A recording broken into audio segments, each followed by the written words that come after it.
Hi, I'm Christine Alvarado. I'm Mia Minnis. And I'm Leo Porter, and we're all professors of computer science here at the University of California, San Diego.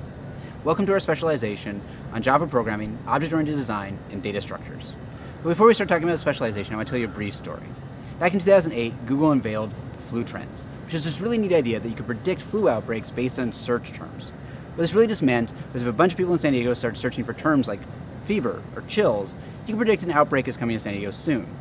What really made this exciting was that you could predict this long before traditional measurements, which relied on folks going to the hospital or to a medical center. So that's really cool, but why are we talking about the flu and a specialization on programming and data structures? Well, there are two connections between that story and this specialization. And the first is data. In order to make those predictions, Google needed lots and lots of data. And that's something we have today all around us. From weather sensors to social networks to the human genome, we're practically swimming in data.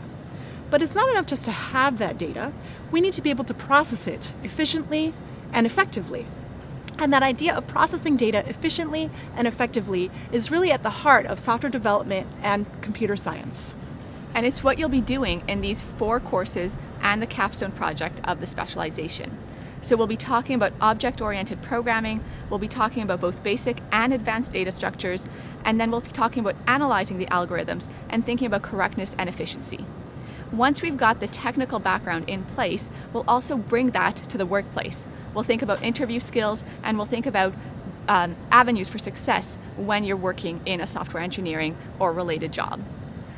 In an academic setting, like on campus here, we would call this course a gateway course. A gateway to what? Well, to computer science as a field. Once you've mastered the foundations, you're ready to delve into whatever you're interested in, whether that be artificial intelligence, cryptography, security, bioinformatics. The world is open to you. Welcome to this first course on object-oriented programming and user interfaces. In this course, you're going to get to learn how to design graphical interfaces, handle user input, design class hierarchies, including inheritance and polymorphism, and begin thinking about program efficiency. And you'll be doing all of this in the context of a really cool project. So you'll be reading in earthquake data from around the world in real time, and then mapping that data onto a picture of the real world map. And then what you'll do is make this map interactive, customize it, personalize it, and share it with your fellow learners and the world. Speaking of personalization, we recognize that you're coming to us with different backgrounds and different comfort levels with programming and computer science. We expect that you've all had some basic course in Java programming, but that doesn't mean that you'll work through this course or this specialization at the same speed. If you're more comfortable and you've had more experience, you'll be able to work through the courses faster and focus on that project. If you need a little more support, that's also fine. There's a path that will provide you with that extra support. Most MOOCs are self-paced, but we're here to provide you with some guidance to find the path through this course and this specialization that's right for you. So, without further ado, this first module is going to dive right into that project that Mia just told you about. It's going to be a lot of fun, so let's get started. Hi, I'm Christine Alvarado. I'm Leo Porter. And I'm Mia Minnis. Welcome. We're so glad you're joining us for the third course in the specialization. We hope you enjoyed learning Java programming from our excellent colleagues at Duke and that you're ready to extend your skills further. We'll start where you left off by looking at the details of designing and implementing classes in Java. We'll start by refreshing some of the basics and then move on to core object-oriented concepts like class hierarchies, inheritance, and polymorphism. Just like in the Duke courses, you'll be building projects with real-world relevance. You'll notice, though, as your programming skills are ramping up, the projects get more ambitious. In this class, you'll be visualizing earthquake data live on a map. You'll be able to build a core project and then customize and personalize it, and then have the opportunity to share it with a broader learning community. Throughout the course, you'll also hear from industry professionals about how they use object-oriented programming, like you're learning in this class, in their career. You'll also find a number of new elements in our courses as well. First, we're going to be switching from BlueJ to Eclipse as the preferred programming environment. If you don't have any experience in Eclipse, that's totally fine. We'll give you the help you need when you need it. Secondly, we're going to be introducing a number of new video series. The first of these is called Concept Challenges. In Concept Challenge videos, you'll be learning alongside UC San Diego students as you tackle challenging problems. We'll give you more details about these new video series in the upcoming videos. Lastly, we know you come to us with different programming backgrounds. For those of you who are more comfortable with programming, Feel free to move more quickly through the course, focusing on the programming assignments. For those of you with less experience, we'll give you the help you need when you need it. Many of the courses on Coursera allow you to pick the pace that's right for you. We're helping you find the path that's right for you as well. So let's get started.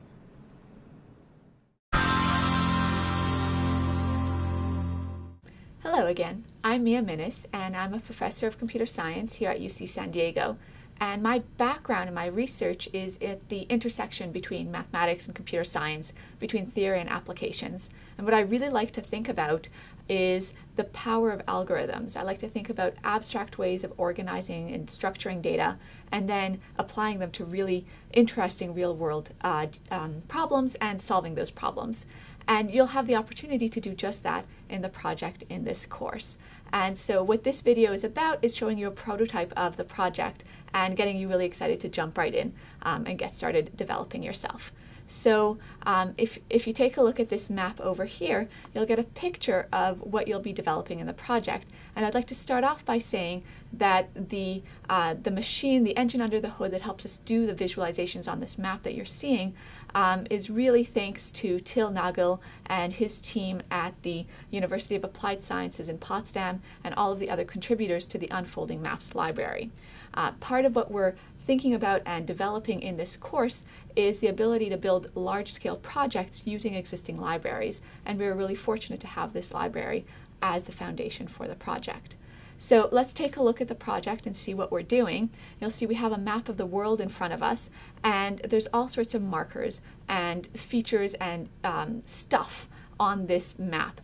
Now, don't worry, we will walk you through the project step by step, so don't be intimidated by the amount of information that's being displayed.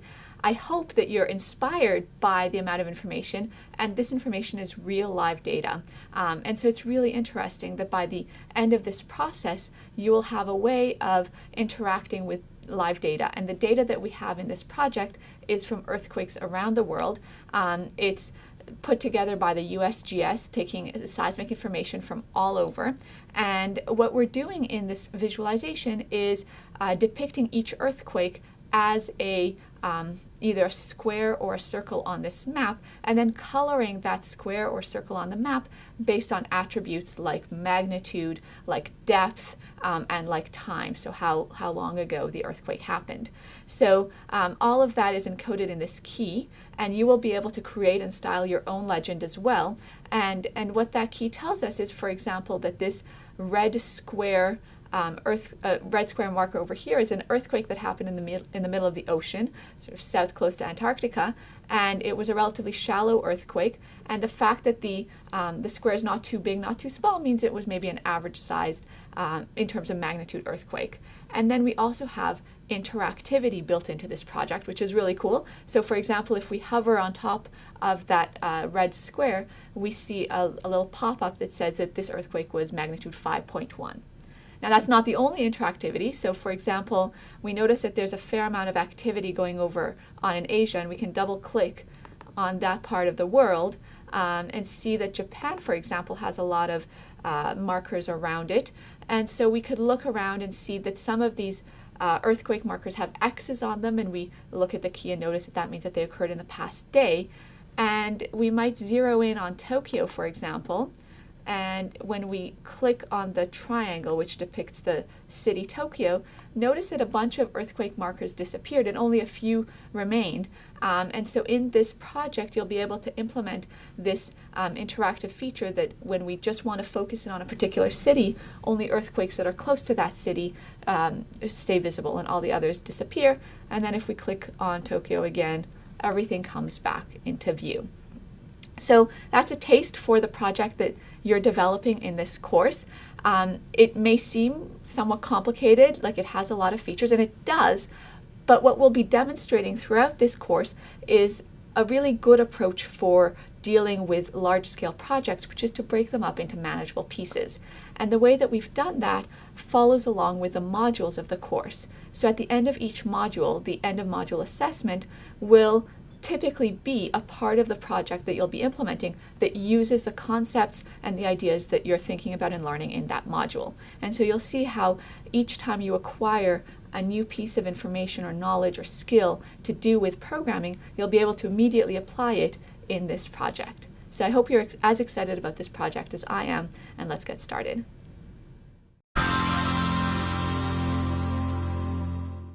Hi again, I'm Christine Alvarado, and in this video I'm going to give you some information that will help you choose your own path through this course. So when I'm not teaching, what I like to do is I like to build programs and curriculum that help bring in a diverse set of learners to study and work in the field of computer science.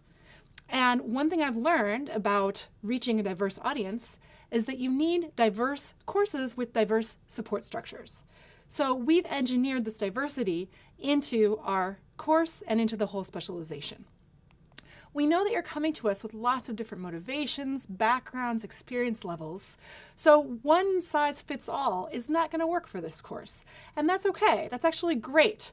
We love that you're coming from all these different backgrounds. And what we want is for each of you to feel challenged, because otherwise what's the point? But also never to feel overwhelmed. We want it to be the case that when you feel like you're starting to get overwhelmed, you can always have some more support to help you with your learning. What we've designed is a course where we have different video styles, different video series to help meet that goal. So you're not going to want to take this course by just sitting down and watching the videos one after another. What you're going to want to do is pick and choose a path through the videos that's right for you. And to help you do that, I'm going to tell you about our different video series. But first I want to say that at the end of the day, it's all about what you can do. Mia described this really cool project that you're going to be doing throughout this course, and that's really what we want you to be able to do. So what we care most about are these end of module assessments, which are a lot of the time going to have you building a piece of that project. So if you're feeling really advanced and really good about the material, always feel free to race ahead and just start working on that project or do the end of module assessment. But if you want a little instruction, which most of you will, you'll want to watch some of the videos. So the first video series that I'm going to tell you about is our core content series. So these are the videos that we expect everybody to watch. They're mostly lecture style, and they're going to introduce you to the core concepts and skills that you're going to need to do the end of module assessments.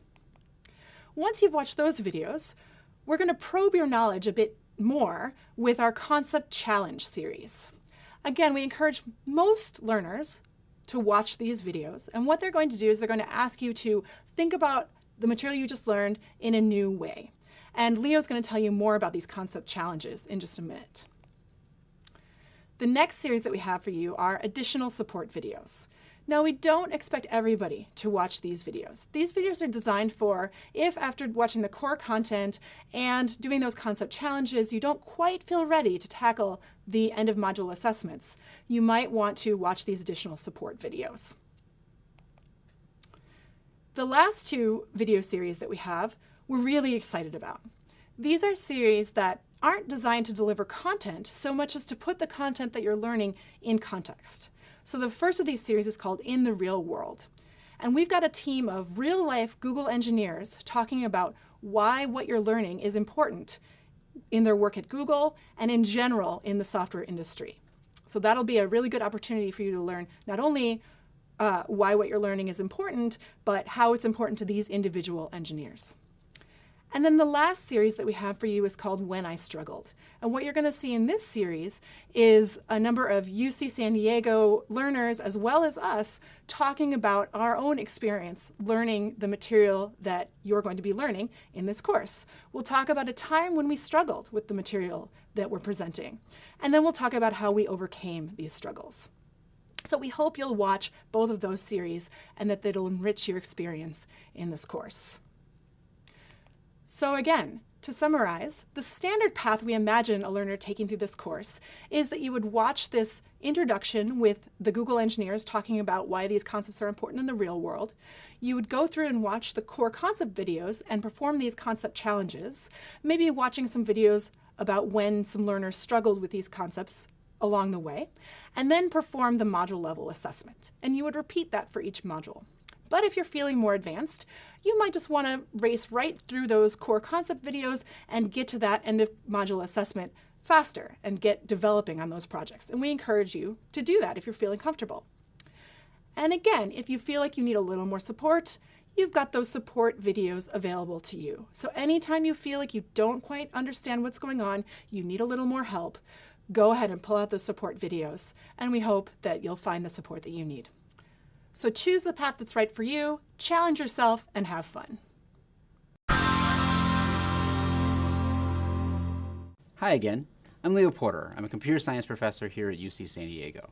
One of my areas of research is computer science education. What we like to do in that area of research is look at the best practices for student learning in the classroom. One of the best practices we know about in computer science is peer instruction. With peer instruction, students get to tackle hard problems, discuss it with their peers, and then participate in a large class-wide discussion with the professor. We do this in a number of the courses here at UC San Diego, and we'd like to bring this to you. And we're going to do this through a series of videos known as the Concept Challenges. So let me walk through an example here. So here we have you watching a video. Now let's assume this is from a previous class in Java that you've taken before, where you learned first about for loops. So you watch the video on for loops, and then you get done with the video, and the question becomes, well, did you learn it? I mean, there's certainly areas of the video that you probably understood well, but there might be some areas that you didn't understand as well. So the best way to find out whether or not you really understood the material is to solve problems. So we're going to ask you questions to help elucidate what areas you're strongest in and which areas you're not.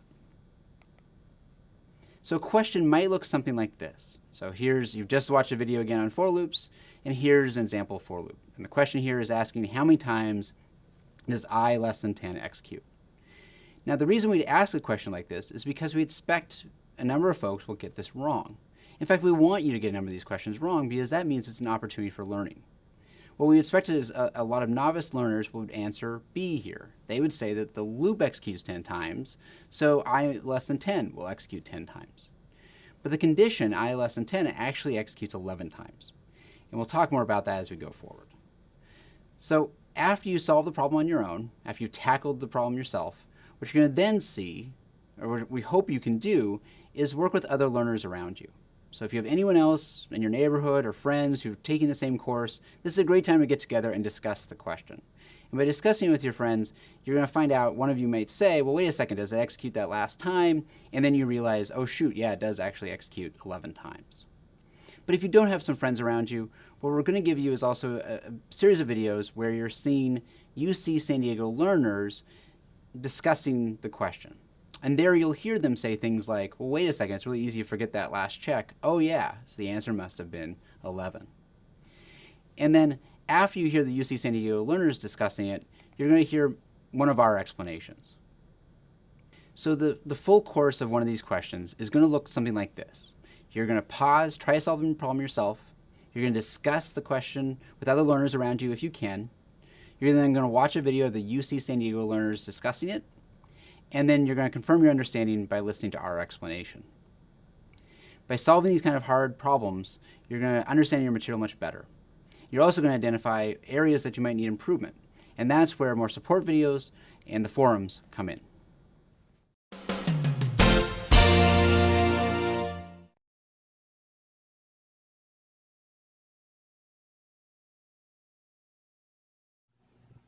Hi there, my name is Adriana and I'm a software engineer for the shopping team at Google in Mountain View. Hi, my name is Roshni and I work on identity and authentication at Google. Hi, I'm Landon Judkins and I'm a software engineer at Google's Pittsburgh office. Hi, my name is Nita Yi. I'm on the Google Fiber software engineering team. I'm Kadechi and I'm an engineer on the Google Docs team. Hi, I'm Matt Healy. I'm a Google engineer working on conversational shopping in our Pittsburgh office. Welcome to the Intermediate Programming Specialization.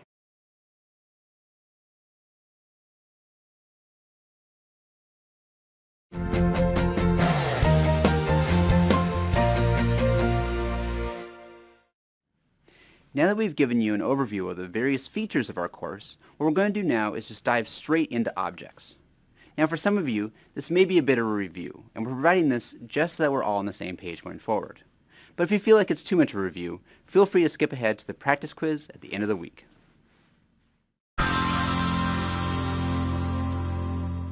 All right, in that first module, you were introduced to the project that you're going to be doing throughout this course, and we hope that you think it's as exciting as we do, visualizing this geospatial data. In this module, though, we're going to be stepping a little bit away, and we're going to be talking about some of the concepts that underlie the code that you're going to be writing. So by the end of this module, you're going to be able to motivate the use of classes and objects in programming. So why do we want to use classes and objects when we write our programs? You'll be able to write classes in Java and then create instances or objects of those classes. And you'll be able to describe the parts of a class like member variables, methods, and constructors. So in order to motivate the use of classes and objects in programming, I want to go back to my favorite definition of computer science. And of course, software engineering and software development, which is what we're focusing on this course and this specialization, is a major part of computer science.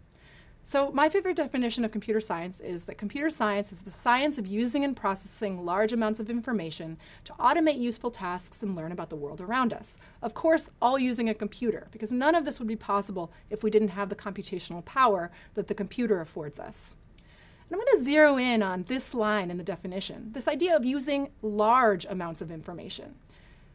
These programs that you're going to be writing and programs that people write, if you think about programs out in the world, deal with huge amounts of information. So much information, it's almost impossible to get your mind around it.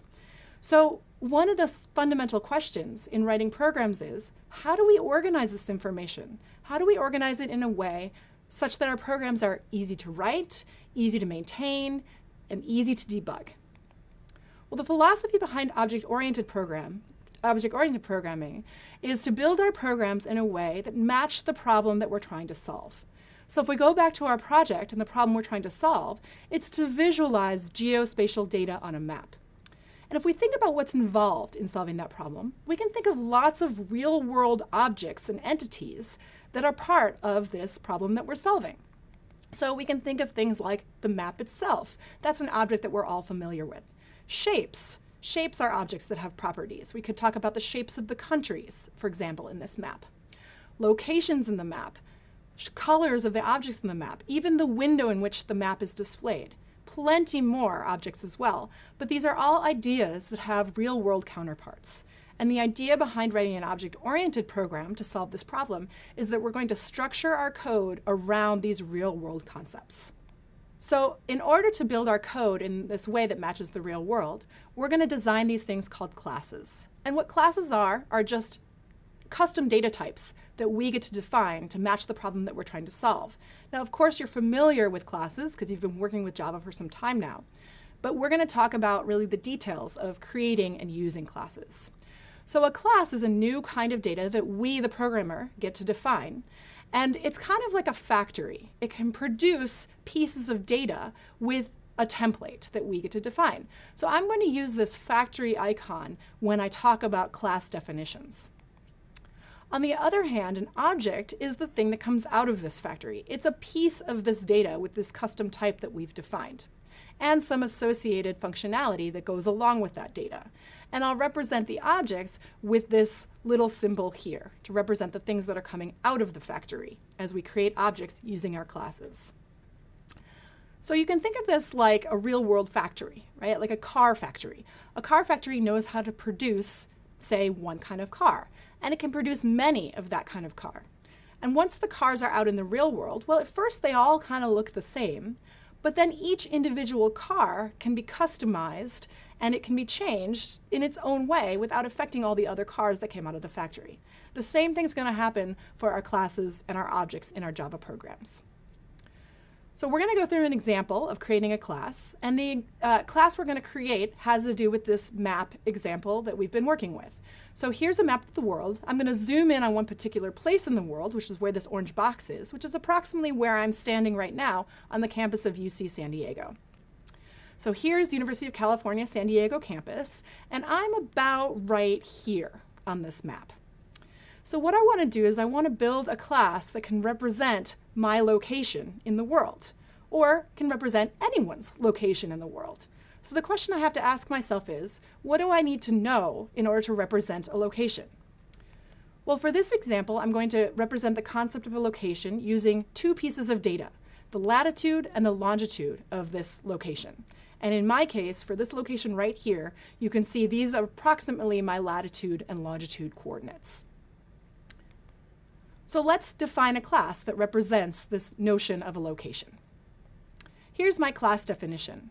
So I'm telling Java that I want a new class called simple location. And you can see that on the top line in this declaration. I say public class simple location. Simple location is the name of the class. The keyword class tells Java that I'm creating a new class. And public, which we'll talk about more in some of the next videos, just means that my class is public to the world. Anyone can use it. Inside, after that first curly brace, is the definition of my class. Now, before we look closely at the definition, I want to point out that all of this code has to exist in a file called simplelocation.java. That's just a rule that Java enforces, that when you're creating a class, you have to put it in a file that has the same name as the class. And that's if the class is public, which our class is. So all this code is in a file called simplelocation.java. So let's look a little closely at the definition for this class. Up here, you can see the data that I have associated with my simple location. I have a latitude and a longitude, and I'll represent both of these using double type variables. These are what are called member variables. These are variables that exist throughout the class that represent some essential pieces of data that I need to represent my simple location in this case. And notice that they're declared outside of any methods, but inside the declaration of the class. So they come after that open curly brace for the class, but not inside any particular method. My class also has some methods associated with it. So it has, for example, that method that you see down there at the bottom, the distance method. And what the distance method does is it takes some other simple location out in the world as a parameter, and it returns the distance between one simple location and the simple location that's passed in. So that's something that my class can do. So these are the methods. These are the things that my class can do. And I want to zero in now on this special method called the constructor. So this is the constructor, and this is a special method that gets called when my objects get created. So when I ask Java to give me a new object of type simple location, it's going to call this method here, which is called the constructor. And the reason that you know it's the constructor is that it doesn't have a return type. So it simply says public, and then the next word in the declaration of this method is just the name of the class. So public, simple location, that's my constructor. This constructor happens to take two arguments, and it takes the values of those arguments that are passed in and stores them away in those member variables latitude and longitude. Now you might see this keyword this.latitude, this.longitude. You might be wondering what it is. We're going to talk about that in just a couple minutes. So all of this together is my class declaration, simple location. The class has two member variables and a couple of methods, and again, it's in the file simplelocation.java. So now how do I use this class? Let's take a look at some code that actually creates objects of type simple location and does something with them. So now I'm going to go over into a totally different file. I'm going to go into a file called locationtester.java inside a totally different class, because everything in Java has to be in a class. And I'm going to look at a main method inside that class. This main method is fairly simple. It just has 3 lines of code. And the first 2 lines of code are creating new objects of this type simple location, the class that I just wrote. So you can see here that I declare 2 new variables, UCSD and Lima, and I'm creating 2 new simple location objects to represent the location of where I'm standing here at UC San Diego, and then the location of Lima, Peru. When I call new, and then say simple location, and then have the parentheses and pass in those arguments, what that's doing is that's going over into the simple location class definition and calling the constructor. So those arguments you saw being passed in, those are going to go in as arguments to this constructor, which is going to store those values away inside the class, the object that just got created. So I call the constructor twice, I get 2 new objects. Then I can use those objects in some code like I do down here. So what I'm doing here is I'm taking my UCSD simple location object, and I'm calling the distance method on it, passing it in the simple location object that represents the location of Lima. So let's take a look at how that works. When I call that method, it's going to invoke this method distance that's inside the class simple location. All right, so let's look in a little bit more detail what's going on here so we can understand the difference between UCSD and lima. So when I call UCSD.distance and pass in the parameter lima, like I mentioned before, it invokes that method called distance inside the simple location class, which you can see right here. Now I'm showing you just a little bit of what the body of that method might look like so that I can illustrate a couple of points. We're comparing the distance between two simple location objects. One of those objects, lima, is passed in as an argument to the function, and that's going to be stored in the parameter other. So I can see that other is used inside the body of the method when I get its latitude and its longitude. But what happened to UCSD? How are we getting the latitude and longitude of UCSD? That's where the keyword this comes in. This refers to the calling object, which is the object that called the method or on which the method was called. So in this line of code, UCSD.distance and then pass in lima, UCSD is called the calling object because it's the object that occurs before that dot. So when I'm inside this method, this will refer to the location of UCSD. So that way I can get the latitude and longitude of where I'm standing here at UCSD and compare it to the latitude and longitude of Lima, Peru, and return the distance. Putting it all together, when I run this code by compiling it and running it, I see that the distance between where I'm standing now and Lima, Peru is approximately 6,568 kilometers. So those are some object basics. In the next couple of videos, we'll introduce you to some more subtle details and interesting things you can do when creating classes and objects.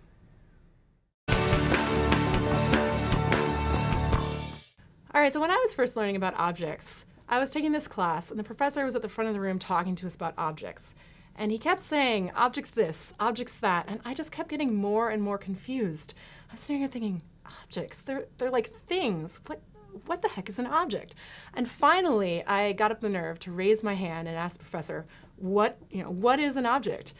And he kind of looked at me, this look on his face like, oh dear, where have I gone wrong with this poor student that she doesn't know what an object is? But he was very patient with me, explained what an object is, and after he explained it, I realized that I actually knew more about objects than I thought. I just hadn't necessarily associated the word object with the concept that I already knew a fair amount about. So that was kind of an example of vocabulary tripping me up. And as I learned a little bit more and got more sophisticated with designing and implementing objects, it all made more sense. And I look back now and I wonder how I could have possibly struggled with something that seems so simple to me now. But that's how it is when you're first starting out.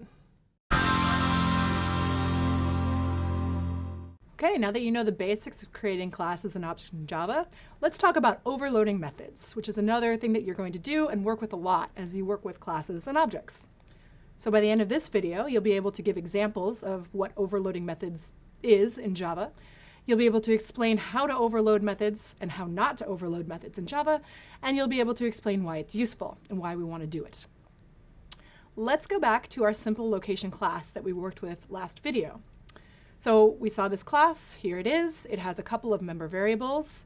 It has a constructor and it has a method called distance. Of course, you know by now that it must be in a file called simplelocation.java. Now let's say right now we have one constructor. It allows the user to create objects of type simple location by passing in a latitude and longitude.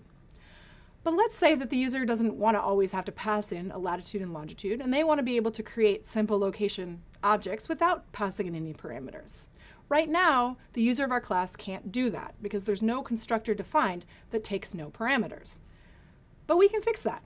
We can create a new constructor that takes no parameters and creates still a new simple location object. Now, you might wonder, well, where should the simple location object be if the user doesn't give us any parameters? And since I'm here at UC San Diego, I'm going to create my class that will always create simple location objects here at my location at UC San Diego, unless the user tells me to create it somewhere else. So what I've done is I've added a new constructor that takes no arguments, which by the way is called a default constructor. It's just the constructor that you can invoke without passing in any data at all. and it will give my parameters, it will give my member variables, latitude and longitude, these default values, which is the location of where I'm standing right now. I still have my other constructor, which takes the two arguments, latitude and longitude, lat and lon, and those two constructors can exist happily together in the same class. This is exactly what I'm talking about when I talk about overloading methods. So I've now created a class where my constructor has been overloaded. There are two different copies of the constructor that take different numbers and types of arguments. They both do the same thing, more or less, in that they both create a new object, but how they assign values to latitude and longitude differs slightly. So I can not only overload constructors, I can also overload the methods in my class. So before I had one method called distance, and it took in as a parameter another simple location object. And that was fine, but maybe I don't want to force the user of my class to have to create a whole simple location object just to find the distance to another location. So I can overload the distance method by creating another version of it that takes in two parameters, other lat and other lon. So instead of having to create a whole new simple location object just to pass it into the distance function, the user of my class can now call my distance method by passing in two parameters representing the latitude and longitude of the place that they're trying to find the distance to. So two examples of overloading. Why do we care about overloading? Why is this useful?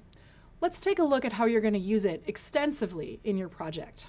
So this is a little snippet of code that we looked at back in Module 1 that uses this unfolding maps library to create a new map and display it to the user. And what it does is it creates a window of size 800 by 600 and then puts a new map inside that window. And when I run it, I see something like this. I've added a line of code that zooms in on San Diego, so you see San Diego rather than the whole world. So that's what I see when I run this code. But what if I decide that I don't really like the fact that the map takes up the whole window? I'd like to shrink the map down slightly so there's a nice border around the edge of the map. I can do that, and I can do that by invoking a different version of the unfolding maps constructor. So this is an overloaded version of the unfolding map constructor that takes 4 additional parameters. So my original call to unfolding map just took 2 parameters. Now I'm calling the unfolding map constructor that takes 6 parameters total. And these 4 additional parameters I've added specify the x and y position of where the map should appear in the window, as well as the width and height of the map. So when I run this code, what I see is a window that has a nice border around the map that it displays because the map is slightly smaller than the window size. So this is pretty useful, but you might wonder, well, how do I even know? How do I know what constructors are available to me? That's where the Java documentation comes in. So you can go to the unfolding map Java doc, just like we showed you in Module 1, and you'll see all the constructors detailed there. So here's the first constructor we called that took 2 parameters, and you can see what it does and what those parameters are. And here's that second constructor that we called that took those 6 parameters, and you can see that the second parameter is the x position of the map, the third parameter is the y position of the map, and so on and so forth. And if you do go to the unfolding map documentation, which I encourage you to do right now, you'll see that there are actually like 8 or 9 different overloaded constructors for unfolding map. So you can create unfolding map objects by passing it a wide variety of information, and each of those constructors will do something slightly different. So before we end this video, I want to caution you against something that seems really useful, but is actually not possible in Java. So you might think that it's a good idea to overload the distance method instead of by changing the parameter list, by changing the return type. So let's say you want a distance method that returns a double type, but you also want a distance method that's slightly less precise and returns an integer type. So you say, oh, I'll just overload the distance method and make the other one return an integer. Unfortunately, that is not allowed. You can't do that. Java will complain. You have to have some difference in the parameter list when you overload a method. You're not allowed to have a method with the same name and the same parameter list and a different return type. And the reason for that is a little bit beyond the scope of this course, but it has to do with how the compiler works. At compile time, Java-C, the compiler, has to decide which version of the overloaded method you're actually trying to call. And it does that by using the parameter list. It can't do that by using the return type alone. So Java doesn't let you do this type of overloading. So that's all for overloading. And in the next video, we'll talk about a few more details of objects and classes.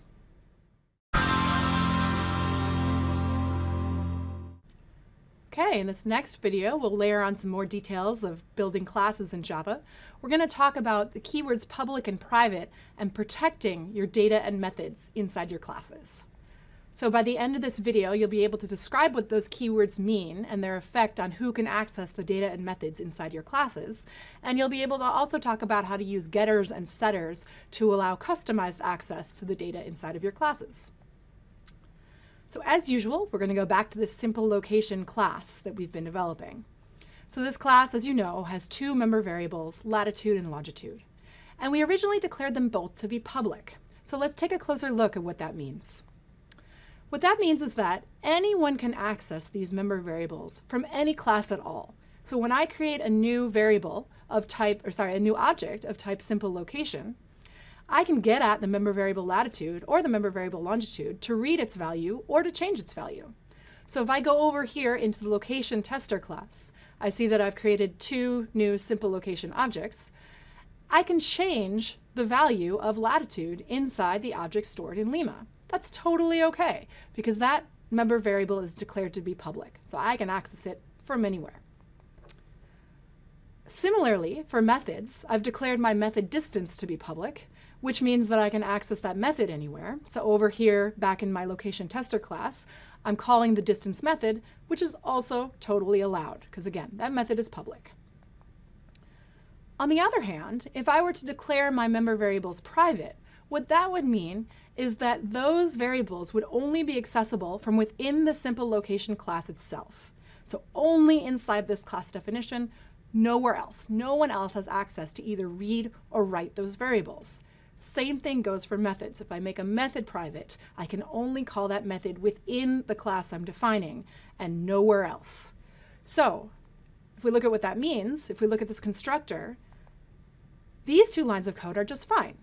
I'm using this.latitude to access the member variable latitude and this.longitude to access the member variable longitude. Perfectly okay because I'm inside the class simple location. However, if I go back to that class location tester and look at this line here that's trying to change the value of latitude in the simple location stored in the variable Lima, that's no longer allowed because now I've said that that latitude variable is private. It can only be accessed from within the simple location class, and we're no longer in the simple location class. We're now over here in the main method inside location tester. So that would cause an error. So it's actually, despite this error that just got caused, it's actually a good idea to make your member variables private. Because you, as the class designer, want to really have ultimate control over who gets to see and change the data that's stored in each object of the class that you're creating. So as a rule of thumb, always make your member variables private. Now, methods can either be public or private, depending on whether they're for world use, like that distance method, or whether maybe they're just helper methods that are designed to be used only within the class itself. We'll talk more about that as we start talking about more sophisticated class design. But for now, let's focus on this rule of thumb that we should make our member variables private. So if our member variables are private, nobody else can access them. They can't see their values, they can't change them. So that seems like a bit of a problem. We probably sometimes want to be able to give a little bit more access to the member variables in our class than that. So the way we get around that problem is through the use of what are called getters and setters. So this is an example right here of a getter. And the purpose of a getter is to take the value of a member variable that's private and expose it outside of that class. So you can see this getter here gets the value of the member variable latitude, which is private, and returns it to the outside world. So the variable itself is still private, but now I can gain access to that variable by calling this getter. So if we go back over here to the code, we can see that if I try to access the variable directly, say print it out, I get an error. But when I call that getter method, that's perfectly fine. So I can actually get access to the value of that latitude variable through the getter. And now notice that in this code so far, going back here, I haven't provided my user of my class with any way to actually set or change the value of latitude. And that may be what I intend as the class designer, that once that latitude variable gets set in the constructor, I may never want anybody to change it again. And in that case, I would just simply provide a getter and not provide any way for the user to change the value of the variable. But let's say I actually do want to allow somebody to change the value of the variable. In that case, I would provide what's called a setter. So here's my setter. What it does is it takes in a value, lat, and it changes the value of the private member variable to the value that was passed in by the user. So a setter sets the value of a member variable, usually a private member variable. So now I've got a getter and a setter for my latitude variable. And you might be thinking, I would be thinking if I were you, why didn't we just make that member variable public? If we're exposing the ability to change it and read it, we might as well just make it public, right? So here's why. Having the getter and the setter allows us more control as class designers. So let's say we want to allow the user to change the value of the latitude, but we're a little bit unsure that the user of our class will know what they're doing when it comes to legal latitude values. So we can put some precautions in place that allow the user to change the value of that latitude, but only to values that are legal latitude values. So the way we would do this is we would modify our setter to, rather than just blindly accepting whatever argument was passed in, we would have some checks, some logic inside of that method that said, okay, if it's out of range of negative 180 to 180, then that's not a legal value. So we're going to print out an error, inform the user of our class that, hey, you tried to set your latitude variable to an illegal value. That's probably some bug in your code, so you should probably go check that out, and not change the value that's stored in the latitude variable. Otherwise, we can happily accept the value because it's within the legal range and change the value of that variable. All right, so that's it for the details of classes and objects. You now know all the basics of creating classes and objects. So next you'll take a short practice quiz and then move on to the next module.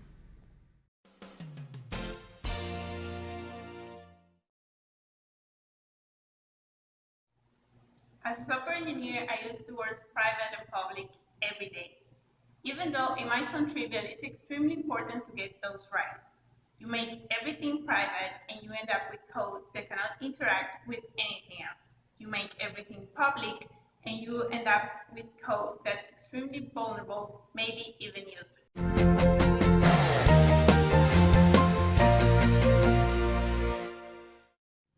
Congratulations on completing the first week of the course.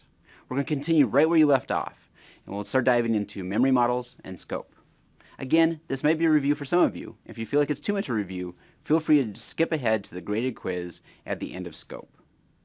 After completing scope, you can get started with the programming project, and you'll build your first application in unfolding maps.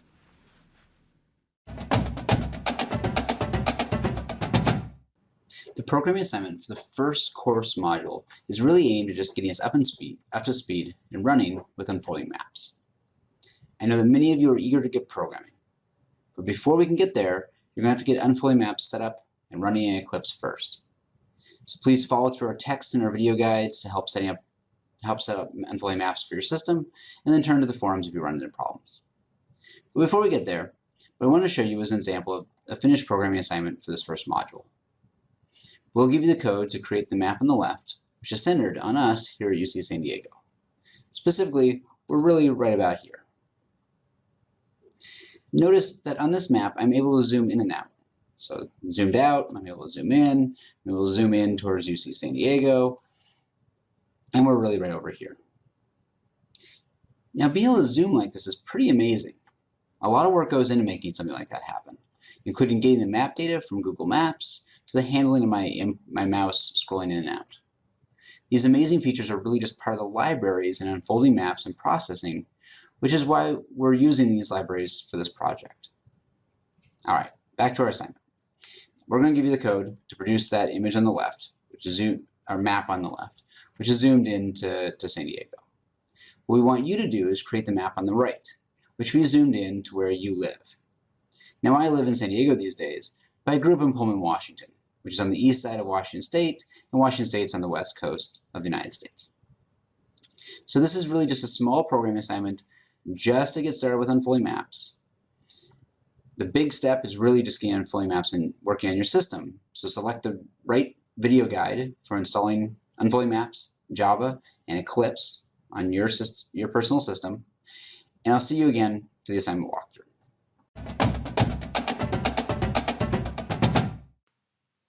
In this video, we're going to show you how to get the starter code for the project and get it set up in Eclipse. So you've probably already found this setup document, which is in week 1, getting started with the project. It's talking about how to set up Java Eclipse and the starter code. And I'm going to assume that you've completed part 1, which is to set up Eclipse and Java. And we're going to jump down to part 2. So about halfway down the document, this is the part that we'll be going over, getting and setting up the starter code. So you can download the starter code from this link here. And what you want to do is download it and unzip it somewhere on your system. And the only restriction is we want you to put it somewhere that is not inside your Eclipse workspace folder. So once you've downloaded and unzipped the code, you'll go over here into Eclipse, and you should see a blank workspace if you haven't done any other coding yet in Eclipse. So what you'll want to do is to get the starter code set up, you go to the File menu, and then in the File menu, you'll click Import, and that'll open up a new window. And what we want to do is we want to import an existing project into our workspace. So that's under General, so I expand the General tab if it's not open already. Then I'm going to click on Existing Projects into Workspace, click Next. And then what I have to do is tell Eclipse where to find the code that I want to import. So I go over here and I browse, and I'm going to browse back to where I saved and unzipped that starter code. And I just put it on my desktop. So I'll go up here and find my desktop, and here it is down here at the bottom. So I select the UCSD Unfolding Maps directory, and then I click OK, and you can see that it imported this project, or it gave me the option to import this project in this window here. So the only other really important thing that you need to do is make sure that this Copy Projects into Workspace option is selected. We actually want to copy the files, the source code, and everything else from wherever we saved it into our workspace directory. So just make sure that's checked. And then you click Finish. And then what you're going to see is that our code and everything else has been successfully imported into our workspace. So you can see that now I have this starter code. If I expand it out, you can see that there's a whole bunch of files associated with this project. And if I open up the source code, I can see that it's divided into these organizational modules, basically called packages. So there's one package for every module that has a programming assignment. So module 1, 3, 4, 5, and 6. And that's where you'll find the starter code. So here we can see the starter code for module 1 in a file called helloworld.java. And I can open it by double-clicking on it. And I can even run this starter code by clicking this button here and selecting Run as Java Applet. You might have multiple choices there. If you do, just select Java Applet. I won't run it right now because I don't want to give away what it does. I'll let you wait until you start on the project to figure out what that does. But that's how you would run it. And then the other thing to notice is that there's this package called demos. And if you look at that, that's going to have a bunch of demos that we're going to be working with throughout the course in the videos. So if you want to run some of the code that we talk about in the videos, look here in this demos folder. We don't have all of it here, but we do have some of it. So you might find it here.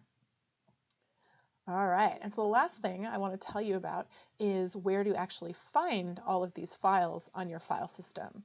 So remember when we checked that import into workspace button, that option when we imported the whole package? Well, what that did was it actually copied all of our files into our workspace. So if you go over here into our file finder, you can see that this folder here, UCSD Unfolding Maps, that's where we can find all of the actual files associated with our project. And you can see here in the source folder, and for example, module 1, this is where my actual .java file resides. But you'll be editing it through Eclipse. But if you want to know where it actually is, here it is. Okay, now you're all set up and ready to go, so have fun with the project. Okay, so now that you've learned how to create classes and objects, in this video we're going to show you a really powerful way of reasoning about your code and about the variables in your code that's called drawing memory models. So by the end of this video, you'll be able to draw memory models for variables that contain primitive type data like ints and doubles and floats, and you'll be able to update those memory models to reason about the values of those variables in your code as your code runs to try to figure out what is your code actually doing. Now, this is a really interactive lesson, so we want you to get out your pencil, get out your paper, and draw these memory models right along with us. Now, when I ask my students to get out pencil and paper in class, they kind of look at me like I'm crazy, like this is computer science. Why do I need a pencil and a piece of paper? And I actually usually walk around the room and say, hey, get out your pencil, get out your paper. Now, obviously, I can't do that with you, but if it helps, imagine me kind of knocking on your door, knocking on your car window, asking you to get out your paper and your pencil to draw these memory models right along with us. It'll be a lot more interesting, and you'll learn the concepts a lot better. So, to warm us up, let's look at this piece of code, and what I'd like you to do is just trace through this code and tell me what are the values of the variables var1 and var2 at the end of this code. In other words, what does this code print? All right, so if you got that example right, great job. This actually turns out to be a somewhat tricky example that a lot of people have trouble with. So if you did have a little trouble with it, don't worry, because what we're going to do now is we're going to use this example in order to illustrate this idea of drawing memory models so that you'll be able to get questions like this right forever, so for all of the future. And why is it important to be able to reason about code like this rather than just write code? Well, it turns out that people who are better at writing code are also better at reasoning about their code and vice versa. So practicing reasoning about code is a really important skill in order to become a better coder and software developer. So let's step through this code line by line and draw the memory model for this code as it runs. Let's start here on the first line. That first line is a variable declaration. What we're actually telling Java is, hey Java, I want some new space to store a value of type integer. And that space I'm going to label with the label var1. So in my memory model, what I'm going to do is I'm going to draw a box. That represents the space that I'm going to have to represent this variable, and label it with the name of the variable. So there we go, and you should do the same on your piece of paper. The next line of code here is an assignment statement. So what that's telling Java is, hey Java, take the value on the right-hand side, which in this case is 52, and place it into the variable on the left-hand side, which in this case is var1. So in our memory model, we'll take that 52 and we'll put it in the box for var1, which is where var1 stores its value. All right, next line, another variable declaration. So we need another box labeled with the new variable name, which is var2.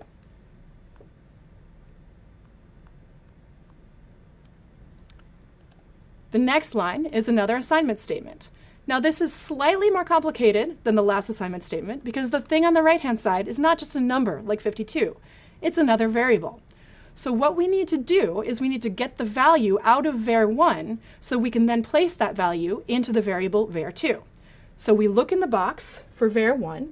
We see the value there is 52.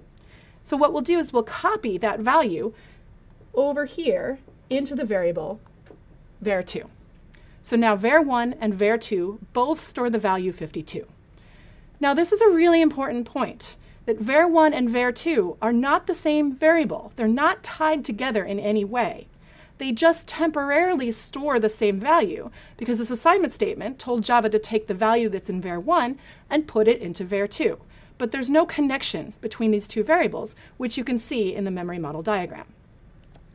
So now when we go on to the next line, which is another assignment statement, and take the value 127 and put it into var1, you will see that only the value of variable var1 will change. So I'll take that 127, replace the 52 that was already there, and the new value of var1 is 127. Now we're down here at the last line, which is this print statement, and all that's left to do is read the values out of those boxes for the variables. So when I print out var1 and var2, they'll have the values that you see in the boxes of 127 for var1 and 52 for var2, and this is what prints.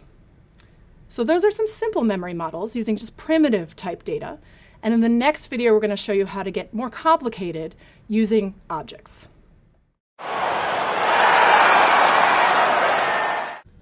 What we get to do in this video is take the concepts that you talked about with Christine and apply them in an example so we can really work through them together and see how they help us step by step. So the key concept that we're going to be developing and thinking about here is that of memory models, and we're going to see how they apply for this code snippet that we'll trace through now. So let's think about what happens in the first line of code. First things first. And in this first line of code, we both have a variable being declared and then a value being assigned to that variable. So in our memory model, whenever we have a new variable, we want to denote that by writing the name of that variable and then drawing a box where we'll record the value of the variable. Okay. So we've drawn var1, we've drawn that in our memory model, we've got a box for it, and the value that's being assigned is the right-hand side of the equals over there, which is 17. And so we put that in the box. Cool. Now we can move on to the second line, and in the second line, well, we're declaring a new variable, so we have to update our memory model, which means that we need to write var2, our new variable that we just declared, and give it a box as well. And now we think about what goes into this box, and we look at the right-hand side of the assignment statement, and the right-hand side of the assignment statement says we want the value of var1 plus 1. But the value of var1 is recorded in our handy memory model right over here. It's 17. And so we add 1 to that, and the new value of var2 is 17 plus 1, which is 18. Cool. Okay, 2 lines done. We go into the next line. And the next line is now just a pure assignment statement. And what we want to remember is that for this assignment statement, we're taking the value on the right-hand side of the assignment statement. And what we'd like to do is assign that to be the new value of the variable on the left-hand side. Okay, so on the right-hand side over here, we've got var2 plus 1. And so we can look in our memory model for the current value of var2, which is 18. And so the value that's on the right-hand side here is 18 plus 1, or 19. So that's what's over here, this value. And what we do is we take this value and we copy it into the box for var1. So that means that var1's new value is that 19. Okay. And now we get to display our results. We get to display what we've done by printing out. So we've got the system.out.println command, and what we're writing here is var1 colon space, and then the value of var1, which we read off our memory model, and then we've got a comma, a space, var2, and then I'm running off the screen, but I'm going to put the next value right over here, and that's the value that we can read off of var2, 18. And we're done. Yay.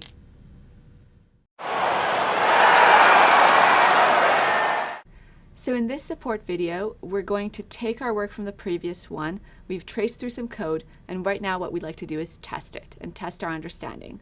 So by the end of this video, you'll be able to write testing code to verify the output of your trace of some Java code execution, and you'll be able to use Eclipse to run that code.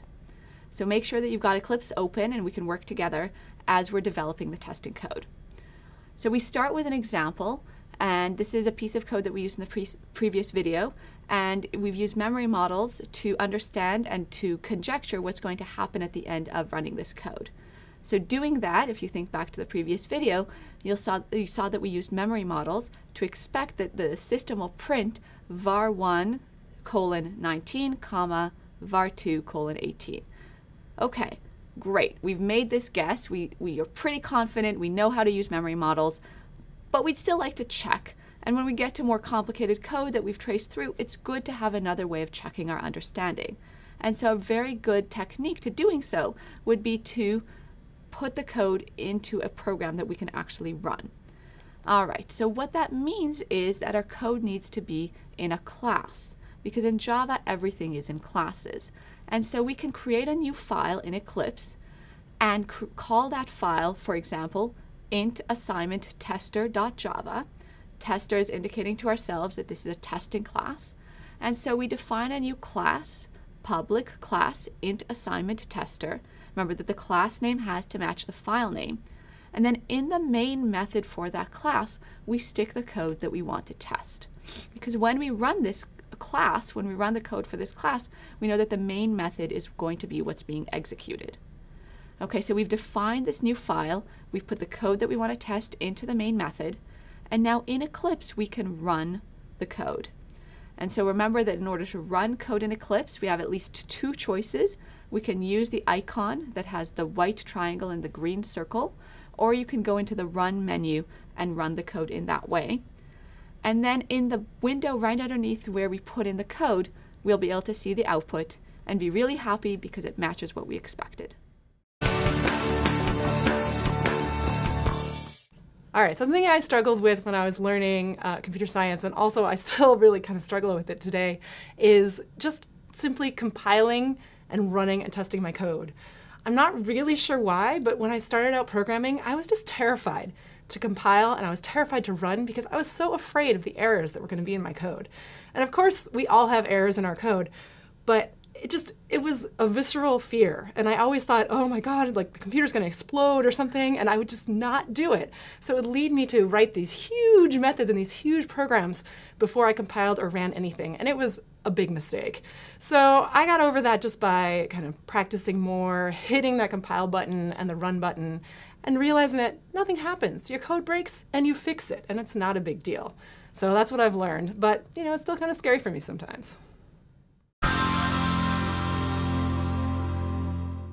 So in the last video, we drew memory models using only primitive type data. In our case, last time it was integers. But this time we're going to add objects into our memory models. So our goals for this video are the same basically as the last time, only this time you'll be able to draw memory models using object type data and primitive type data, and reason about code that uses both primitives and objects. So before we begin, let's just give an example of the two different types of data. You're probably already familiar with this from your earlier courses in Java, or courses in Java. But Java has two fundamentally different kinds of data. It has primitive kinds of data, which consist of only 8 types. So Boolean, byte, short, int, long, float, double, and char. Those are the 8 primitive types of data in Java.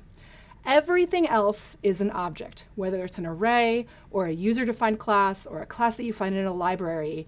Everything else is an object.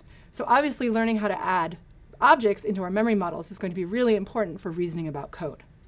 So here's a short snippet of code right there, just 2 lines that show an example of both a primitive type, the integer, and an object type, which is our class simple location, which we defined in the last lesson. We're going to reason through a short snippet of code that combines both integers, primitives, and these objects of type simple location. We're going to step through this code the same way we did in the last video and draw the memory model as we go. So to get things started, we've got a nice, easy variable declaration and assignment statement. And you already know how to handle this one. This is just an integer, just like we looked at before, var1. We create a box. We put the value of the variable in the box. In this case, it's 52. So that was easy, no problem. Let's go on to the next line. The next line turns out is pretty easy as well. All it is a variable declaration. So we handle this in the same way, regardless of the fact that it's actually an object type variable. That doesn't matter for our variable declaration. So we're going to make a box and label it with the variable's name. There it is. It's this next line where things get interesting. This is an assignment statement. And what we're doing is we're creating a new instance or a new object of type simple location. And then we're setting the value UCSD equal to whatever happens when we create that new object. So now to understand what's going on here and how it's going to affect our memory model, we need to look a little more closely at what happens when we create a new object in Java and what's going on in your computer's memory. So when we say new simple location, what Java's doing is it's creating a new object, which means it's allocating some space in your computer's memory to store that object. So let's take a closer look. What it's doing is creating that object, which is allocating some space, and it's doing that in a part of your computer's memory called the heap. So it creates that new object in the heap, and then what it does is it puts that object at some location in the heap that has some address. It's not necessarily, we don't know where Java chooses to create that object. So we'll just represent that address where Java creates that object with this little @34. So that object is at location 34. That's just a random number that I picked off the top of my head. It's wherever Java happened to create that object in the heap. So now what happens is when we've created that new object and Java creates it at location 34, what it actually does is it doesn't place the whole object inside the box for UCSD. It places a reference to that object in the box for UCSD. In other words, it places the location of the object, wherever it's stored in the heap, into the box for UCSD, and that's called a reference. So now I said 34 is just kind of a made-up number. I don't necessarily know that this simple location object exists at the location 34. So typically in my memory model diagrams, rather than making up arbitrary locations for all of my objects, what I'm going to do is I'm going to draw an arrow from the box for the variable UCSD to the object that's created in the heap. But remember that this arrow really just represents this reference, this number that represents the address, or something like an address, of where to find this newly created object in the heap. So it's actually a number in the box, but that number effectively represents the location of the object in memory, so we draw an arrow from the box to that location in memory. And that arrow is actually the value of the variable UCSD. All right, so now we've got our new object. We've got the value of UCSD, which is a reference to that newly created object in memory. Now let's look a little bit closer at what that object looks like over there in memory. So this class simple location has two member variables, and both of these member variables are stored inside the object. So we can open up that object, look inside, and we can see that inside we actually have two variable declarations. There's latitude and longitude. So we're going to draw boxes just like we did before with that integer var1. We'll create a box for latitude and a box for longitude and label them both with their names. Those boxes are going to store the values of latitude and longitude when that object is created. And where do they get their values? Well, they get them from the constructor. Those values that get passed in are the values that go into the latitude and longitude variables inside that object, which is over there in the heap. So this is the complete memory model after these first three lines of code. We've got our primitive variable var1 storing the value 52. We've got our object type variable UCSD, which stores a reference, which is essentially just a number representing the location of this newly created object in memory, which we represent in our memory model diagram as an arrow. And then we have our object, which has two variables inside of it, latitude and longitude. The next line down creates another new variable, and it creates another new object, and then we'll create a link between the two by storing the reference to the new object in the new variable. So let's take that down piece by piece. In order to draw this part of the memory model, what you would do is you would handle the declaration first, draw that box, label it with the variable's name, which is Lima, draw the new object over here in memory, put the two member variables that are inside that object as boxes labeled with their names inside the object, and then link the variable Lima to the newly created object by placing a reference inside the box for Lima, which again is the value of the variable Lima. All right, so we're almost there. This is the last line. Let's look at this last line of code, which actually changes the value of latitude inside the variable Lima. So let's say, for example, we want to tweak the value of the latitude variable, make it a little more precise. What happens in our memory model when we make this change to the variable latitude inside the object Lima? Well, what Java says when it sees a statement like this, lima.latitude, what that means is it wants us to follow the arrow from Lima into memory to the object it finds there and find the variable latitude inside that object. So that's how that we know we're not talking about latitude up there in the UCSD object. We're talking about latitude down in the Lima object because we say lima.latitude. So we go to the box for Lima, we follow the arrow, and then look in that object to find the variable latitude. We find it, and that's where that value, negative 12.04, is going to go. So we change the value of the variable latitude inside that object, and that's all there is for this code. And here we have the final memory model representing the state of all the variables and all the memory in this code when the code is finished running. So now that you've mastered these memory models, you should be able to reason about lots of different examples involving both primitive variables and object type variables. So we've got a sequence of challenges and practice videos for you to try out your new skills.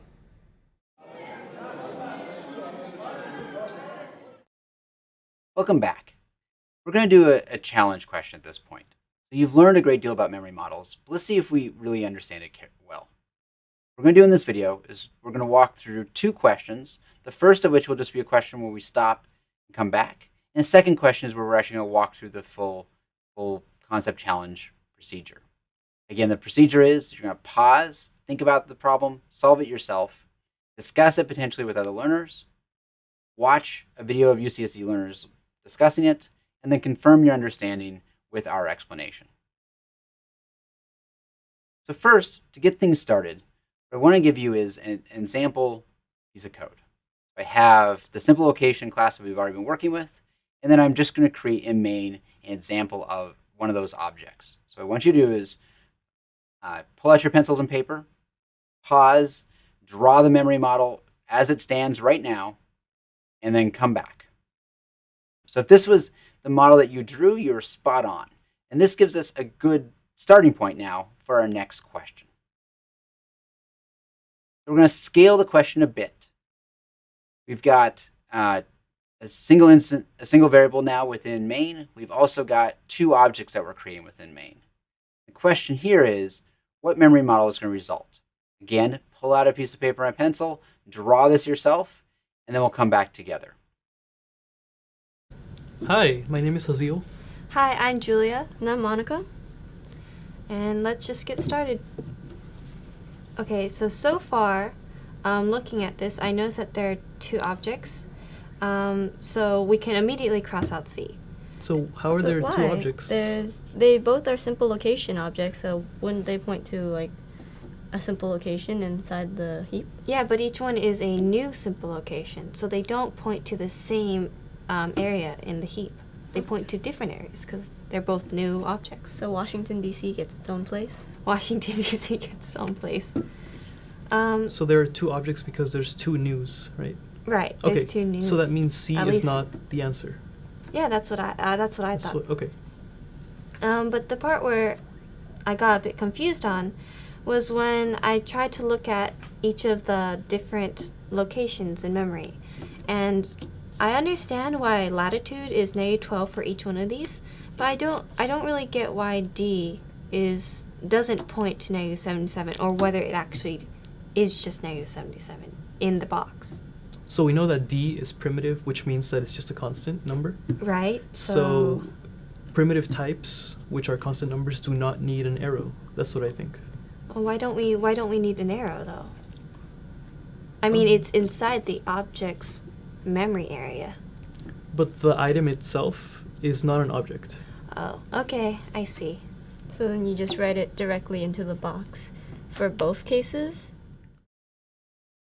All right, now that you've heard an explanation about this from our UCSD learners, you're already seeing how this works. And really the only way to do this is to trace the code just as they did. And I'm going to do that for us here. We're going to start at the very top of main, as we always do, and we're going to have a double variable D that's assigned the value -77. You can see that's within the scope of main in the drawing below. Then I'm going to create a reference for Lima. And just like we did at the very start here, is I'm going to actually now create this object. So when I call new simple location that allocates space on the heap, you can see that on the right. And then I'm going to pass in as parameters -12 and -77. That's the value of D at the time that it's passed in as a parameter. Perfect. All right, now we can do the second piece. Now we're going to create a second object, we're creating a reference for a second object, which is called WashDC. And now I'm actually going to create the object by calling that new simple location. So again, new simple location allocates space in the heap for a new object.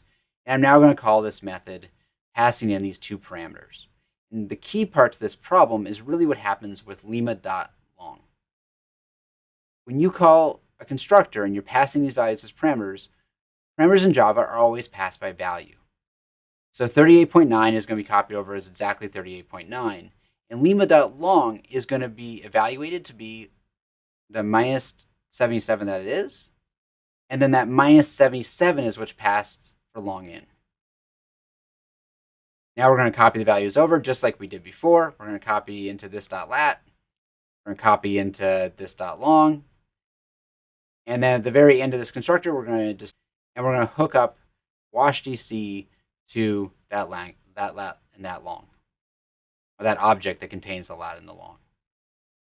So this is our memory model at this point. Was this close to what you got?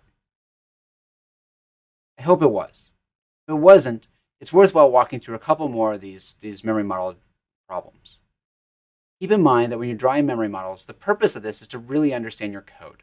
It's difficult to reason and debug code if you're not drawing the memory model associated with it.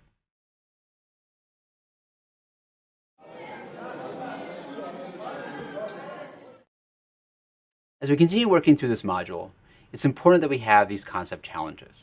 So the reason we're doing these again is that it's important to test your own understanding. So you can listen to us talk about the material, but until you've really tried to apply it, you don't know for sure whether or not you're understanding it correctly. So this is an opportunity for you to identify potential misconceptions in your understanding, or to gain confidence in the fact that you're understanding it properly. The process again, we're going to pause, you're going to try to solve it yourself, you're going to discuss it with potentially other learners around you, you're going to watch UCSD learners talk about the concepts, and then you're going to confirm your understanding with our explanation. So the problem for this one is to walk through this code. Again, always start executing in main. And at the very end of main, there's going to be a print. And the question is, what gets printed? Hi, I'm Tianki. Hi, I'm Peter. Hi, I'm Joe. All right, so let's go ahead and get started. So I guess we can all agree. So location 1 is going to create a new simple location with those values, and location 2 is going to create another simple location with those values as well. And we're talking about objects right here? Yeah. Okay. So we're gonna have two different objects, location 1 and location 2. Mm-hmm. What I got stuck at was when location 1 equals location 2. So what I was thinking was that the values inside location 2 are actually gonna copy over into location 1. Oh, like a whole new object? Well, not exactly a whole new object, but just the values of the latitude and longitude into location 1. So currently, like rewrite. Yeah. So currently, location 1 has 39.9 for the latitude, and what I was thinking that location 2's latitude 55.8 would overwrite that. Am I right, or? I think those are like two objects, right? Like they are separate. So I think the third line is just change the reference here, so it won't like override like the every like member variable here. So like rewrite the arrow instead, like where location 1 is pointing? Right. All right, so location 1 is now going to reference to the same object that location 2 is referencing, right? And you just follow the arrow. All right, okay. So that means that location 1's values do change, but it's just because it's referencing a new object. Correct. Yeah. All right. So when location 1.lat gets negative 8.3, that means that the latitude of location 1 changes to negative 8.3, but since that's the same object referenced by location 2, does that mean location 2's latitude changes to negative 8.3? Yeah, I think so. Yeah, because it's all just one object. That was a great discussion by the UCSD learners. Let's walk through the code again one more time. So you're going to start in main. You're going to create a simple location reference, loc1, that's going to point to an object. And we just did those memory models, so we'll do this one a little bit more quickly. We're going to recognize that this is going to create a reference loc1 pointing to an object on the heap which has these values. We're then going to create a second object. This one's going to be loc2, and loc2 is pointing to a different object on the heap. The key part of this problem is what happens in this next statement. What happens when you assign loc1 to be equal to loc2? What really happens there? To understand that, we're going to have to think about what those references really mean. So loc2 points to this object, and what that really means is that loc2 has a numeric value, which is an address for that object on the heap, and that object on the heap actually has that address. So you can think of loc1, we're throwing in arbitrary addresses here, but loc1 has address 1, it points to that object on the heap. Loc2 has address 2, and it's pointing to that object on the heap. When you do loc1 equals loc2, you're really copying essentially the reference. that means is you're copying the address. So loc1 is now going to point to the exact same thing that loc2 does. Now, when we do loc1.lat equals this negative value, you're going to realize loc1 points to the same thing that loc2 points to, and it's going to change that object pointed to by loc1.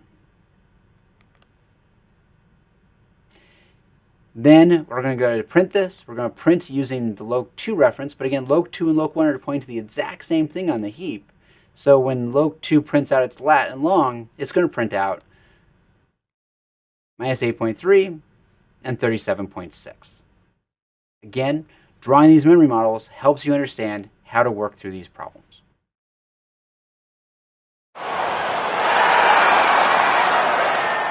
In this support video, we'll be practicing two really important skills. First, we'll be tracing code using the memory models that we've been talking about before for both object and primitive data. But we'll also be developing a skill of tracing code and talking about it in high-level terms, beyond step-by-step what each statement does. Now, you want to make sure that you're ready to participate, get a pencil out, and work with me through this. You'll learn much better if you're working through it yourself as well. So let's start with a piece of code that we'll be thinking about and take a few seconds to read it carefully and try to explain in your own words what this piece of code does.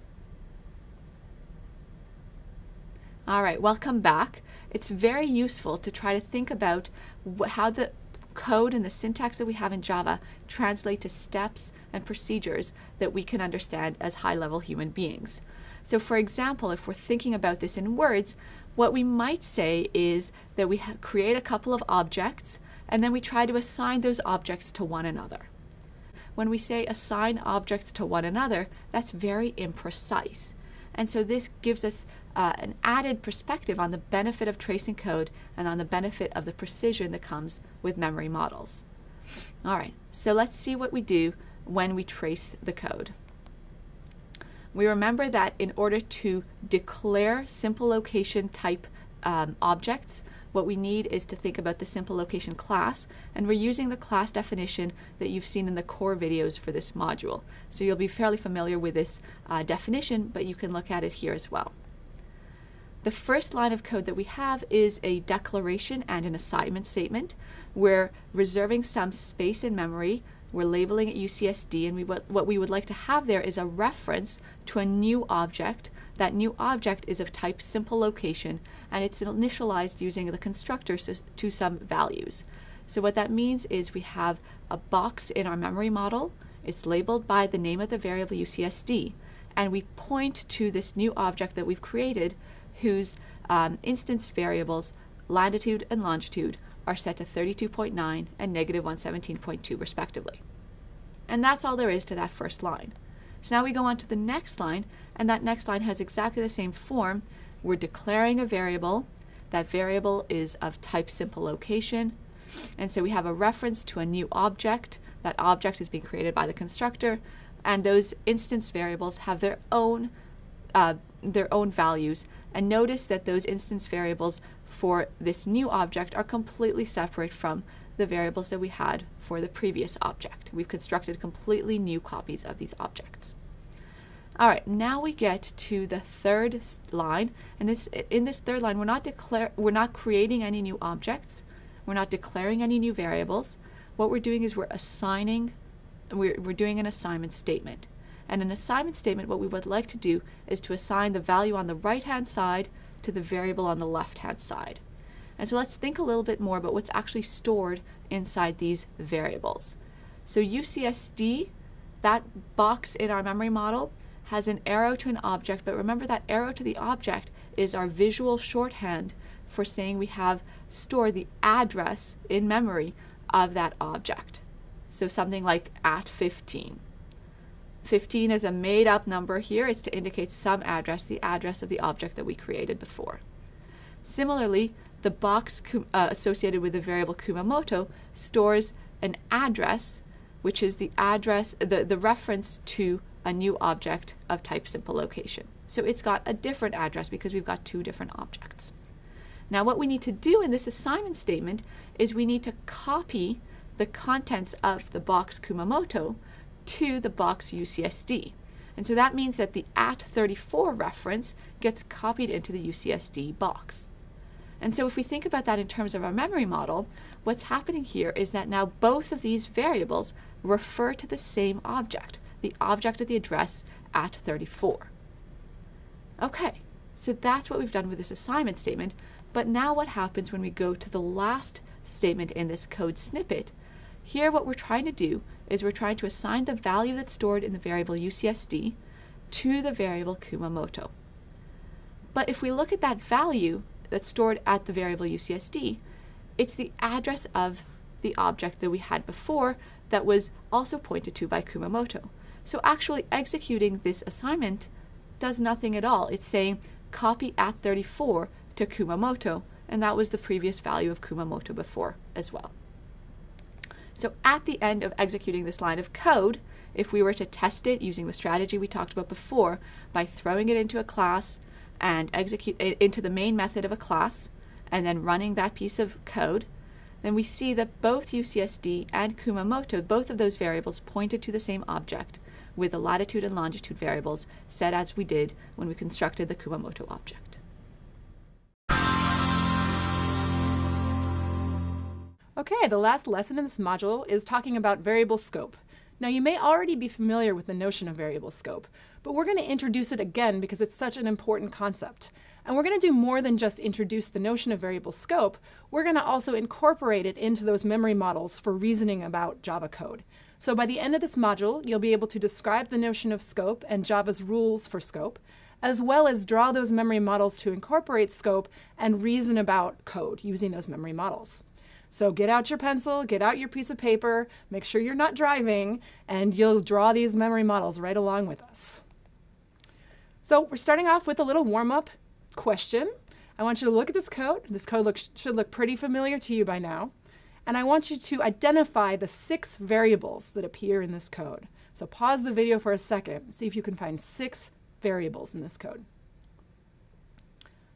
All right, welcome back. Hopefully you found 6 variables. If you didn't, don't worry about it. Here's the 6 variables that I found in this code. Now, you may have also identified that keyword this as a variable. It's not quite a variable. It behaves a little bit like a variable. We'll talk more about that later as we add in scope into our memory models. But here are those 6 variables. There's latitude and longitude, which are the member variables in our simple location class. There's lat_in and lon_in, which are the parameters to our method, to our constructor. And then over in our main method, there's lima, which is our simple location object, and then that tricky one, which is the parameter to the main method, args. So all of these variables are not necessarily created equal. So even though latitude is a variable in this code, if I try to refer to latitude over here in the main method, what do you think is going to happen? So take a minute, take a guess. What happens if I just try to directly access the variable latitude in the main method? So if you tried this, you will have found that it caused an error. If you try to access latitude in this location, in this main method, Java is going to tell you that this variable latitude is not defined here. So this brings us to the idea of scope. The scope of a variable is the area in the code where it's defined to have a particular value. And in this case, in the main method, that variable latitude is not defined at all. It hasn't been declared here. It was declared over in the simple location class. It was one of the member variables. So I can't get at it in main.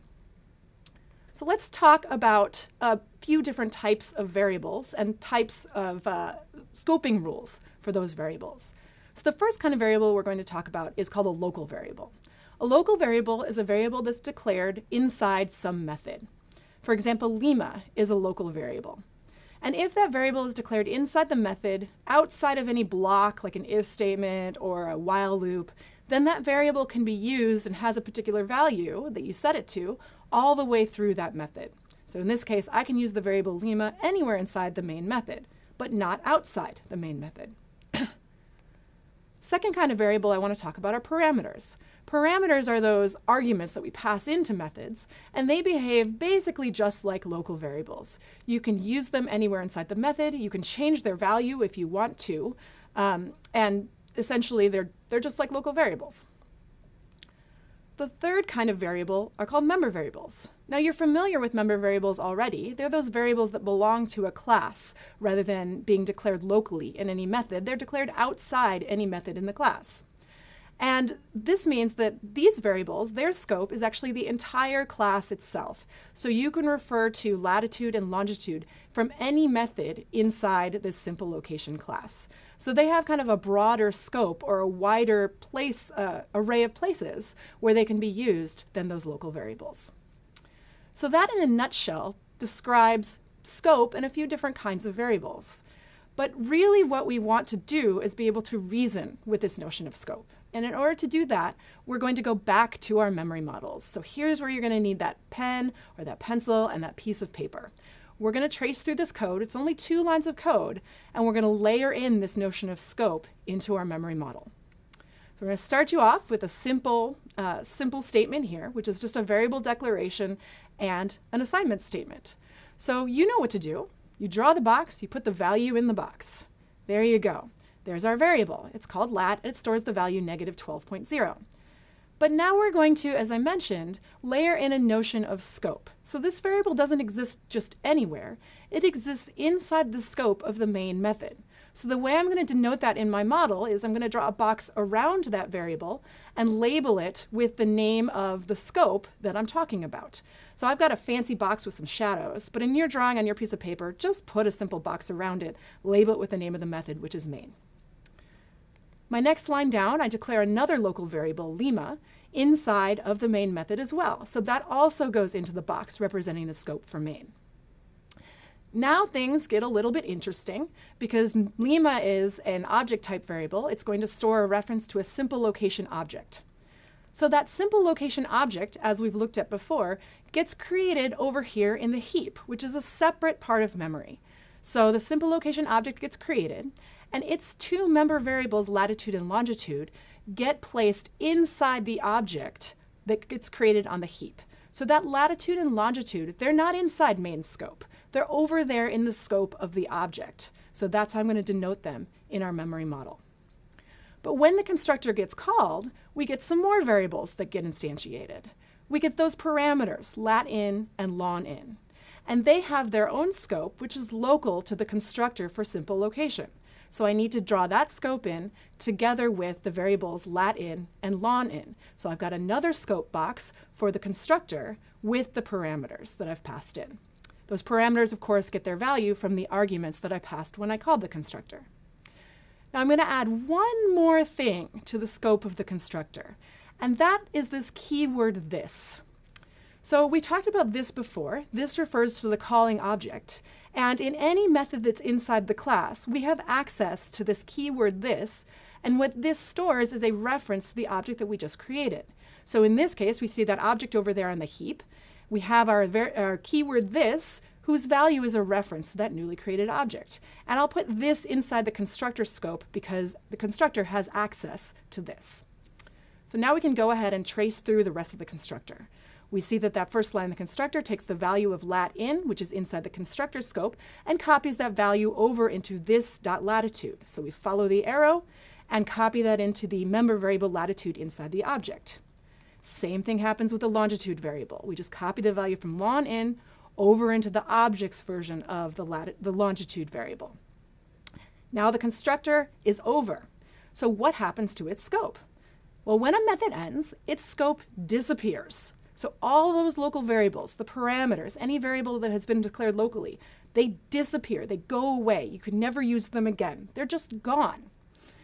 And now, as we know, the constructor is over, so we return back to the main method and set lima to have a reference to that newly created object.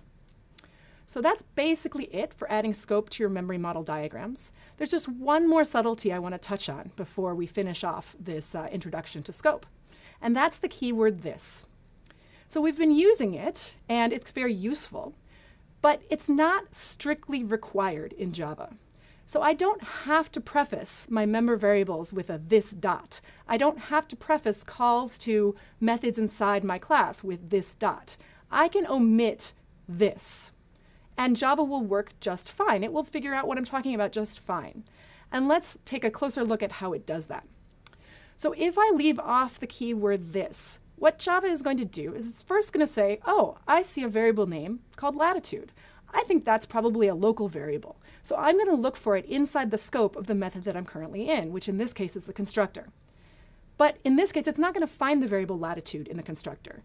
So what it's going to do instead is look over in the object, whose basically that was the calling object for this particular method. So it looks over here in the simple location object. Now it finds the variable latitude, and that's the variable that gets changed with this assignment statement. So that's all there is to scope, and we've got some practice problems for you, which we hope you'll enjoy.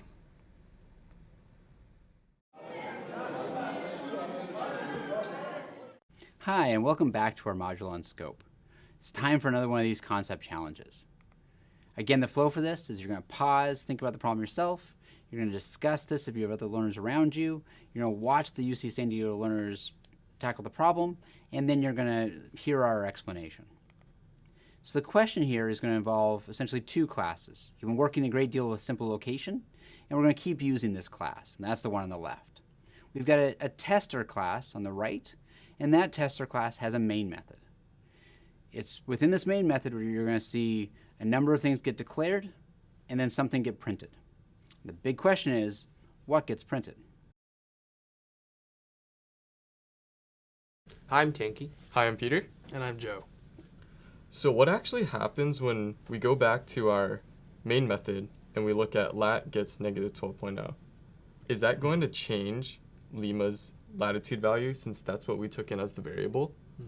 Well, I think since we were just working with a primitive data type, then it was just like getting a copy of it, right? It wasn't like doing the whole arrow thing like before.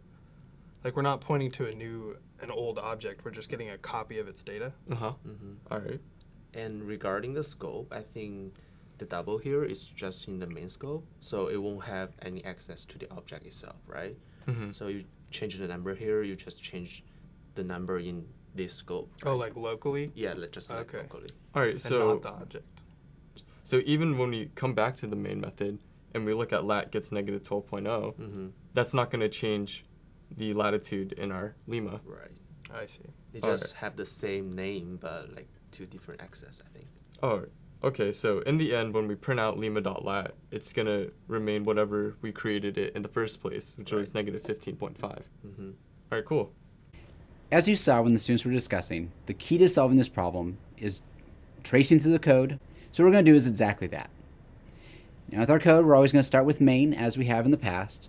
And we're going to start with the very first line in code, which is that double lat equals minus 15.5. So just so we know with all the memory diagrams, I'm going to start by creating a scope in main.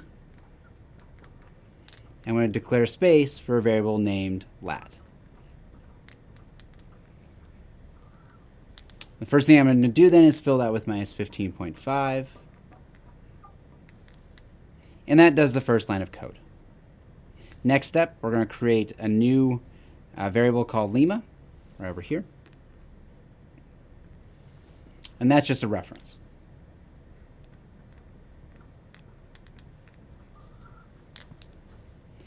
Then we call new simple location, pass it a lat, and a minus 77.0. That operation is now going to call the constructor.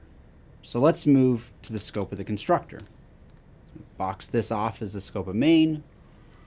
Box off the scope of my constructor in simple location. CTOR stands for constructor. And within that scope, I've passed now two parameters. So it has two variables, both lat_in and long_in. Each of those parameters just are now pre-filled with the values as defined at the time of the call. So lat was minus 15.5. That's this copy passed by value in Java, so minus 15.5. And long_in is going to be minus 77.0.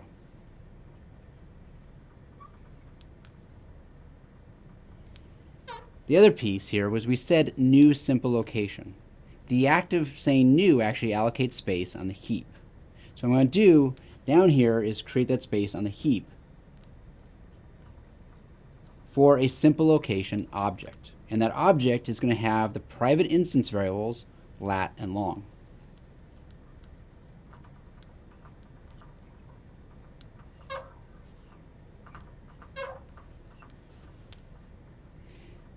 At this point, we already see that we have a number of cases where we see the variable lat. And that's going to be at the heart of this problem. So let's continue walking through the code. So we're right now in the middle of simple location, where we've already passed in these two parameters. And what we're going to do now is actually do this line of code. So this dot lat refers to the object on the heap. This is my simple location object. And it's going to be assigned the value of lat in, which is minus 15.5. So I'm going to copy that value over. The next line of code is going to behave exactly the same way, right? All it's going to do is copy minus 77 into long. Now we finish this constructor, and at the end of any method, as we know, these variables essentially get destroyed. I'm just going to do a quick line through it to say that our constructor variables are gone, and we're now back in main. So within main, the very next line of code we're going to execute is right down here. It's going to say lat equals minus 12. What lat are we referring to? Well, I'm going to look at my local scope. I have a variable named lat, and I'm going to change it to be minus 12. Now I've already made one mistake here. And that mistake is, when this constructor finished, it would have returned a pointer to this. And I failed to connect this to the object on the heap. All right, now that's connected properly. We now would have done the change to this to be minus 12. And now we're going to try to print lima.lat. So I'm going to follow my pointer, my reference out to lima, and I'm going to check what value does lat have. Well, the value is minus 15.5. What's going to be printed then is exactly that, minus 15.5. What we see from this, walking through this code, is that as long as you trace through the code, you draw your memory diagrams, you're going to be able to solve this type of problem.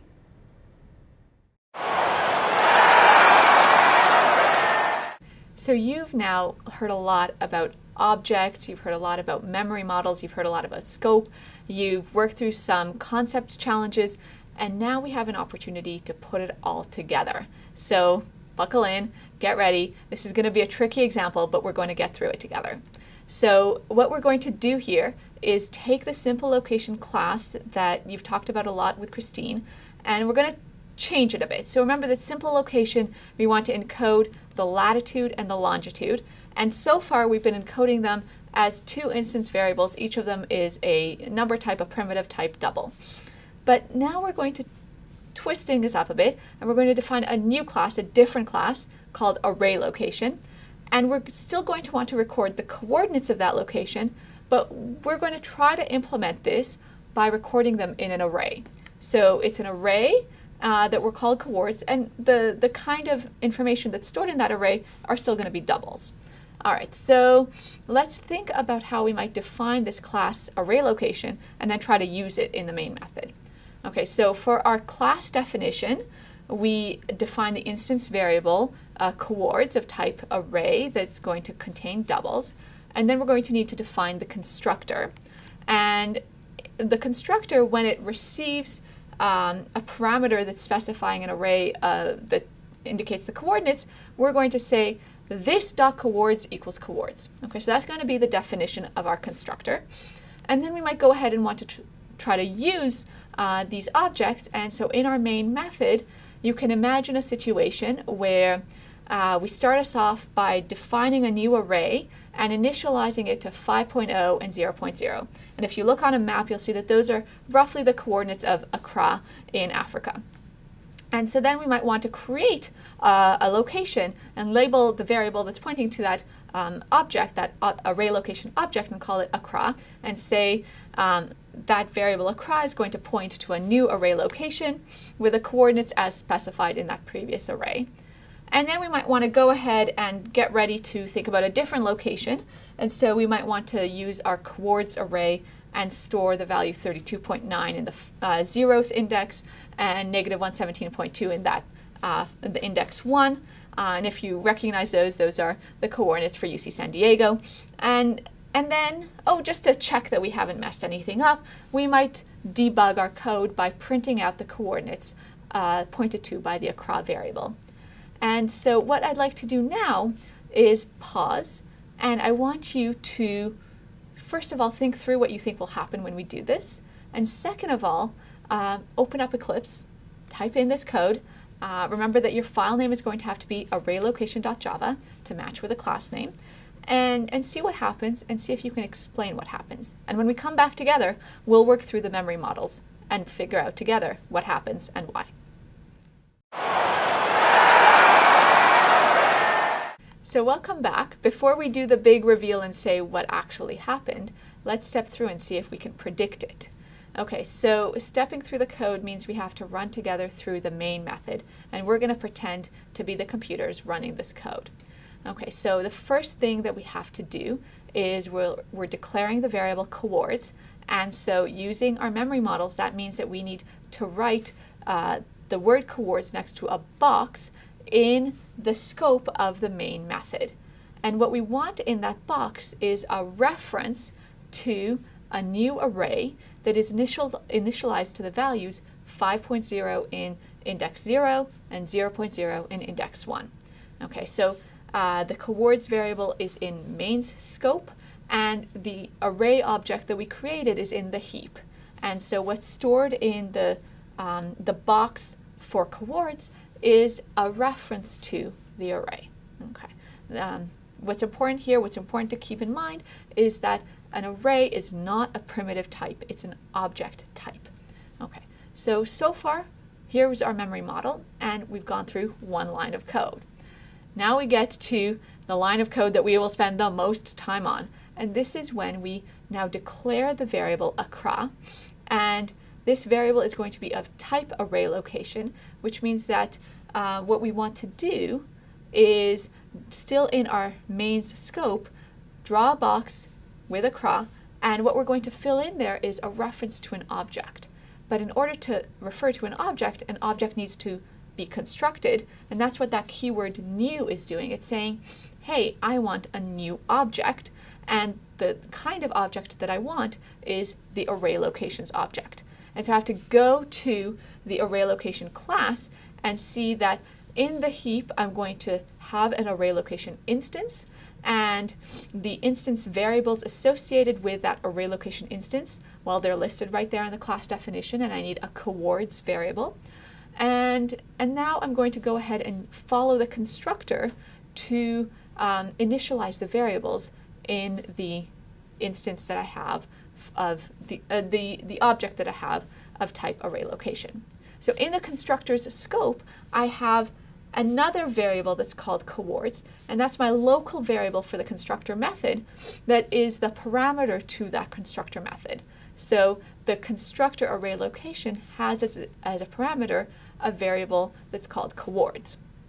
And what we do in this constructor, going back, before we go ahead and see what's in the meat of the constructor, we have to see what the value of that parameter is.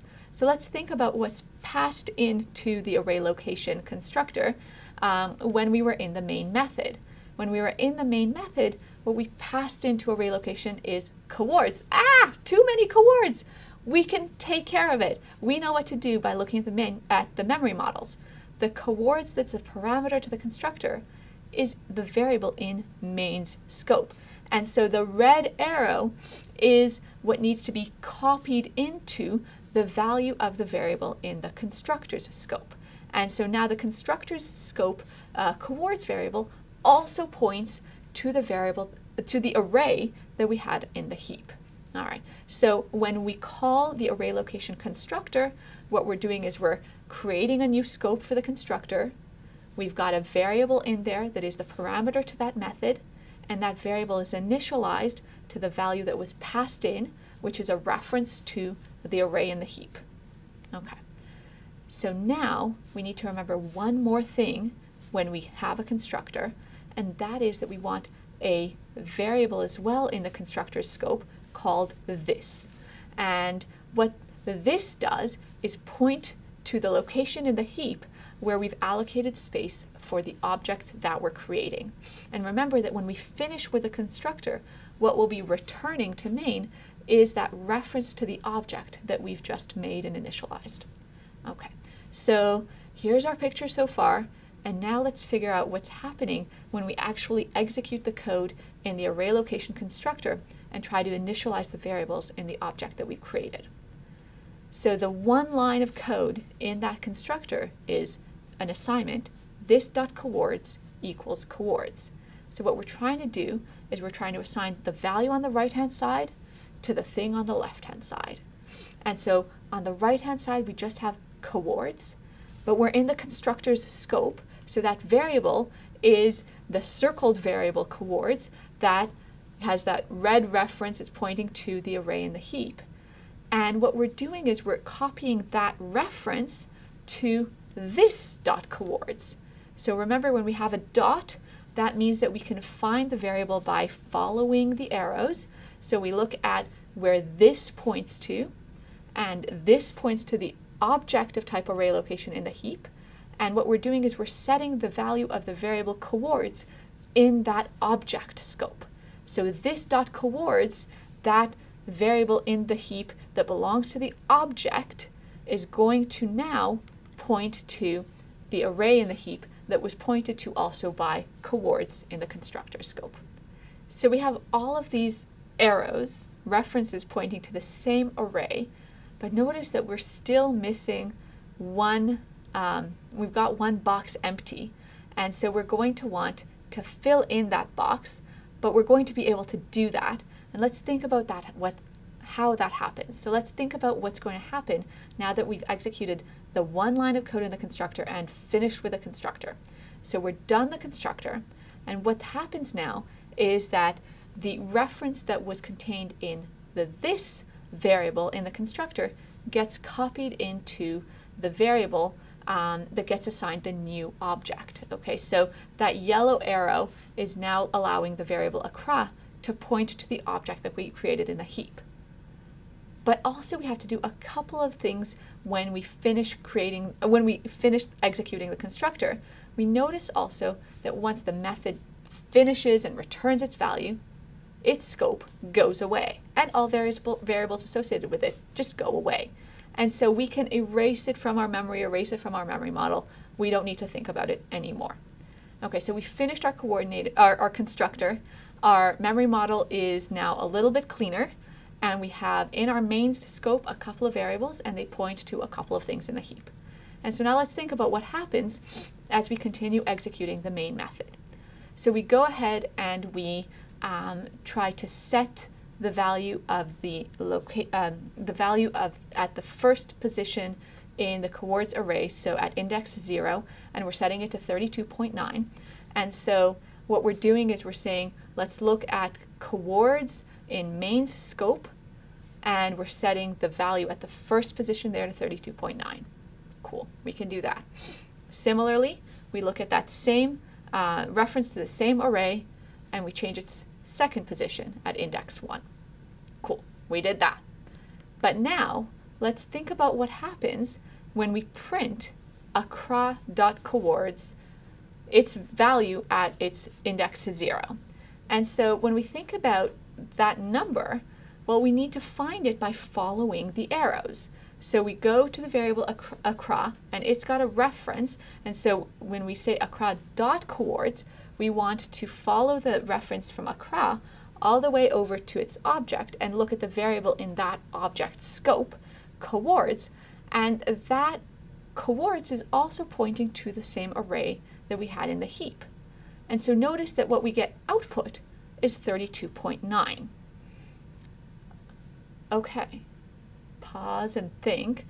There's something weird happening, right? We wanted to store in the accra object the coordinates of accra. But then we were able to do something outside that object without any setter methods, without going into the variables of that object. And without doing that, we were able to change the value of the instance variables in that object. And that is not a good thing.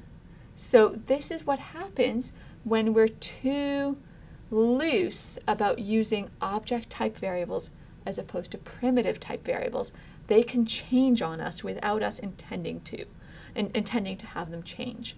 And so the moral of this example is A, memory models help us in actually tracing through code and figuring out what happens. And B, when we have objects and basically object types which include arrays, something that's not primitive, then we really have to worry about what is allowed to refer to that object and how can its values change in perhaps unintended ways. Okay, so hopefully you feel like you can do this yourself as well with any example that's thrown at you. This is a tricky one, so if you need to go back and look at it again, do, but now you're ready to go continuing on with this module and beyond.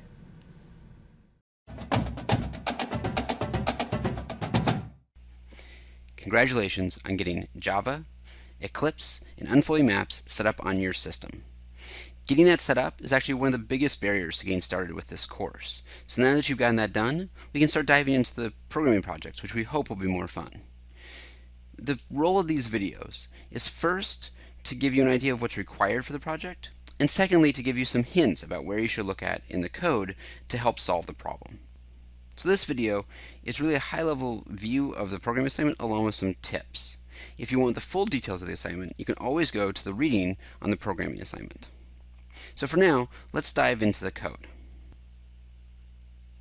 So if you got Unfolding Maps set up properly, you should have a package here which is UCSD Unfolding Maps. And let's start by expanding that. So expand it, you go into the source. Module 1 is for this programming project. Go into Module 1, you'll find Hello World. If you open that, you'll find this file here. Now it's always a good idea when starting with a new file to figure out what the high-level structure is. So we know what the class name is. This is Hello World. It's extending papplet. We're going to dive into some details about what extends means later in this course, but for right now, this means that this is going to be a graphical user interface. And it has two methods that we're going to care about. So if you scroll down, you're going to find the setup method. Setup is called once, and it sets up everything within the frame. And then the other method that we're going to focus on is draw. Now draw is called repeatedly. So now that we have an overview of the structure, that there's a setup and a draw method, let's try running the application and see what it looks like. So go under here, do run as Java applet, and what we get is an application that has a background with a map on it, and this map is zoomed into California. Now, it already has some built-in functionality in that you can zoom in or zoom out if you wish. And what's missing from this right now is a second map, which should go here, which is going to be zoomed into your hometown. So that's the main thing you have to do with this assignment, is create the second map that's zoomed into your hometown.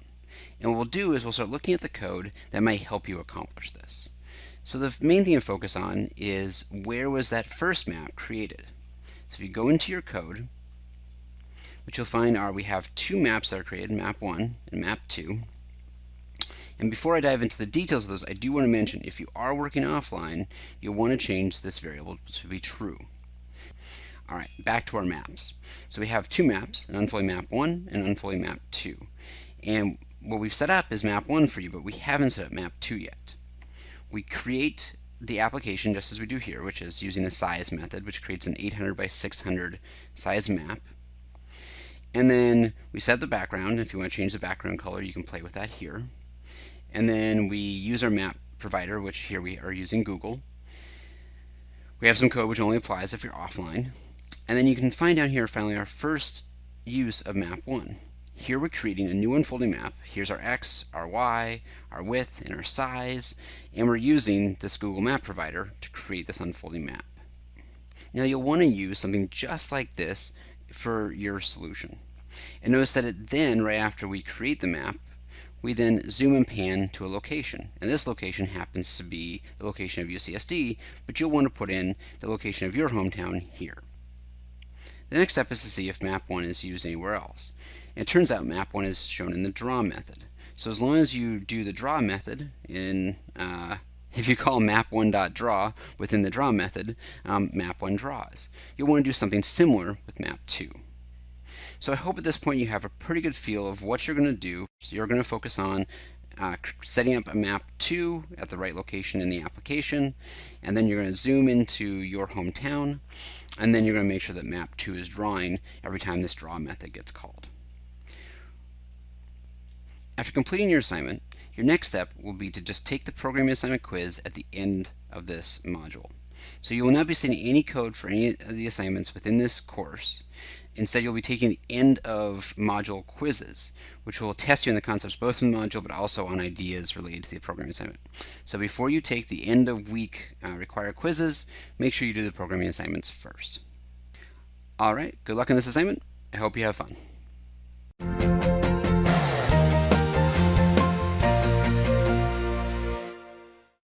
Let's continue on to this next module on graphical user interfaces. We'll really dive into the project and start building.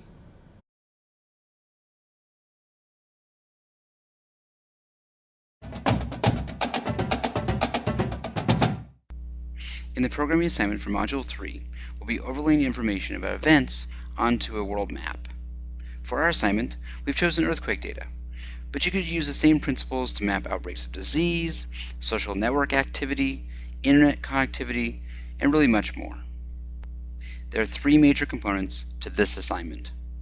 The first is creating marks on the world for recent earthquakes. The second is to customize those marks on the map based on the magnitude of the earthquake. And the last step is to create the legend over here on the left to help someone understand the markers on the map. Some of these steps may seem daunting right now, but we'll provide you code and support to help you succeed. Along these lines, the next videos will teach you how to create graphical user interfaces, or sometimes called GUIs, in Java. We'll work through some examples with unfolding maps and the processing libraries as well. Now, if you're already familiar with designing GUIs and these libraries, feel free to skip ahead to the project walkthrough video so that you can get up and running with the project. We hope you have fun. Think back to the programs that you've written up until now. And if you think back to them, especially if you've had to start from scratch, their functionality may have been a little bit limited. Maybe you're interacting with files, text files, or command lines. Maybe you're letting your user type in a couple of things in order to determine what the program does or ask questions to the program. But what we'd like to do in this project and then in this course and specialization as a whole is ramp you right up to medium and large scale programs to get you really experiencing what it's like to develop code in the real world. And so by the end of this video, you'll be able to create one kind of pretty sophisticated application, a GUI. And in order to do that, you'll be reading and using other people's code and libraries. And in particular, you'll be using the processing library. So I want to step back and think about what we'll be doing, and then we'll talk about how to do it. So by the end of this video, you will have the tools to create a really cool application where, for this particular example, we have in the background an image of one of my favorite beaches here in San Diego, La Jolla Shores Beach. And what we're going to do is we're going to add a second sun. It's sunny enough in San Diego, but we're going to add a second one. And that second sun is going to be like a visual clock for us. And so what we're going to do is have the color of the second sun that we've drawn on change depending on the actual time of day around us. And so, for example, at noon we want it to be a bright yellow sun, and then as the day gets closer to sunset, the color maybe will get pinky red, and then at dusk we'll go to gray, and at nighttime it will black out, and then at sunrise again we're going to have the sunshine. So that's what you'll be able to do by the end. And this is really an example of a GUI, which is a funny way of saying graphical user interface. It's an acronym. And when you think about graphical user interfaces, maybe that's sounds a little bit complicated, but you can't use a computer these days without interacting with a graphical user interface. They're really the programs that we work with all around us, from maps to development environments like Eclipse to browsers. Everything around us has elements like menus or icons or response to mouse clicks, has text boxes. all of these elements that we can draw on the screen, display data to the user, invite the user to interact with the program by manipulating something on the screen, those are all graphical user interfaces. So the application that we're working on is a particular graphical user interface example, and it's one that's displaying information. In a couple of modules, you'll also be able to incorporate interactivity and have your graphical interface respond to user input. That's coming soon. But for now, let's think about how we might go about coding some graphical user interfaces. And we don't want to start from scratch. What we'd like to do is think about what other people have done before us, stand on the shoulder of giants, as people say, and there's all sorts of libraries available to do GUIs in Java. So you might have heard some of these names as you're Googling around seeing how to program in Java, and everyone's got their favorites. Some are older, some are newer. In this course, we're going to be using the processing library. But something I want you to keep in mind throughout this whole process is that it doesn't really matter which library you end up choosing. There are odds and quirks about each one of them. There's little tricks to do with how you might choose one rather than the other. But at the end of the day, the design of the GUI is a high-level process, and it's a really important process because it will determine a lot of the usability and the user experience of people who are customers to your application. So it's really crucial, not the focus of this course, but when it comes down to implementing a design, you can use all sorts of different libraries and they'll all provide the similar functionality. And the way that they'll provide that functionality is through documentation. And so what we'll be talking about in the rest of the videos that come is how to use that documentation in order to create this really cool application. So welcome back to this second of a sequence of videos in which we're going to be building a graphical application. And remember, our goal is to display this beautiful beach picture and add a second sun, and that sun is going to be a visual clock for us. So if we deconstruct the application and what we need to do, basically we need to create some window or canvas and then place items onto that canvas. And so we're going to have a background image, and then we're going to put some shapes onto the image. And so we'd like a way for our canvas to be able to display images and shapes, and for us to be able to control the location and color and various other properties as well. All right, so let's think about how we would do that, and we'll start by thinking about controlling the position of elements in our application. So a really convenient way of specifying position is using coordinates. You've probably thought about them a lot in various math backgrounds and other situations, maps, for example. And what we can do is we can separate our canvas, the window that we're working with, into a grid. And we've got points on this grid being determined by their location across in the x direction and up and down in the y direction.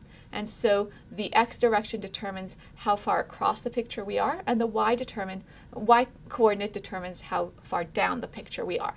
And so it's useful to keep in mind how each of these variables changes as we walk across the picture. And so the 0 of the x coordinate, where x is smallest, is on the left-hand side, and as we go towards the right, the x value increases. And that's just as you would expect from other contexts of coordinates. But y is a little different. Y is a little tricky.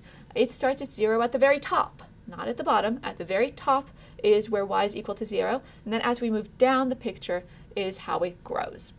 All right, so let's practice. Let's take an example. And suppose we had a canvas and it was 200 pixels wide and 200 pixels long. Let's think about what the coordinates would be of the center of the yellow sun in this picture. Okay, so let's think about it. And when you're ballparking these coordinates, what you might want to do is think about relative position. So is the sun halfway across the picture? No, it's not really. Is it a quarter of the way across the picture? Yeah, it kind of looks like it's a quarter of the way. And so the center x coordinate would be probably around 50. And ditto for the y coordinate, it's probably a quarter of the way down as well. And these are just rough numbers. So it's not exactly those, but pretty good. Okay, so we know how to place how to at least determine positions on the canvas. But now what we'd like to do is translate this into actual Java code and not just talk about, abstract drawing a grid on the canvas, but actually coding it up. And so we're going to use processing. And processing is this amazing, versatile library of classes and methods and data types that we can use in order to develop our applications. The thing is, though, you would not want to memorize everything that's in processing. What you want to do is have some sort of an index or a way of looking things up. I really want to do something with the size. I'm going to look in my processing index to see if there's a method to do with the size of the canvas. And the Java documentation of processing gives us exactly that. So we look up in processing and we see that there's a class called papplet. And what this class does is it does all of the hard work under the hood of bringing up a canvas, a little window, and then giving us functionality for drawing in that window. So when we want to go ahead and define our application, the one with La Jolla Shores in the background and the sun, we don't need to worry about what it means to draw a canvas on my computer screen. I can leave that to the papplet data type, which is a kind of a GUI data type, and then just customize what's being displayed in that window that's being brought up by my papplet. So if we look at this code snippet, what we see here is that our class, the class that we're defining, my papplet, extends papplet.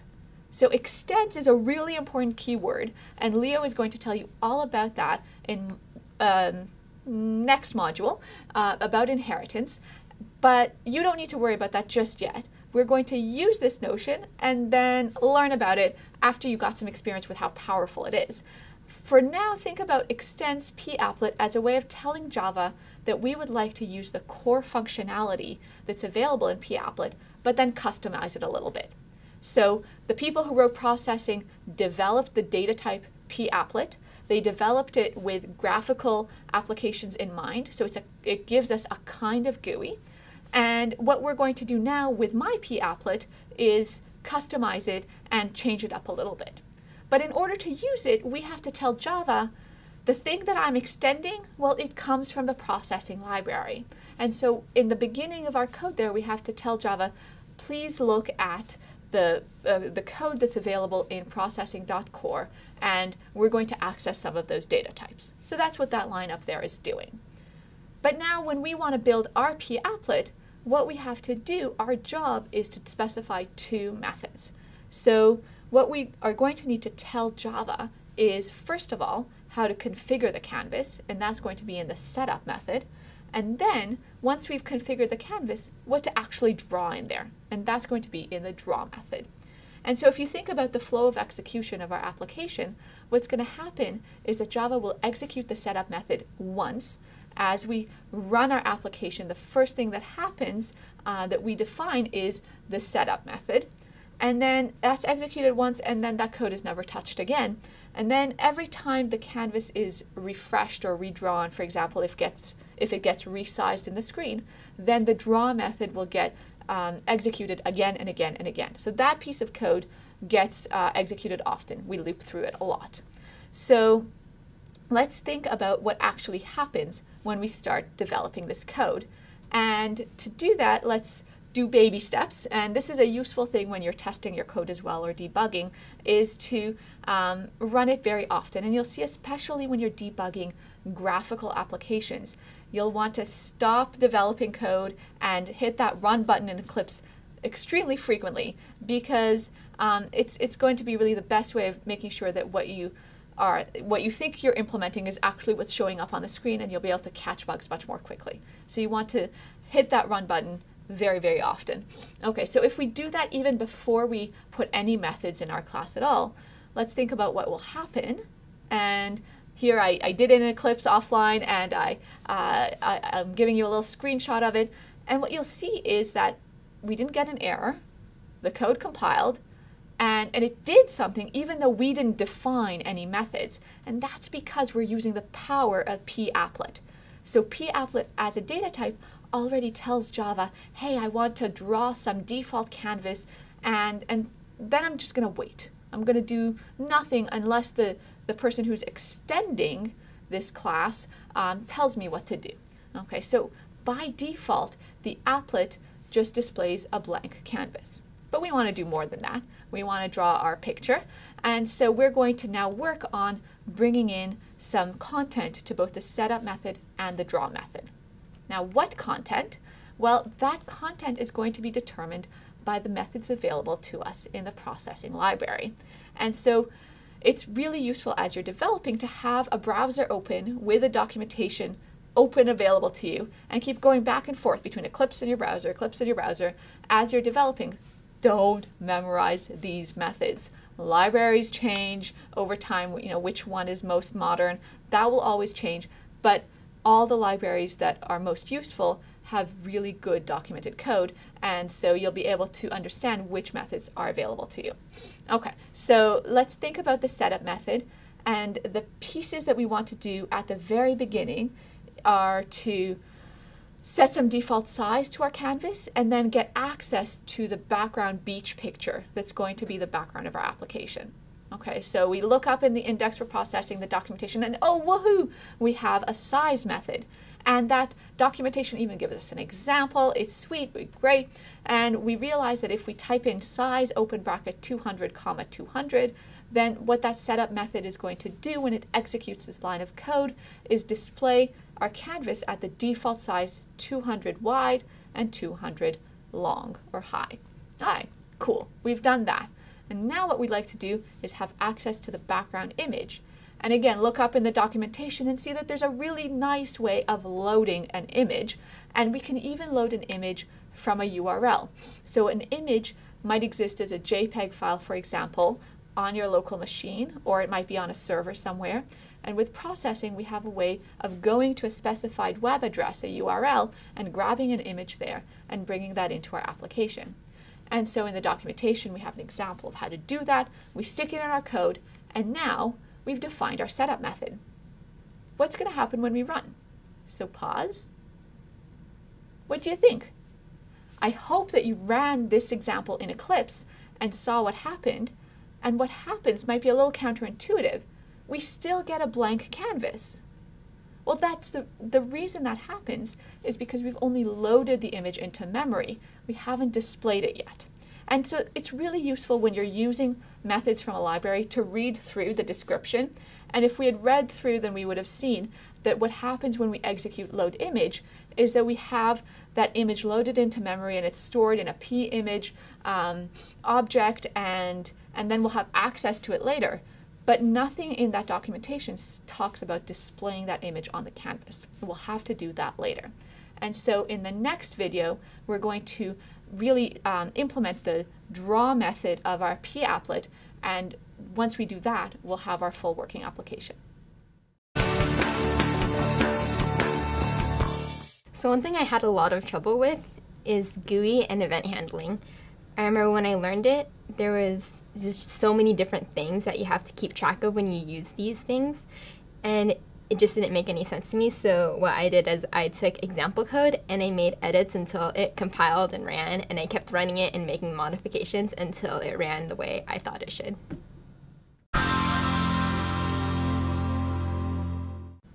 All right, welcome back to our sequence of videos where we're building an application that's going to indicate the hour of the day based on the color of the sun that we've added to the picture. And up until now, we've figured out how to use a p-applet class from the processing library, and we've set up our canvas using the setup method. And so now what we'd like to do is fill in the draw method, which is going to let us display the content. Okay, so what we'd like to do is display the background image that we've brought into memory.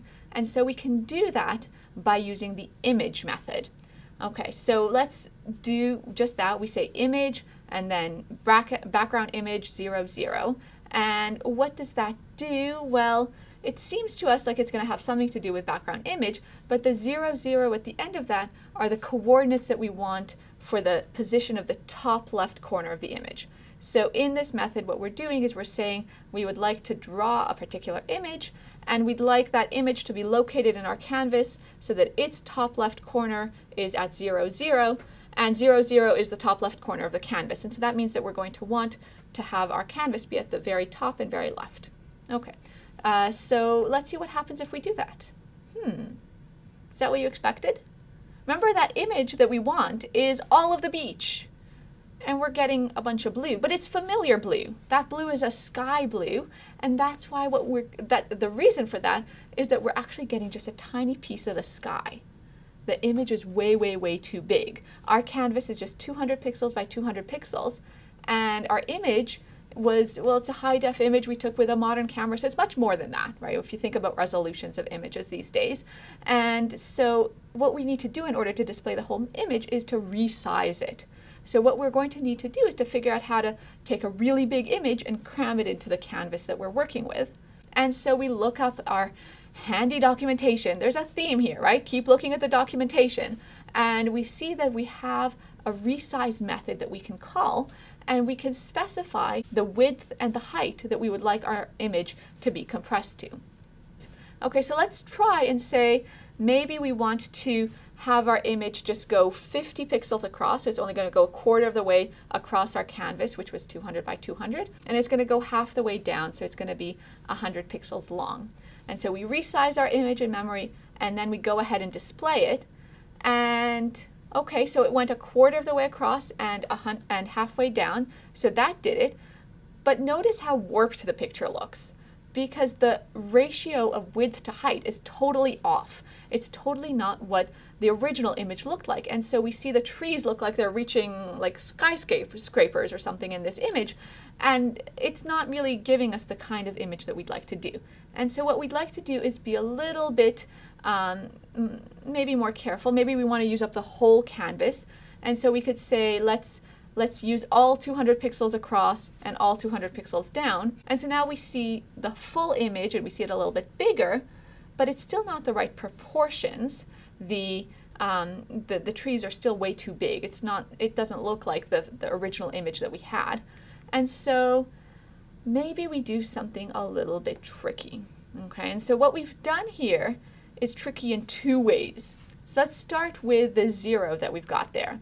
And the 0 that we've got is the first parameter of the resize method, says, I don't want to specify width. I want to be lazy. And the reason I want to be lazy is that I want the proportions of my picture to match the original. And so I only want to specify one of the coordinates, just the y, just the height coordinate. I want my picture to be the full height of the canvas. And then Java, you calculate the right width. You calculate the right width so that the aspect ratio, the ratio between the width and the height, is maintained to be the same as the original image. Okay, so if we put a 0 in one of the parameters, that means that we don't want to calculate both of the parameters.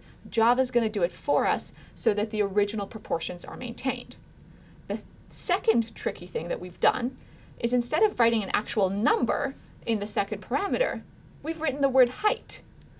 And the advantage of doing that is that height is an instance variable in the papplet class, which tells us the height of the canvas. It tells us how many pixels high the current canvas is.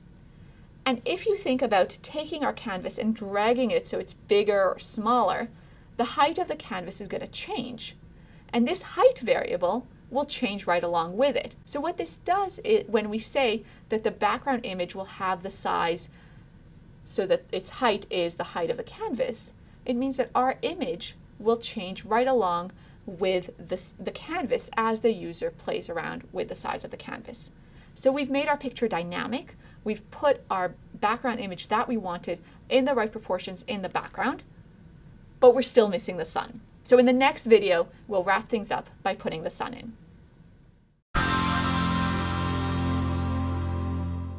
We are almost done. So remember what we've done up until now. We are working towards building an application that has a background image of the beach and then has a visual clock that's represented by a second sun. And at this point, we've defined the setup method of our class myPApplet that customizes the pApplet class provided by processing. And then we've started working on the draw method, and our draw method so far has brought in and displayed the background image, but we're still missing the sun. And so let's think back to where we want the sun to be and think about where that location is in that grid of coordinates that we have for specifying positions on our canvas. And so we want the sun to be somewhere in the top left of our picture. And we before talked about how that's roughly around 50, x equals 50, y equals 50, which is about a quarter of the way across and maybe a quarter of the way down. And maybe we want to tweak it so it's a little bit higher up, and so we want maybe a fifth of the way down. And so what we want to think about is how to specify the location of the center of the sun in this x and y space. And we're going to do it dynamically so that the sun stays in that top left corner and visible even as the user of our application might resize the window. Okay, and so we're not going to use fixed numbers like 50 pixels across or 50 pixels down. We're going to use relative coordinates relative to those variables, width or height of the canvas. All right, so let's think about where we might want to put it, and about a quarter of the way across and a fifth of the way down seems like an about right position for the sun. So now we need to go ahead and place the sun there. And we use a library method, ellipse, to draw an ellipse in the locations x and y. So the coordinates of the center of the ellipse are the first two parameters of the method. But then we have two other parameters as well. And so the second two parameters are the actual width of the ellipse and the height of the ellipse. So if those two parameters happen to be equal, then we're going to get a circle. And if those parameters are unequal, then we'll get an ellipse that's maybe flatter or longer. Okay, and so a thought question, something to keep in mind. With this particular method, will what we're drawing always be a true circle? Or can you think of a situation where what we've specified over here will actually look like a flattened ellipse or a tall ellipse? All right, so that's something to keep in mind, but let's keep going with our example, with our application.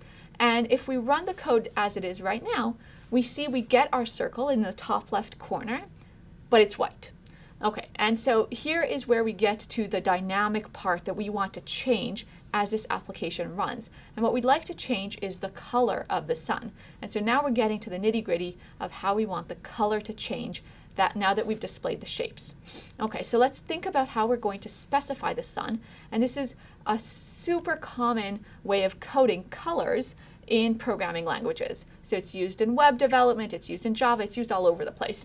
And what we're going to do is we're going to specify a color by specifying three values that describe the color: the amount of red in it, the amount of green in it, and the amount of blue in it. So we think of a color as being decomposed into three channels, R, G, B. Okay, and so we want that sunny yellow color, and so we need to talk about how much red will be in there, how much green will be in there, how much blue will be in there. And the smallest amount of a color that we can specify is 0. We can say we don't want any, for example, blue, or we don't want any green. And the maximum amount is going to be 255. And that 255 is, there's a reason for it. It seems like a random number. There's a reason for it. You can look it up. But it's there for a reason. And it's the maximum value for a color channel in the RGB coding. Okay, so for the particular color that we care about, it turns out that we are going to get that warm, sunny shade of yellow if we have the red set to its maximum value, 255, the blue set to its minimum value, 0, because blue's kind of cold color. We don't want it in this particular shade. And the green is helping that red go off to yellow, so the green is pretty high as well. Now, you don't need to know how to design colors. It's kind of fun. You can play around with these three values and see what colors you can create, but you can use Google and just put in the search string HTML, color selector, or RGB codes, color selectors, and you'll get lots of these palettes where you can click on the particular shade that you're interested in, and out will come the RGB code for it. So it's a handy tool, and you should feel free to use that. Okay, so if we set the fill, or the pen color, you can think of the drawing to be 255-2090, i.e. the color specified by the RGB code, where R level is 255, G level is 209, and B level is 0, and then draw the ellipse, then the ellipse is filled with that color. And so then we get our beautiful sun, just like we wanted in the top left corner of La Jolla Shores Beach. Okay, well that's great for the static version, but now we want that sun to change color over time. So at 7 o'clock, when it's beautiful sunset, we want maybe a pinker sun, and then as dusk comes, we want it gray. And the way that we can get our application to change is by remembering that crucial fact that when we have the methods set up and draw in a class that extends papplet, the draw method loops and updates the drawing over and over and over again. And so what we're going to do is, in our draw method, we're going to set the color of the sun based on the hour of the current timestamp of the clock. So I'm going to leave that as a tease for you. I want you to try and implement it. And in one of the support videos that we have coming up, Christina is going to work through how to draw a similar method. And then we'll be right back at you from tweaking the example that she shows you to getting this application to work. And you can do it. But I want you to keep in mind that central paradigm of setup being run once, and then draw, anything dynamic that changes is going to be in that draw method, because it gets executed over and over and over again.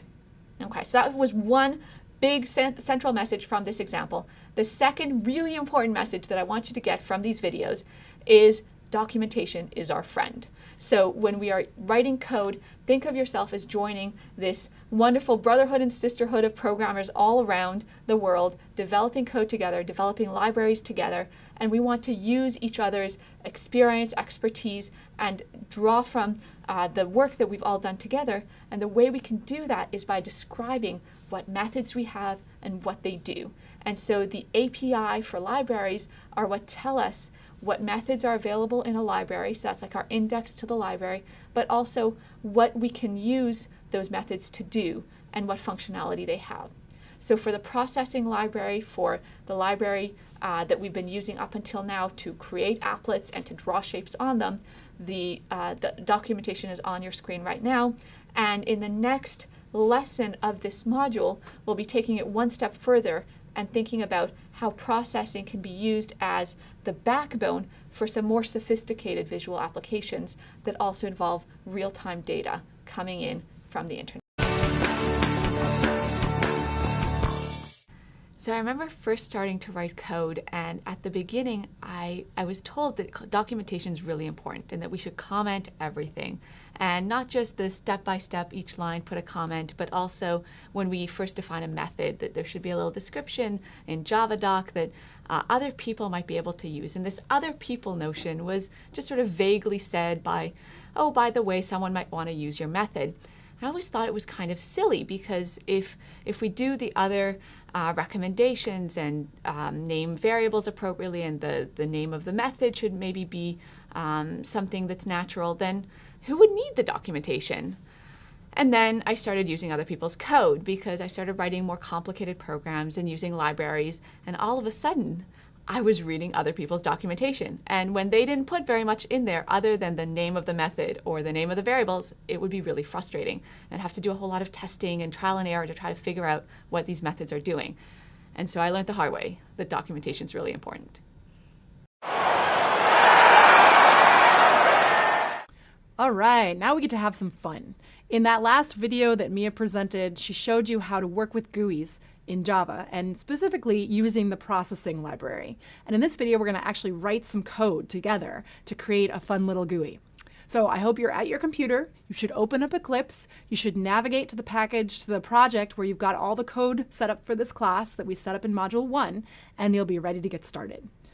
Okay, so we're going to get started by creating a new package to place our code in. So let's go over here to our source folder, and I'll right click and I'll create a new package. So here's my new package. I'm going to call my package GUI module. Okay, so I've got a new package to put my new class in it. It's always a good idea to organize your classes in packages so they don't just become a mess that's all unorganized. So inside this new class, or sorry, new package, I am going to create a new class. So I go over here, right click again, and say new class. And I'll call my class my display and create it. So here's my new class. So let me get rid of this window here because I don't need it anymore.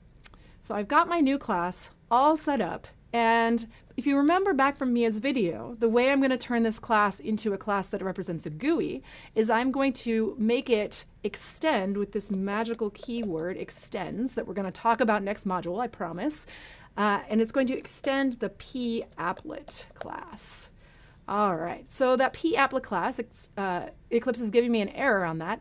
It's saying I don't know what the p-applet class is, and it turns out it's actually smart enough to fix this error for us by importing the correct class for me. So if I go right down here and I say, yes, I want to import that p-applet class, it will do that for me. So it adds that import line for me, and I'm ready to go. So now if you remember back from the video as well, you know that there are two magic methods that we have to implement in order to get our GUI to display. So let's implement those now. So they are public void setup. That's the code that gets run right at the beginning of when that GUI starts up.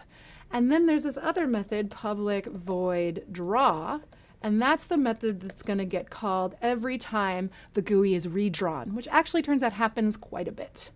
So I've got our two methods set up and ready to go. And now, in fact, this GUI will run. So let's try it out. Let's look at what happens when I press play. Great. So when I press play, I see a small window here. That's my GUI. It's kind of a boring GUI, so let's do something interesting with it. Let's start first by playing with the size of that window. So you may remember from the video, we have this method called size, and I can pass in parameters, the width that I want my window to be, and the height that I want my window to be. So I'll make a 400 by 600 size window, and then run that again, and see what happens. There we go. My window is both wider and taller than it was last time. So there's my new window. Now, it's always a good idea to just write a tiny piece of code and then play around by pressing run. And we're going to use this method a lot as we write this GUI code, especially GUI code. It's almost impossible to tell what you're writing if you don't actually see it. So we'll be writing a couple lines, running it, and it'll be kind of more fun that way. So now that we've got our window set up, actually I want to make my window square, so I'm going to make a window that's 400 by 400. Let's start playing around with color. So I want to first change the background color of this window. And in order to do that, I need to remember that there's a method that I can call that will change the background color. Now, we might not remember what that method is called, but that's okay. And that's where our documentation is going to come in handy. So I'll use that page in a second. But for now, I want to show you the documentation page for the processing library. So here is the documentation page for the processing library. And if you just search for processing documentation, you should be able to find this page, or the URL is just right here. And I can look over here at this color column and see that I've got a number of methods that will change the color of my drawing. And one of them is right here called background. So if I click on the background method, I see that there are a number of different versions of this background method. Remember that overloading we talked about in the last module on objects. And you can see that there's a version of it that takes 1 parameter, 3 parameters, takes an image parameter. I'm going to focus here on the one that takes 3 parameters and explain that in a little bit more detail. So that 3 parameter background method, what it's doing is it's taking it's taking 3 values which are respectively the red, green, and blue amounts that I want in my color. So we're defining a color in terms of its red, green, and blue, and that's a standard way of representing color on a computer.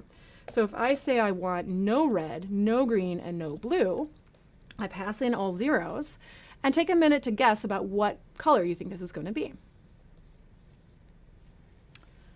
All right, let's try to run it and see what happens, see if you were right. Nope, it has errors. So before, I forgot a semicolon. No problem, I'll fix that. Now I'll run it. And now you can see that this background is black because I have no red light, no green light, no blue light. So no light at all gives me black. If I want white, I can change these colors to, these channels to all their maximum value, which is 255. And you can see that I'm going to get a white background. So there's my white background. And I can play around with the color here. I can change it to red by making the blue and the green channels both 0 and run again. So there's my red background, and I can keep playing around to get other combinations of red, green, and blue. But if you get tired of playing around, there are plenty of sites on the internet that you can go to. Here's one that I like that will allow you to pick an pick a color visually, and then it tells you what its RGB value is. So if I like this nice kind of teal color, I can see that its red, green, blue value are in those boxes below, and I can copy those values out into my processing window. Okay, so I want my background to be just a kind of plain gray. So I'll put it at 200, 200, 200. And incidentally, whenever I have a red, green, blue value that are all the same, I'll get some shade of gray. The lower the numbers, the closer to black. The higher the numbers, the closer to white. Okay, I've got my window set up. I've got my canvas set up. It's just going to be a gray square. And I am ready to draw a picture. But we're gonna, in order to keep these videos from getting too long, I'm gonna break the video here. Feel free to go off and play, start creating your own image on this GUI, or you can come back to the next video and we'll draw a happy face. All right, so we've got our canvas all set up and we're ready to draw something on it. And as I mentioned, I want to put a happy face on this screen because I like happy faces. So what I'm going to need is some shapes to draw with. And the first thing I'll need is a head. So I need to draw a head on my canvas, and I want my head to be a circle. So I don't know how to draw a circle. I don't remember. So I'm going to go back over to my processing documentation. And if I go back to that overview screen, I see that processing provides me with a whole bunch of methods for drawing shapes. And I've got some built-in what are called 2D primitives here. And I can see that one of those primitives allows me to draw an ellipse.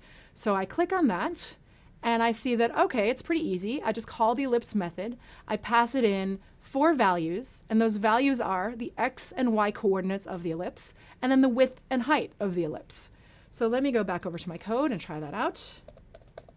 So ellipse, I'll put it at position 50, 100, and then I'll have it be not too big. I'll do it like 75 by 75. So there, I need my semicolon, and let's see what that looks like. All right, so when I put my ellipse on there, I see that I get, by default, I get a white ellipse, or circle in this case, since the height and width are the same. And it's appearing at x position 50, so it's 50 over from the left-hand side. And you can see that it's actually 50 over to the center of that ellipse. And then it's, well, this is kind of weird. It's 100. But the whole window is 400. And normally you think about positive y starting from this lower left-hand corner and going up. But if you remember back to Mia's video, in computer graphics, positive y is actually facing down. And the 0, 0 point, so the 0 y coordinate is way up here at the top left corner of my document. So it's the top that's the 0 y coordinate. And then y gets bigger as you go down. So with the y value of 100, it's only about 1/4 of the way down my window. If I want to bring it further down, if I wanted it at the bottom, near the bottom of my window, I'd have to make that y value very big. So I make it, say, 300, and you can see that that ellipse moves all the way down the page. All right, so I want a big happy face, and I want the background of my happy face not to be white, but to be yellow. So let's look at how to do that. So one thing I'm going to do is I'm going to make my ellipse much bigger, and I'm going to center it in my window. So my window is 400 by 400. I'm going to put it at 200 by 200, and I'm going to make it 390 by 390. So it's going to be nice and big. And then the other thing I'm going to do is before I draw my ellipse, I'm going to change the color that it's going to be filled with. And the way I do that is using the fill method. So I fill it, and this time I'm again going to pass in an RGB value. And I happen to remember that yellow is made by doing red 255, green 255, and then blue is 0. At least I think so. So let's try that out and see what happens. There we go. I've got a nice yellow head that I can draw my face onto. Great. So let's continue. I now need some eyes. So let's think about where these eyes are going to go. They're going to go roughly here. So let's work on putting the first eye on our face. So I want it to be kind of somewhere in this upper left corner of this GUI. So let's try it out. It's also going to be an ellipse, but this time it's going to be a black ellipse. So let's change the fill color to be black. And then I'm going to put another ellipse at position, let's make it 75, 75. And I'll make my ellipse maybe 50 wide and 70 high. Let's just see how that looks. I could sit down and I could do all the geometry to make it look perfect, but I'm just going to try it out. Oh dear, I'm way off. That eye is way off the face. So let me try to correct that. I need to move it down and a little bit to the right. So 75 isn't quite right. Let's try a much bigger value, or somewhat bigger value for the width. Let's try 100 for the X position. And then let's try about maybe 130 in the Y position. Let's see what that looks like. Okay, that's getting better. I'll maybe move it in a little bit more and try that out. So 100, I'll make that 120. And see what happens. Okay, that's not a bad place for the eye. So let's go ahead and put another eye on my happy face. And I want this one to be the same height, the same position down the canvas, but equally far in from the other side. So let's just reason about what the coordinates should be. Ellipse.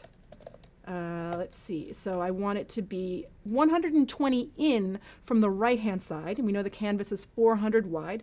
So I'll put it at position 280 in the X direction, and then it needs to be the same in the Y direction, and the same size, so 50 by 70. And then I'll try that out. All right, look at that. I've got eyes. And all that's left to do is give this guy a happy face. So I need a shape that is going to do that. So let's go back to the shapes list here. And I see that I have a shape here called an arc that's going to come in quite handy for that smile. So an arc allows me to basically trace the edge of an ellipse. And the way I specify an arc is by specifying the ellipse that I'm tracing. So here's the X and Y position of the ellipse that I trace, and then the width and height of the ellipse that's being traced. And then over here I have the angle that I want to trace out. So the zero angle is right here, and then it goes around clockwise all the way around. And these angles are measured in radians. So halfway around is going to be pi, all the way around is going to be 2 pi. And they've got built-in constants that we can use for those values. So let's go ahead and just try this out. So I want to do an arc, and I want the ellipse for my arc. Let me just take a guess. I'll put it at about 200. It needs to be centered. And maybe about 280, so kind of down towards the bottom of my face. And then I will maybe make it, I don't know, let's try 75 by 75.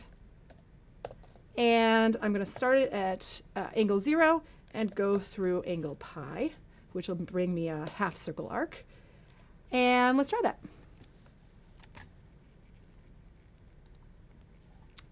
Okay, look at that. That looks pretty good, actually. That's pretty cute.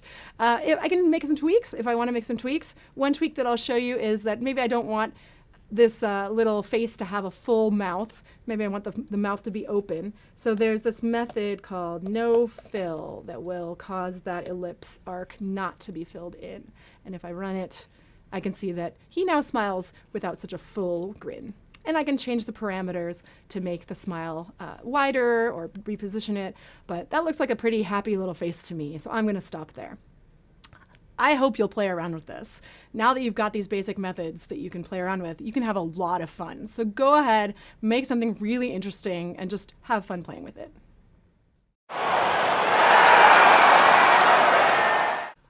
right, so now we're going to look at the example that Mia presented in her video on your introduction to GUIs. And that example was to display an image and then put a sun on top of that image by putting an ellipse there and change the color of that ellipse depending on the time of day. She talked about using hours to calculate the time of day, but I'm a little too impatient to wait for hours to go by to see the change in the sun. So I've modified that example slightly so that the sun color is going to change based on the second of the minute. So you can see here, as I open up this application, I see my beach scene, that already has a sun in it, but my sun that I've placed on top of it is now changing color every second. So it's getting darker and darker and darker, and in a minute you'll see it get lighter and lighter and lighter as it goes back to its yellow color. So let's take a look at the code that makes that happen. Here it is. Of course, it's a GUI, so my class needs to extend the p-applet class, which is my base class for implementing all of my GUIs. And I'm going to implement these two fundamental methods here, the setup method and the draw method. I've got all the code written. I'm just going to walk you through it. So the setup method is for all the code that I want to run once, only when this method first starts running. So that involves setting the size of the window, setting the background color, setting the stroke color to be black, and then loading up my image and placing it into the background. In my draw method, here's where I'm going to create and color the ellipse. And the draw method is what's going to get called over and over and over again. So it's going to change the color of that ellipse every second and show me that change, as you can see there on the right of the screen. So it's actually not too complicated to understand how this is happening. At the heart of this code, all we're doing is we're calculating a custom color here on this line, and then we're filling the ellipse with that color that we're about to create, and then we're going to create the ellipse. So I'm going to talk about creating the ellipse first, and then I'll talk about how we create that custom color. So we're creating the ellipse to be based on the width and the height of the window. So we're taking the ratio of the width and the height of the window over 4 and over 5 to basically position the ellipse and to size it according to the height of the window. So if the window were bigger, that ellipse would be bigger. And you have access to these width and height member variables since you're working inside a class that extends the p-applet class. Those get set automatically for you when you call the size method. So that's just a way we can kind of make things a little bit more flexible in terms of how big our window is, rather than setting the width and height, or setting the size of the ellipse directly.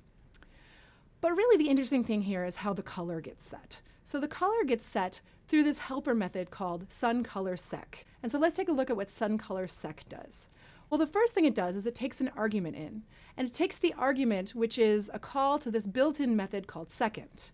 And what this built-in method called second does is it returns the number of seconds that have elapsed since the last minute, according to your system's clock. So that's built in for you. You can use it. There's a similar method called minute and another method called hour that do just what you would expect.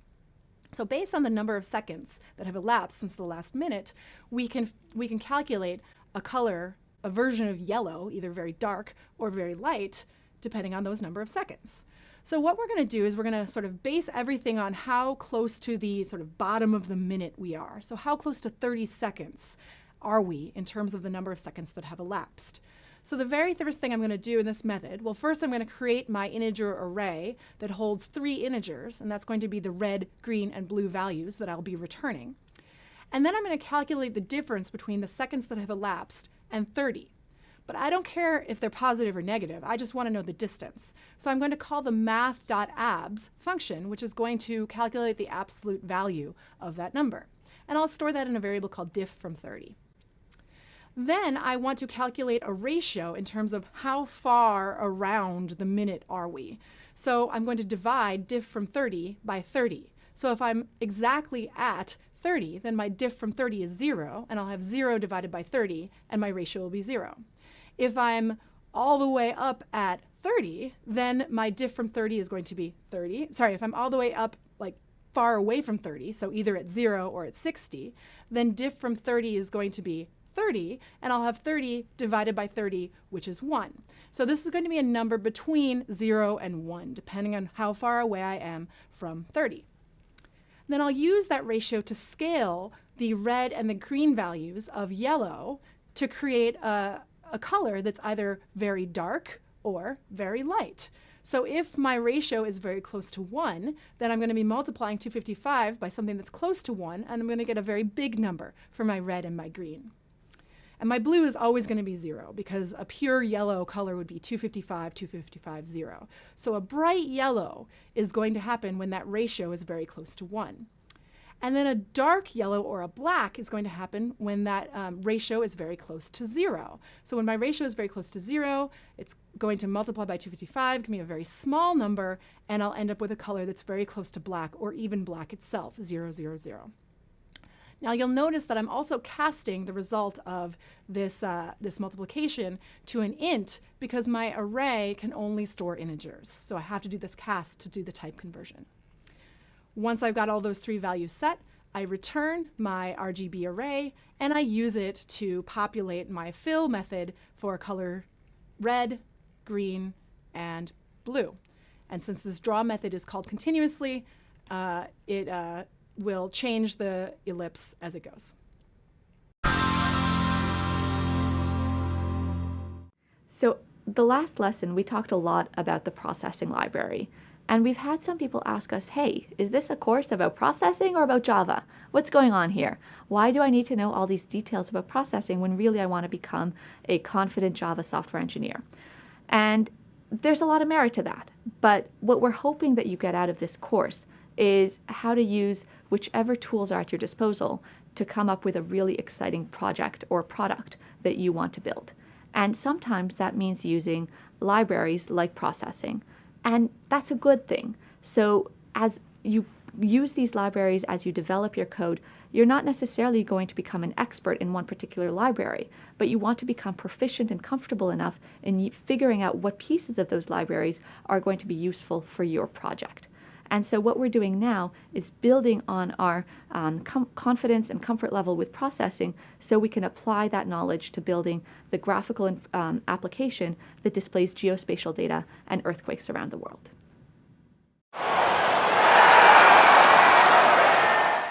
In this support video, I'm going to talk to you a little bit more about documentation and how you'll be using it throughout this course, and particularly in the homework assignment, the programming assignment that you'll get started on at the end of this module.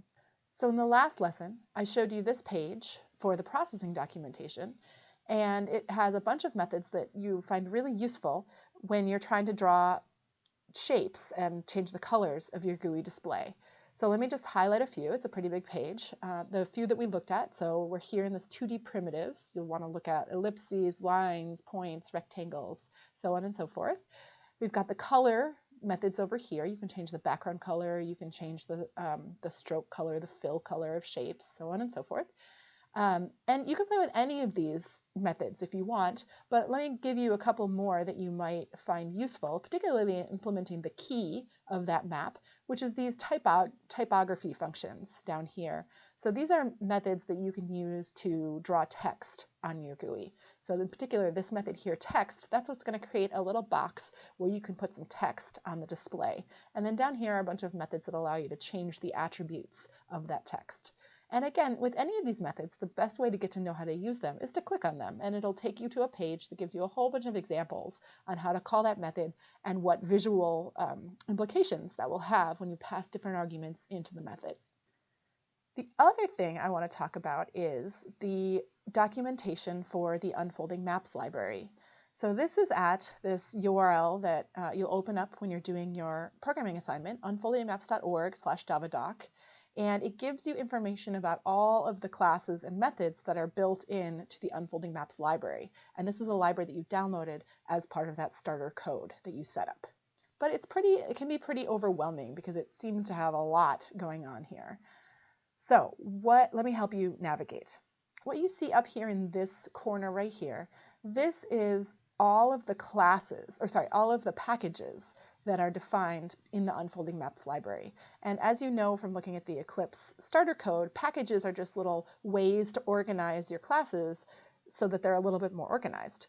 And this window is only really useful if you know what package you're looking in. If you just know the name of the class, you don't necessarily want to look here. But if, for example, you know that you only care about the map providers, which is this package right here, you can click on this, and what it will do is it will limit this display down here, which is where you see all the classes. So if I click providers up here, then what I see down here are only the classes that are part of that package. And that can be useful because this can give you all the different possibilities for what map providers you can use. So here's the Google Map provider. There's a whole bunch of different Google Map providers. There's a bunch of different there's some Microsoft map providers. There's an Open Map Surfer provider. So there's a lot of different map providers that you can play around with, and perhaps you already played around with in that first module. But if you don't know what package you're looking in, then you can just click here to all classes, and this will give you a list of all the classes that are provided by this library. All right, so let me go to some classes in particular that you'll find useful for this part of the project. The first one is down here. It's called Simple Point Marker. This is the class that you're going to be implementing. You're going to be creating instances of this class to create those markers on your map. So you can click on it, and what you're going to see on the right-hand side is all of the different methods and fields that this class has. So you can see that it has a few different constructors, and we recommend using this constructor here that takes a location. That will just create a simple point marker at a given location. And if you want a little more information about this constructor, you can click on it. It gives you a slightly expanded view of the documentation. So you can learn more about it that way. And then there's a whole bunch of different methods that you can implement, or that you can use that are already implemented here. Now, just a caution against this draw method. This draw method you should not call explicitly. This is called automatically for you. So do not call the draw method explicitly. We're going to learn more about that in the next module. But for now, just know, don't call draw on the simple point marker. So then that might raise the question of how are you going to draw these simple point markers? Well, it all goes back to the unfolding map. So here's the other class that you'll want to rely on this Java documentation for, which is the sort of main class that you're adding everything to visualize the map. And so this unfolding map class, you can see we've already looked a little bit at the various constructors that it has, but you can see that it has a whole bunch of different constructors. So you can play around with constructing these unfolding map objects using different parameters as you like. And then you can see that it has a bunch of methods. It has a lot of methods. And in particular for this assignment, some of the methods that you're going to find useful are things like add markers. For example, this method here takes a list of markers and adds them to the map. And once those markers are added to the map, you'll see them appear. This is, once they get added to the map, that's what causes Java to automatically call the draw methods in the markers and displays those markers for you. So those are just a few useful classes and methods that you'll want to use on your programming assignment for this module. So in addition to the documentation for processing and for unfolding maps, Java itself actually provides documentation for all of its libraries and classes and all the methods on those classes. And you can find that at this URL here, and you can do a Google search for Java documentation. One thing to note is that if you're working in Java version 7, you'll want to change that 8 to a 7 so that you match the version of Java that you're working with. But what you can see basically here is every single class that Java implements. And this can be really useful when you're working with a class that you don't really know that well or that you've forgotten a little bit about. So we encourage you to also use the standard Java documentation as well. In general, it's really to your benefit to start to get comfortable playing around with this documentation and using this documentation, because in the real world, and even in this class, we're not going to tell you every single thing you need to know in order to use some library code. Using library code is extremely common, and there's no instructor sitting there telling you, oh, you should use this class and you should use this method. It's up to you to read the documentation for that library, and hopefully it's good documentation, so that you can figure out how to use those classes and those methods yourself. This will also drive home the importance of documenting your own code. When you start writing code that you will provide to others to use, all they're going to have is this documentation to go by. So it's a really good idea to make it as complete and as useful as possible.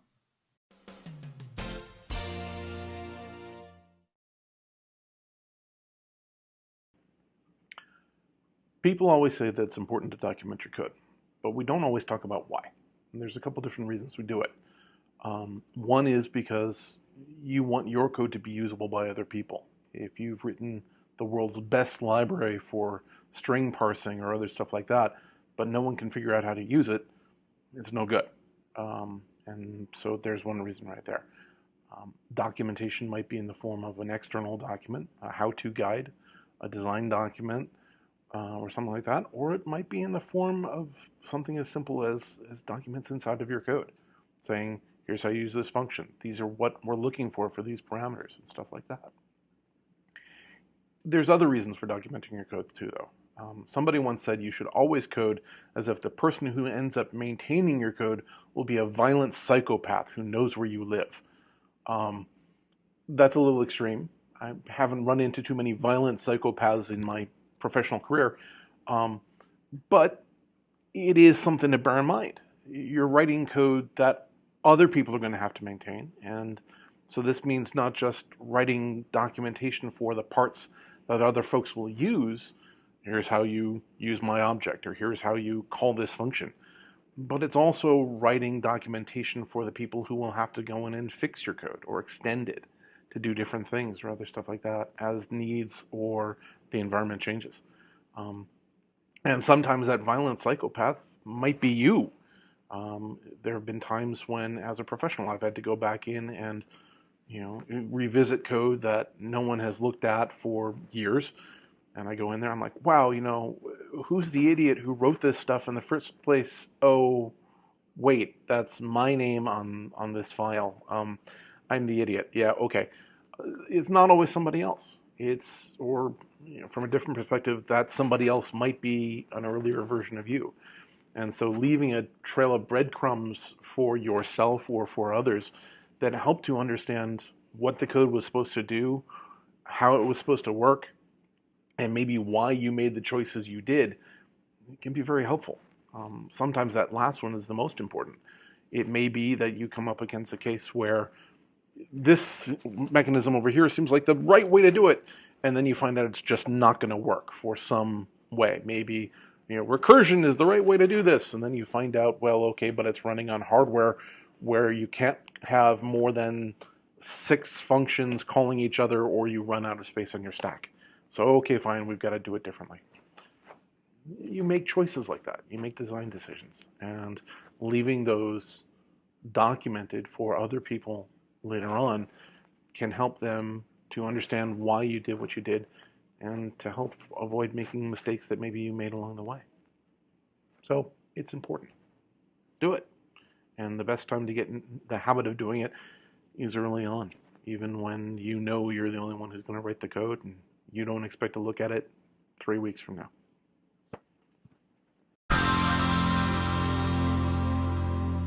So now we're ready to lay the foundation for the specific graphical application that you're doing for the project. And so remember that what we'll be doing here is placing earthquake data around the world.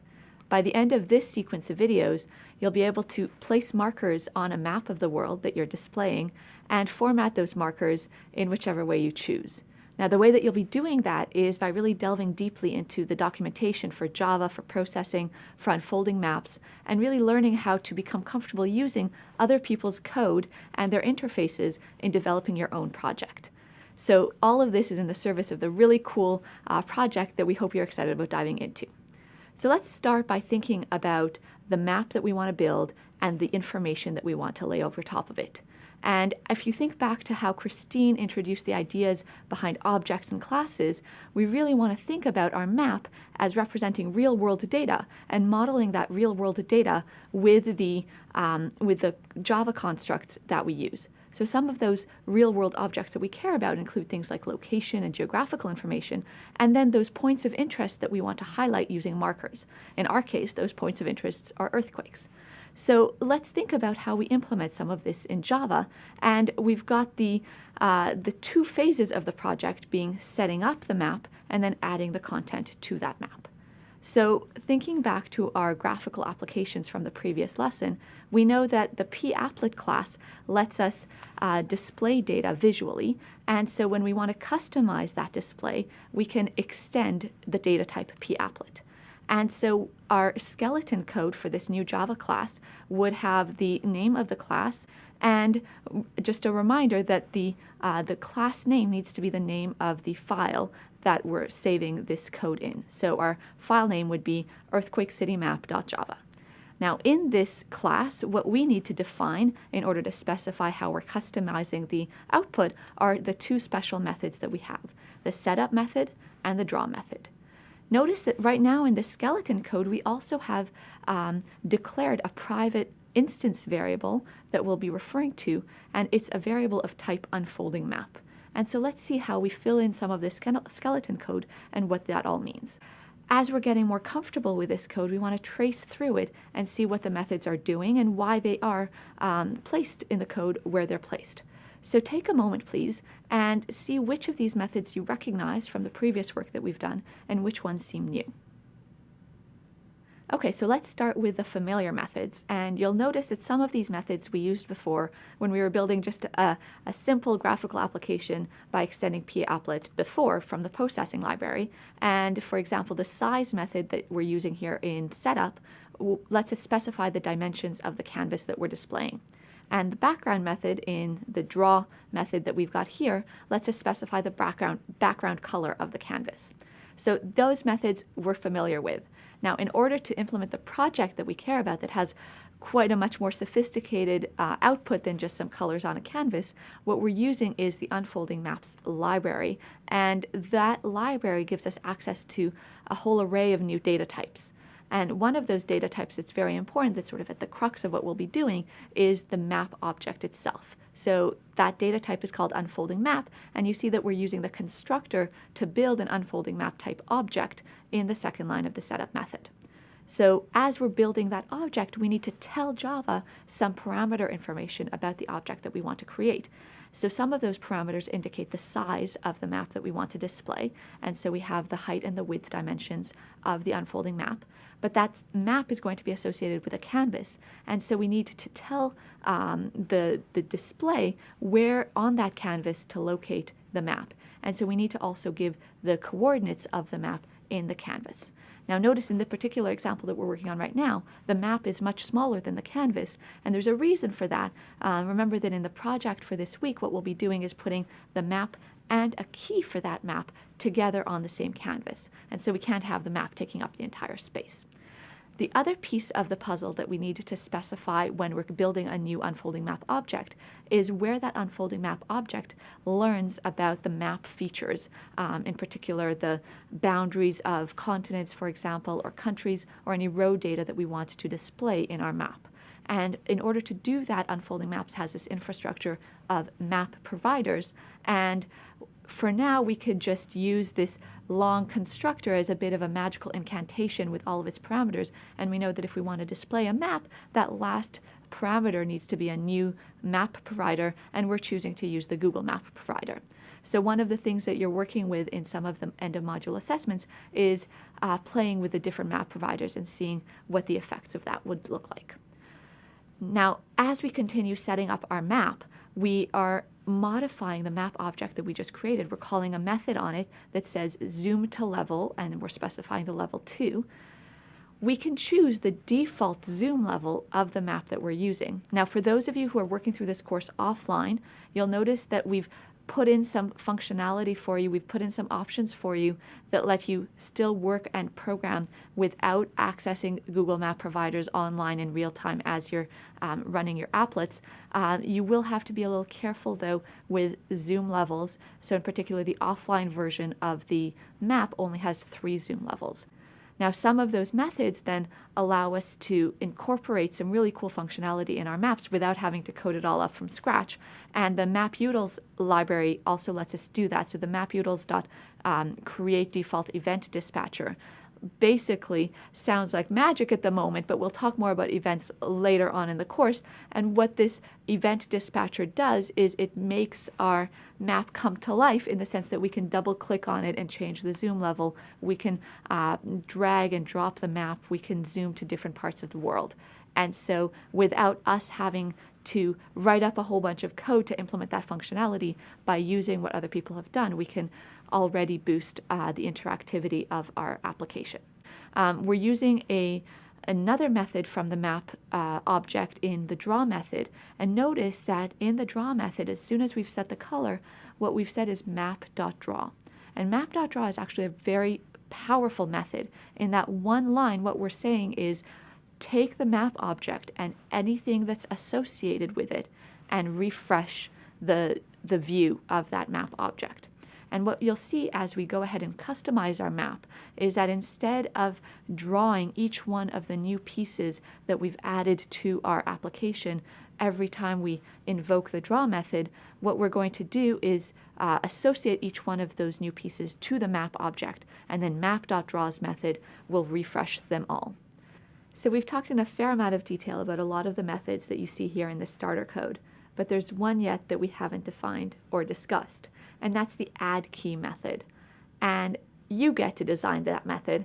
That method is a private helper method in this class where you will design how to interpret and display the markers that indicate the magnitude of earthquakes that you're showing on this map.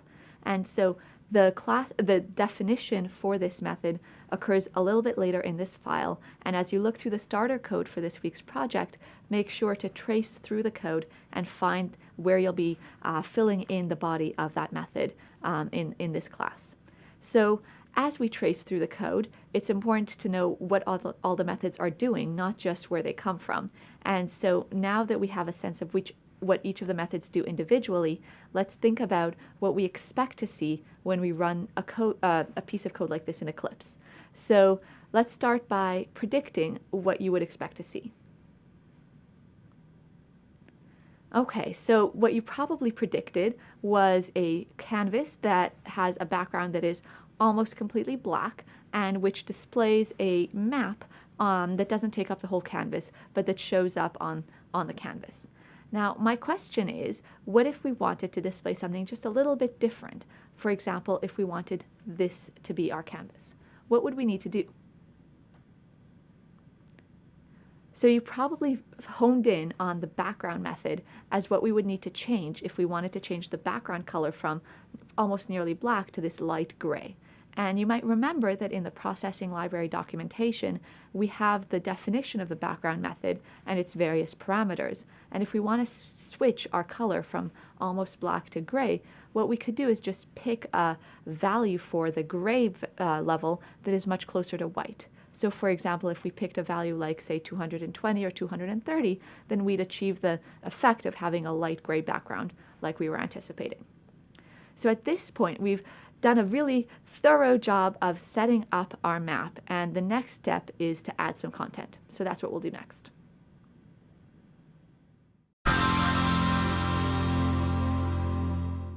So we're going to continue building our map application displaying earthquakes, and we're ready to start adding content to the map that we set up before. So then the question is, how do we add that content? And we know that our map is, well, it's part of a class that extends papplet. And so the two main methods that we've got where we're doing a lot of the hard work are the setup method and the draw method. And so it's a question, where do we put the definitions of all of these new objects that we want to create that will let us point at various parts in the map? And remember that the setup method gets executed exactly once at the beginning of when the papplet is launched, whereas the draw method gets executed over and over again every time we want to refresh the view. And all of these objects that we're creating, the pointers to various milestones and features of the map, we don't want to create a new object every time the screen gets refreshed. What we'd love to do is just have a single instance of those class that represents a particular point that we're thinking about, and have that point somehow associated with the map as a whole, and then every time we need to refresh the map, we just say, hey, refresh everything that we've already created. And so for that reason, all of these definitions, all of the work that we're about to do will get put in the setup method. And then when we execute the map.draw method within the papplet's draw method, that map.draw method will go through all the objects that are associated with or attached to our map object and will refresh them as well. So let's think about adding a specific marker to denote a particularly significant earthquake that happened in Chile in 1960. And so what we'd like to do perhaps is indicate that location as something of note and then put a dot on that location in our graphical representation. So let's think about some code that we could use to do that. And in the first line of code, notice that we're working with coordinates, which should be a little bit familiar to you from what Christine was doing earlier. So one of the great things about working with a library of methods and data types that were special built for a particular purpose is that a lot of the data types that we would naturally need have been defined for us already. And location is one of those examples. So in our earlier videos, we actually defined a class called simple location, and we tried to build in some of the functionality that locations ought to have. But we see over here in the documentation for unfolding maps that we already have that in the location class. And so notice that there are a couple of different constructors depending on which parameters we want to use, and then some public methods that we can use to both access and modify some of the properties of the location objects.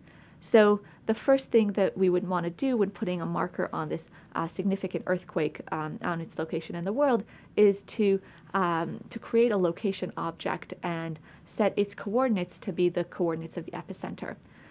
Now once we have that location object, that still isn't associated with the map, and the way that we can associate or highlight a particular location on the map is to create a marker. So a marker is, well, it's what you think it might mean. And this is the beauty of having our Java objects mirror and be really models for the real life object so that our code is readable and intuitive. So a simple point marker represents a single location, and it represents it using a circle. Now notice that there's something else in this documentation. Notice that documentation points out that the simple point marker implements something called a marker, and it's an interface called a marker. Now, an interface is something that indicates that we're dealing with an abstract data type. It's like a promise between the programmer and the person using the library's code that any data type that is that implements the abstract data type marker will have certain behaviors, will allow certain functionalities. And what the interface lets us do is hide some of the details of the implementation of how those functionalities are actually put into practice. So in our particular application, we don't really care whether our marker is a simple point marker or some other kind of marker. All we care about is that it's a way of denoting a specific location on the map. And so in our code, what we might say is that the variable val of type marker gets assigned to the object of type simple point marker. So when we're creating an object, we have to give it a concrete data type so that it can actually use the specific details of the implementation of that class. But when we're going to be using or pointing to that object, all we'll need to know about it is that it's some kind of marker. And in particular, what we'll be doing with it is adding that marker to our map so that it gets displayed, and so that then when we execute the draw method, that marker will show up on our map. And so what we see is the map that displays the location of the Chile earthquake, and coming up we'll add richer data and more data.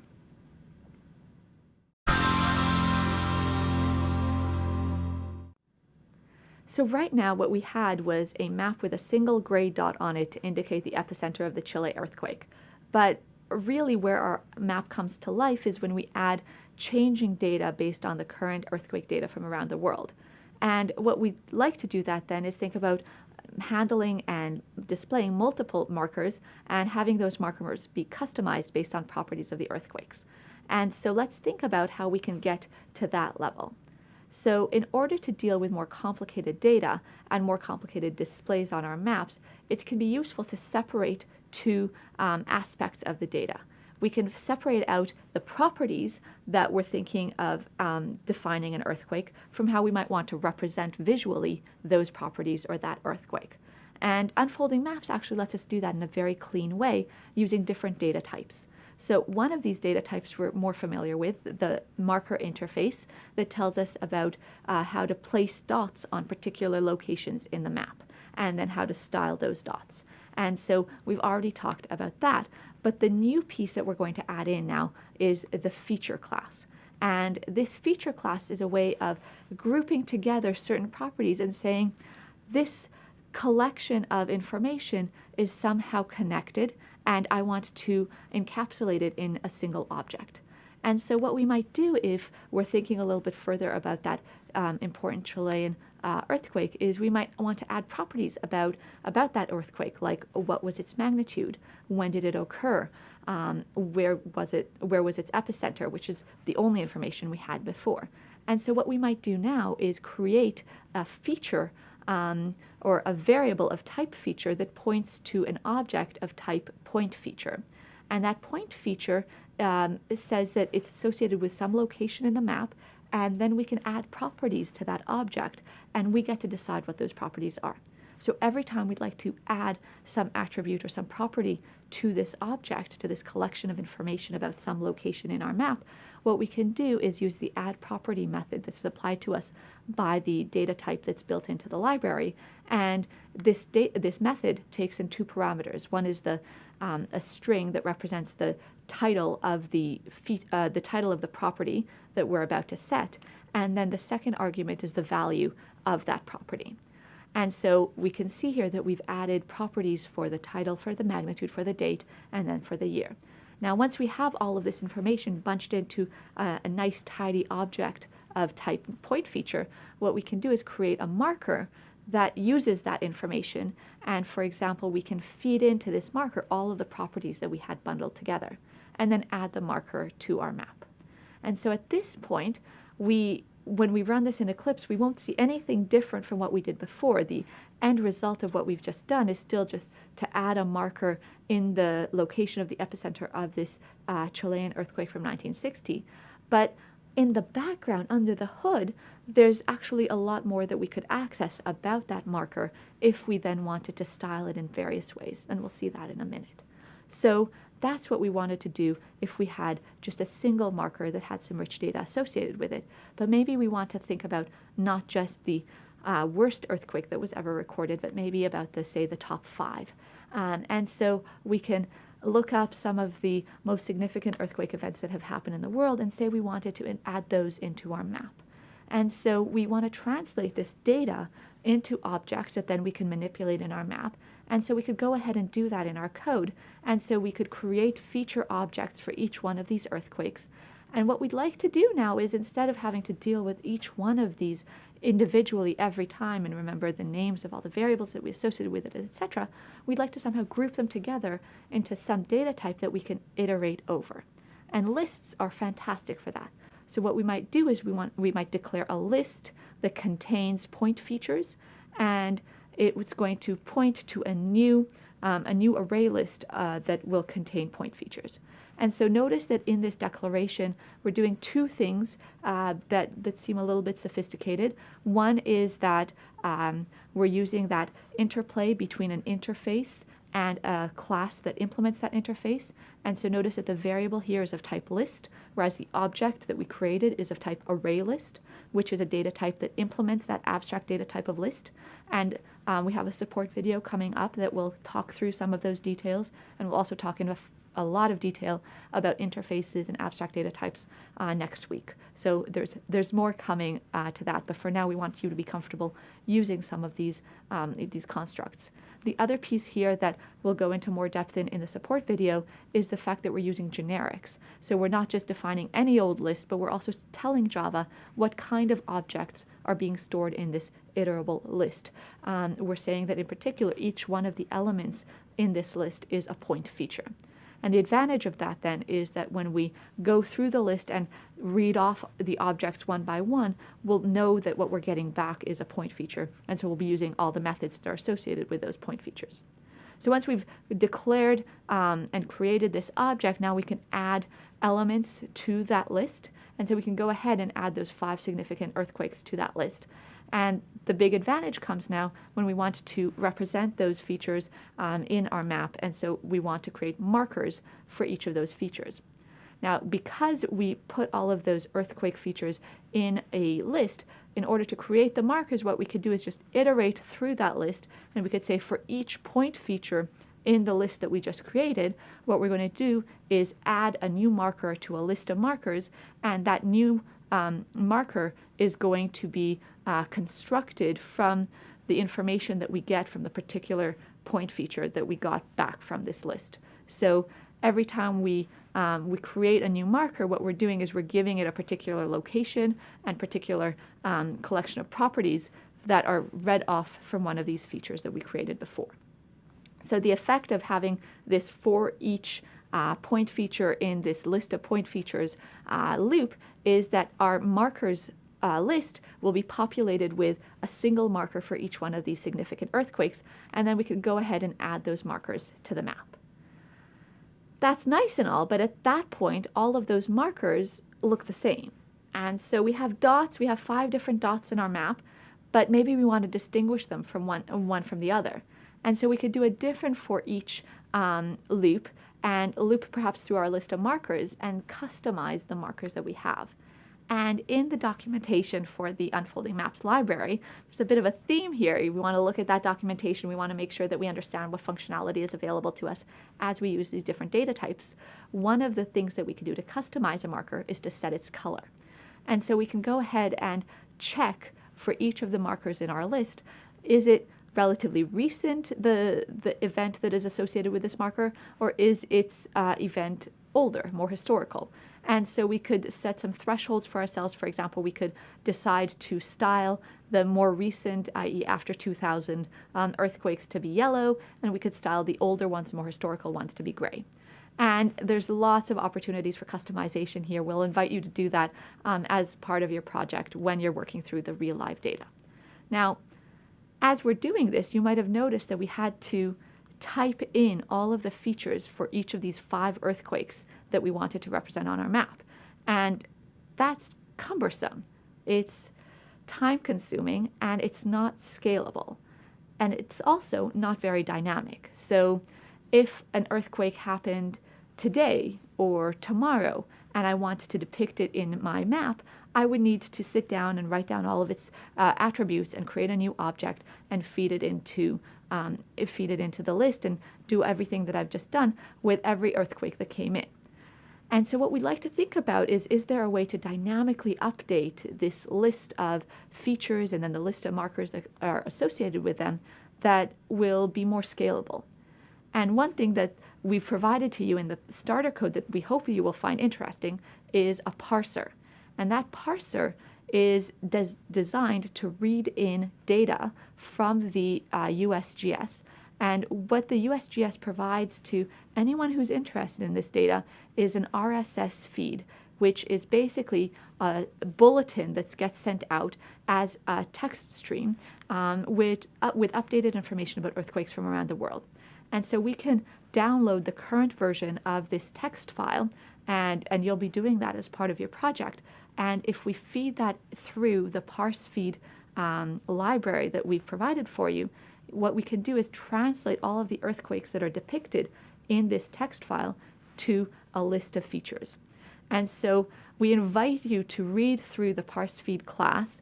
It will be a bit of an exercise in tracing Java code. There's some complicated constructs that we use there, and as you work your way through the various courses in the specialization, you may feel more comfortable with some of the methods that we use. It's not required for you to understand all the details of the parser for this project or for this course, but that's part of the beauty of extending libraries as you're building code. The focus of your development time and energy is to design and build the project that you want, and you can use any tool at your disposal for that. And some of those tools may be written with techniques that you're not comfortable with or that you're not that you don't have mastery over, but that's okay so long as you know how to incorporate the end results of those techniques and the end results of those tools into the work that you're trying to do. So in particular, you'll notice that in the parsefeed class, we have a method that will return to us a list of point features that then we can iterate over just like we did before and create a list of markers that then we can add to our map. So at the end of all this, what we create is this beautiful map of the world where we've got the markers corresponding to the most up-to-date information that we have from this RSS feed, and then we can go through the list of markers that we create, iterate over it, and customize the display of each of these markers based on whichever features you find most interesting and most important. So good luck, and I hope you enjoy that.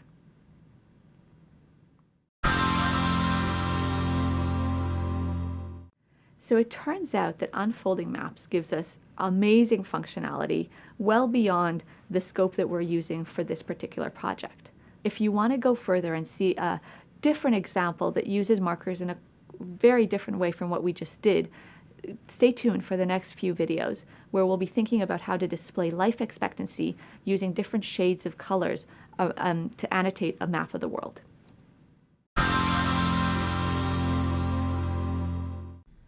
So by the end of this sequence of videos, you'll be able to approach customizing maps, and you'll be reading in data files and working with the data that you get from those files. And then you'll organize that data using objects, both from the unfolding libraries and objects that you define them yourself. And you will be thinking about organizing data using some abstract data types. So let's start by setting up the problem. And this example I just find really striking. So what we'll be doing is annotating a map of the world. So we'll look at all of the countries in the world, and we'll be thinking about data for average life expectancy at birth. You can think about a person born on the other side of the world from you, and as they start off their life journey, how long might they expect to have on this world? So there's data collected by the World Bank, and you can read it in.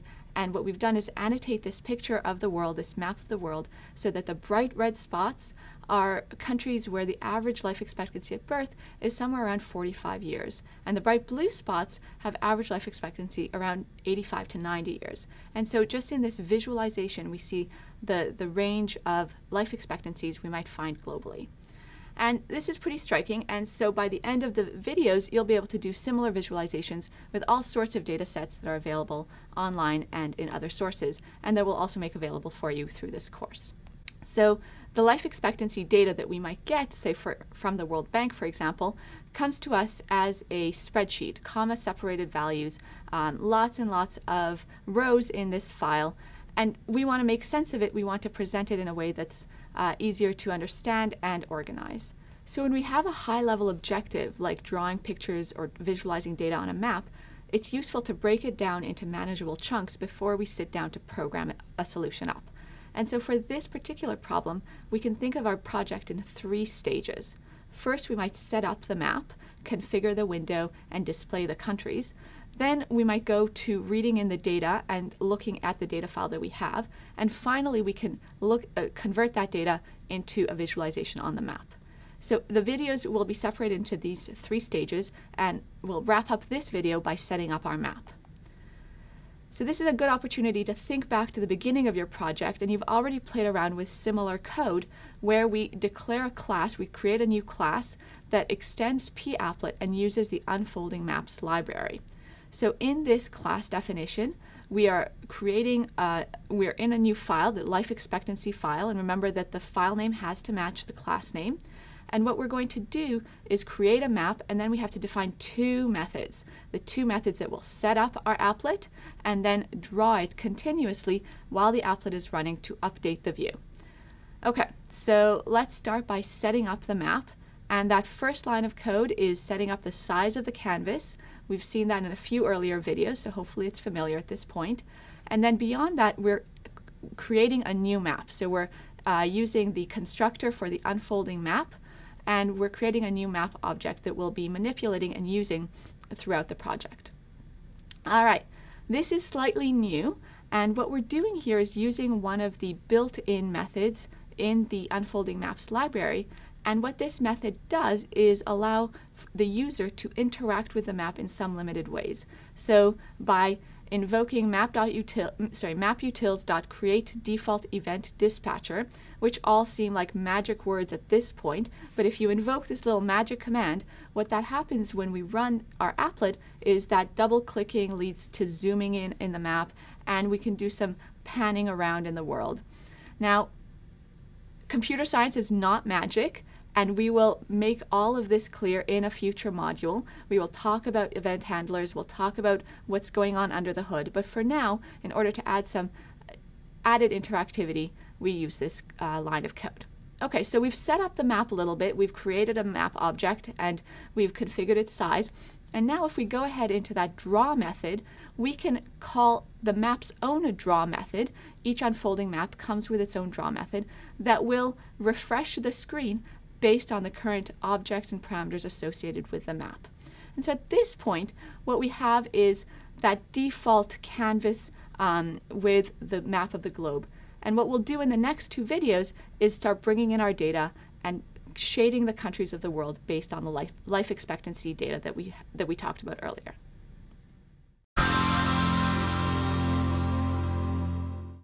Welcome back to this second of 3 videos where we'll be developing a project together. We're going to build a map that visualizes life expectancy around the world, and we've broken up that task into 3 pieces. In the first video, we talked about setting up the map, and I hope that you've opened up Eclipse and tried out that beginning setup procedure, and that now you're ready to work with me to read in the data file from the World Bank with the life expectancy data, and then we'll display the map in that third video. So this is our end goal. What we'd like to see when we finish this project is the range of colors from bright red to indicate countries with a very low average life expectancy at birth to a bright blue color for countries with a very relatively high life expectancy, average life expectancy at birth. And all of that data is encapsulated in this data file that we can read in from the World Bank. And this file is formatted as a whole bunch of rows, and each row contains data about a single country. So there's some header information in the file, and then we see that each of the fields is going to be separated by commas.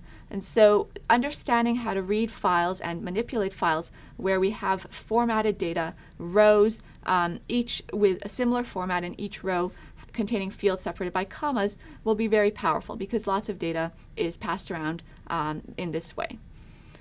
So what we'd like to do is to store data associating countries with average life expectancy at birth, and a really powerful data structure for doing so is the map data structure. Now, take a minute. We're going to use map in 2 different ways in this video, and so you want to make sure to keep straight which map we're talking about. And so at this point, when we say map, we mean an association or a function that relates something like you want to think of input values to output values. So a map is going to associate keys, like countries, with values, their average life expectancy at birth. And so we're going to take the data from that file, that CSV file, and store it in a data structure in our class, and that data structure is going to keep track of what life expectancy belongs to each country. So this is an example of a general data type, an abstract data type called map, and you can keep in mind this image of keys being associated with values. And what's important here is that every key is associated with exactly one value. You're not going to have one country with 2 different values associated with it.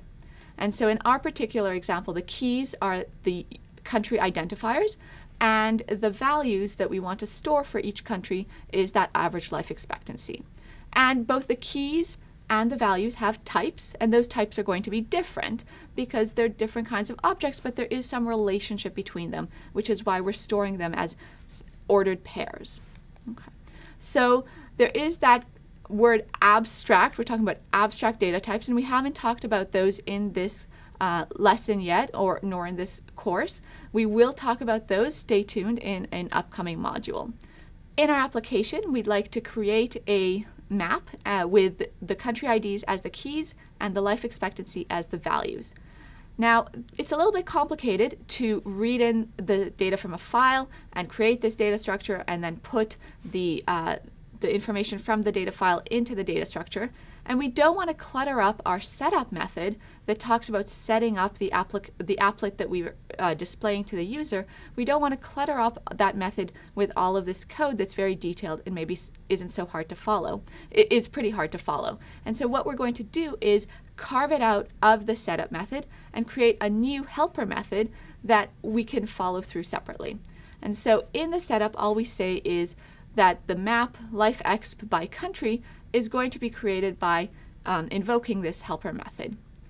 Now, in terms of class design, a good rule of thumb to extend what Christine earlier said is that when we have helper methods that are really for this organization purpose, we want to keep them private. We don't need to send them out into the world. Okay, so we want to have a private helper method, and let's think about how we're specifying it, what it takes in is the file name that's going to lead us to the data. And then what we want to return after executing this method is the map that associates countries with with life expectancy. Okay, so we can go ahead and think about what we need to have in there. And the first thing we need to do is to construct the map, to construct that object that's going to hold the countries and the life expectancy. Now there's something a little funky here, and you'll notice that the data type of the map that we're declaring here is just map, but when we invoke a constructor, we're saying we want a new hash map. And that's different from other times that we've used constructors. Other times that we've used constructors, when we've created a new object, the type of the object that we're creating matches the constructor that we're using. Now, this is a subtle point, and it comes, you'll see a lot more details about that when we talk about abstract classes tying into that abstract data type. But for now, the way that you can think about this is that we want a map, and the kind of map, the way that it's being implemented, the details of it is that it's going to be a hash map. But the functionality that we care about is that it's a map, that it has keys and values. Okay, so that's the first thing we do, we construct it. Once we have the map declared, what we'd like to do is populate it. And we're populating it from fields in the file. And so we'd like to read in all the files, and we're going to do that taking in one row at a time and sticking the contents of a single row into an array of strings. Now we iterate through all of the strings that we've just read in, so each row one at a time, and we can use the for each row in the array of strings rows construct. So it's a special for loop that lets us iterate over an entire array. And what we're going to do is for each row, we'd like to parse away just the relevant information. If you remember in the data file, each row had some beginning kind of junk columns that told us the title of the data series, and then it had that relevant piece that we cared about, the country, and then also the average life expectancy at birth. And so what we like to do is parse the string that comes to us from the file, the entire row, and pick off just the important parts. And so what we can do is take a single string, which is that entire row, and split it based on a separating character. And so we know that in a comma-separated values file, a CSV file, every time there's a comma, we have a new field. And so we're going to split the rows string into an array of strings. Each of the elements in the array of strings is another string that is a field. Okay, but now what we'd like to do is just read off the fields in particular values, and so we have some logic to pick out exactly the columns that we need. Okay, so looking in a little bit deeper into what we're doing, what we'd like is the country ID and the life expectancy. Now the country ID is a string, will be a string forever and after. We don't need to worry about that, but we are doing something in the first line that is highlighted in that box, and that is we want to read off a float, a number type for the life expectancy. But in the data file, we just read it in as a string, and so we're casting the string, we're converting the string to a float. And so we have a method that lets us do that. So now that we've read all of the rows from the data file into our map, we have access to all of the information that pairs the country ID with its average life expectancy at birth, and we're ready to move to the next part of the big picture of our project, which is to display the data that we've just read in and convert it into some visualization on the map.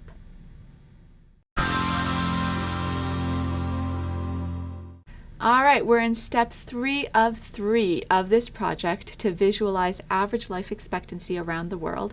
And in this video, we're going to build on what we've done in the previous 2. So we've already set up the map, and we've already read in the data from the CSV file, which tells us the average life expectancy for each country. And now we want to translate that data into the colors of this map. And so hopefully you've implemented everything that we've done so far in Eclipse, and you're ready to get going and do this last piece with us. So the data we need in order to annotate the map with this information is not only the life expectancy for each country, but also how the countries look on the global map itself, what their coordinates are, and how they occupy space in the map.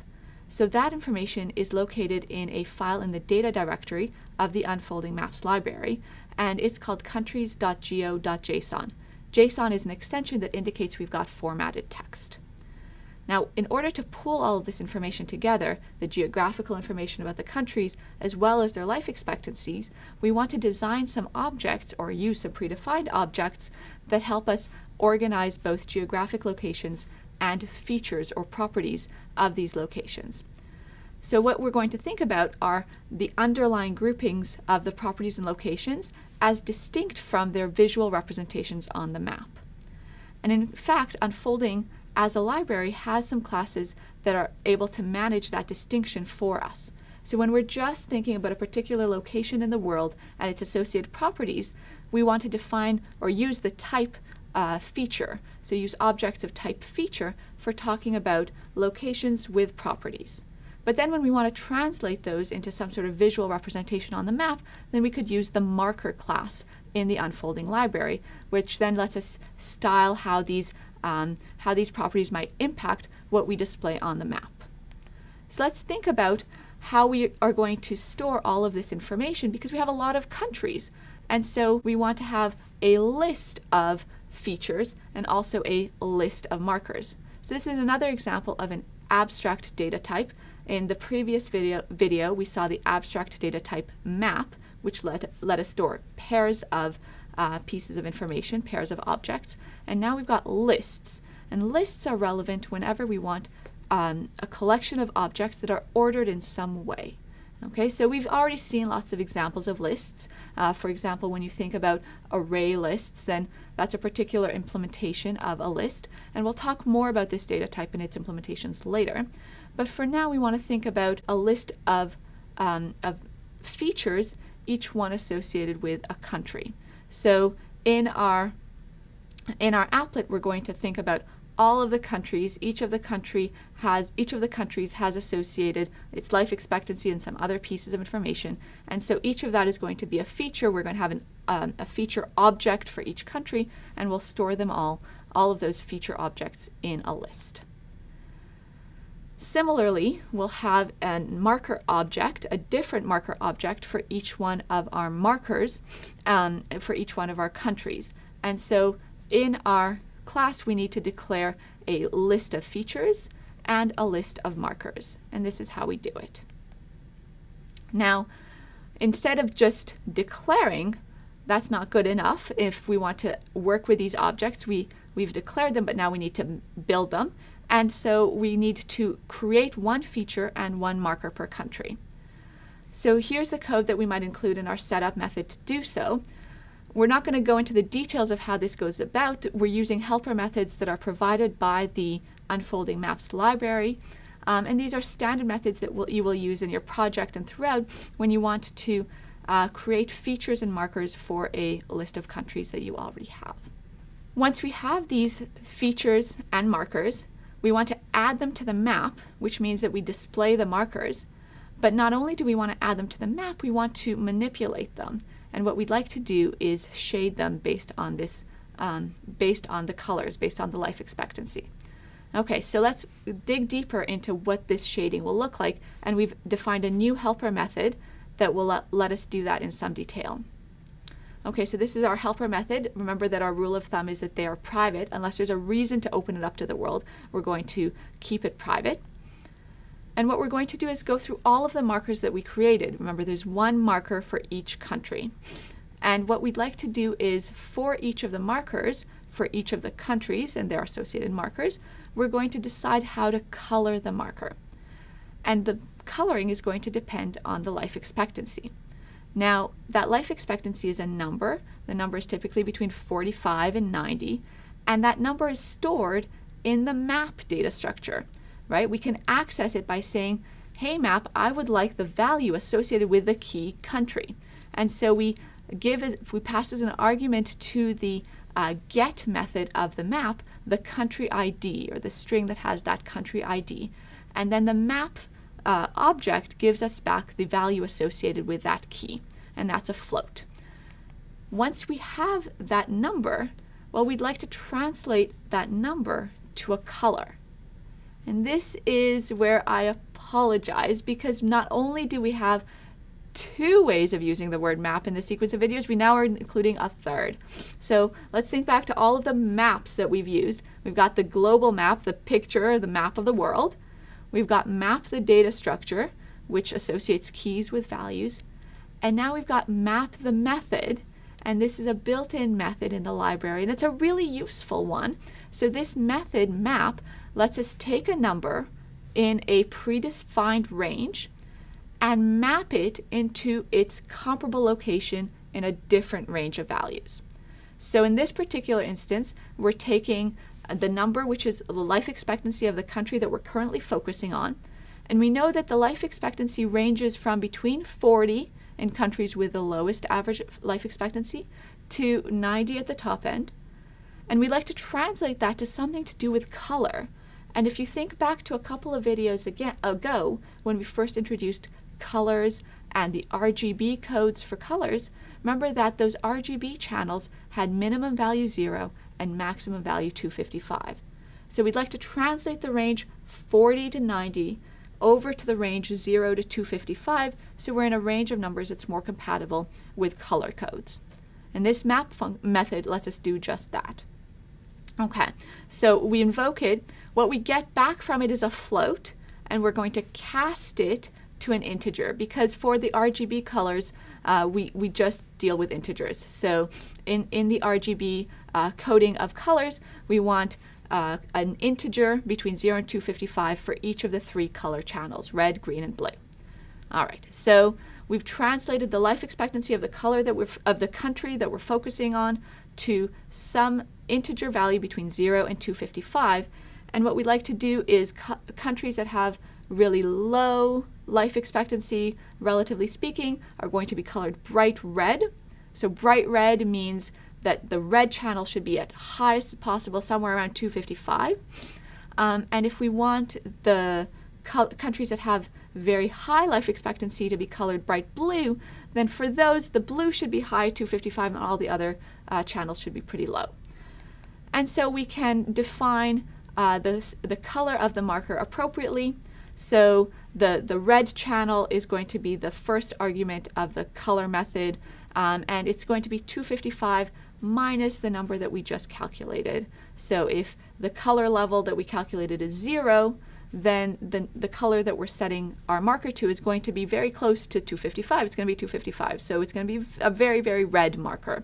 And the other 2 arguments are going to be very low. And so we'll see that bright red color.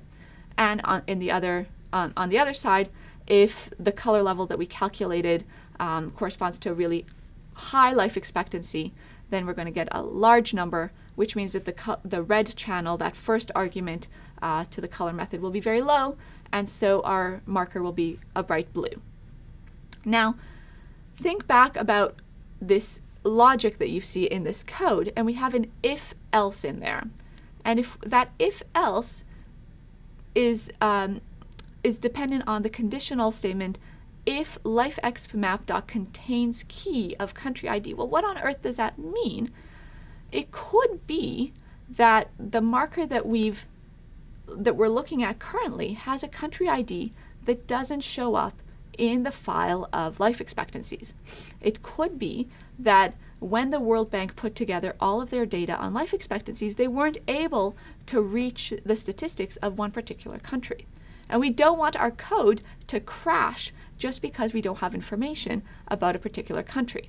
So what we're going to do is check. We're going to ask our map, the map that associates countries with life expectancy, if they actually have a value of life expectancy for the country that we care about.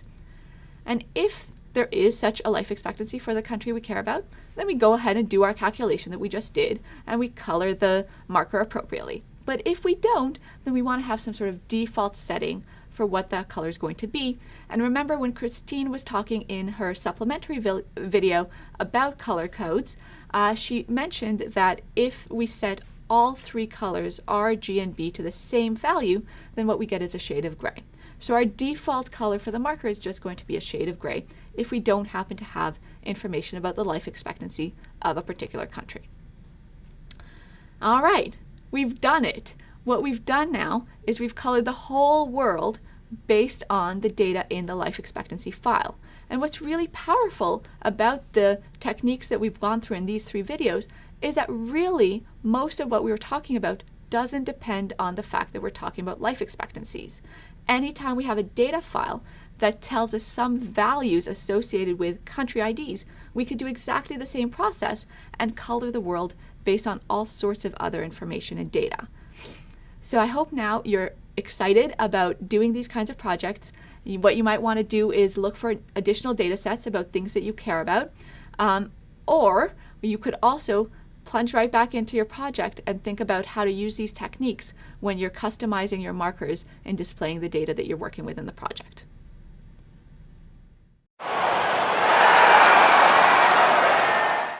All right, in this support video, we're going to look at Java's list interface, the ArrayList class, as well as how to use generics with each of these different types. You've already seen Mia working with lists and array lists and using generics, and you're going to be using these classes and generics in your project. But if you're feeling like you need a little bit more review or overview of what these classes and what generics are, then watch the support video. So by the end of this video, you'll be able to comfortably work with array lists and lists in Java, which are both built into Java, and you'll also be able to create these objects to work with Java generics. So let's go back to one of the examples that Mia used in her video. She created this list, countries, that stored an array list object. So for now in this example, I just want you to ignore this piece right here inside the angle brackets. That's the generics part of this, and we're going to talk about that later. But for now, what I want you to focus on is the types of the variable as well as the object that gets created. So the variable that gets created, countries, is of type list. And you can see over here that the object that gets created is type ArrayList. So you might be kind of worried at this point. You might be thinking, what's going on? These 2 types are not the same. Is that even allowed? And the answer is that yes, this is absolutely allowed in Java. And we're going to explain briefly what's going on here. So a list, as Mia mentioned in her video, is what's called an abstract data type. And what it is it's a Java interface, which we're going to get into more in the next module. But what that means is it specifies some behavior that this object has to have, but doesn't talk about exactly how that behavior is going to be implemented. So you can use that as the type of a particular variable. On the other hand, over here, when we actually create the object itself, that's an actual class. So the ArrayList is an actual class that's built into Java, and it implements all of the behavior that's specified by the list interface. This class can be instantiated. And it's perfectly okay to have an interface as the type of the variable and the actual class as the type of the thing that you instantiate. That's done a lot. And again, don't worry too much about the details here. We're going to get more into this in the next module as well as in future courses in the specialization. For now, let's just ask the question, okay, we've got an ArrayList object. Let's think about what can it do? Well, if I want to know what a class that's built into Java can do, where should I look? How about the Java docs? That's your go-to place to figure out what can my class that's built into Java actually do. Here's a URL for the Java docs for version 8. If you're using a different version of Java, you'll need to change that 8 to a 7 or whatever version you happen to be using. Or my favorite is I just Google for Java doc documentation and then whatever version of Java I happen to be using, and this link will come right up. So if I click on this link, it's going to take me to this page here, and that's the overview for the Java documentation. And now the question is, where the heck is ArrayList? How are you going to find it? Well, there's a couple ways. You can either look down here. This is this full list of all the classes and libraries that are built into Java. So you will find ArrayList in this big long list, but it's pretty long. So a faster way to get yourself to ArrayList is to know what package it's in. So the packages are listed up here. And if you know that ArrayList is in java.util, which I'm telling you now, so now you know, you can look in this package list to find the java.util package. Then you can click on java.util in that package list, and that will narrow down the list of classes to only the classes and interfaces that are in java.util. So then you can go down here to the list of classes that are shown, click on the ArrayList class, and up will come the documentation for the ArrayList. Okay, so now you've got the documentation page for the array list, and it's pretty long, and it talks about a lot of things the array list can do, and I just want to call out a few different methods that you're going to find useful. Okay, now let's talk about setting an element in an array and an array list. To set an element in an array, you just use that square bracket notation and you put it on the left-hand side of your assignment statement. So in this case, we're taking a feature that's stored in the variable f, and we're putting it into the 0th index position in our array, country array. To do this in an array list, we're going to use the method called set. Set takes two arguments, a index location, in this case 0, and the thing we're trying to put there. And again, countries is our array list, and we can call the set method on our countries variable, passing in 0 for the index position and f, the feature we want to store there. Now again, our array list in both cases, our array and our array list, have to have at least one element in them, space for one element, otherwise we're going to get another index out of bounds exception. Again, if you want to see the Java documentation, it looks like that. Finally, let's talk about how to get the length or the size of an array list. So with an array, you know that you can just call that length field. So I say country array.length, that will give me back the number of elements in my array. But for an array list, it's just a little bit different. Instead of calling a length field, we're going to call the size method. So down here, we can see we call a method called size, which is just like length in an array. It returns the number of elements that are in the array list. Now notice one important thing, that size is actually a method, so we have to have these parentheses, even though they're empty. It takes no parameters. It just returns the size of the array list. So we can see that arrays and array lists are very, very similar, just some minor differences in how you interact with them. But arrays, it turns out, are actually a little bit more powerful. Sorry, array lists are more powerful than arrays. Because arrays, as you know, once you create them and set their size, they're fixed. But array lists can expand to incorporate more elements. So there are these two methods of array lists, add, they take different numbers of parameters, and what they do is they actually append the new element onto the end of the list, increasing the size of the array list as necessary. So that's kind of cool. It doesn't force you to specify how big you want your array beforehand. Java will automatically resize the array list for you. So that's one of the reasons we often use array lists instead of arrays, because they provide for this extra flexibility. Okay, so now let's go back to this issue of generics. So now we're going to talk about the code that's inside those angle brackets. Notice that we're creating here two different lists. There's countries and country markers. And they're both lists, but the difference is that countries stores features and markers country markers stores markers. So this is what this generics capability allows us to specify. What we put in the angle brackets is the type of object that we want Java to store inside the container that we're creating. So in this case, we're creating a list. The first list is allowed to store features, and the second list is allowed to store markers. Now, when we go to create these objects that are referenced by these variables, we again have to say what kind of thing goes into the container object. So we can see over here on the left-hand side, we've said the first list is going to store features, the second list is going to store markers. And so on the right-hand side, the first array list stores features, the second array list stores markers, and these types have to match. Now what this allows us to do, if we add a bit more code, let's say we've got some code here that will put some elements into both of these lists.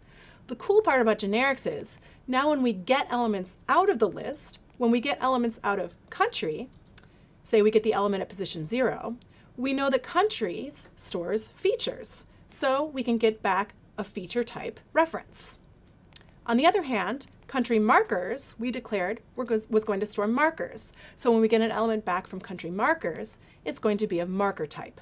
So it's the same exact method, this get method, is going to return a different type depending on what we declared the container to store.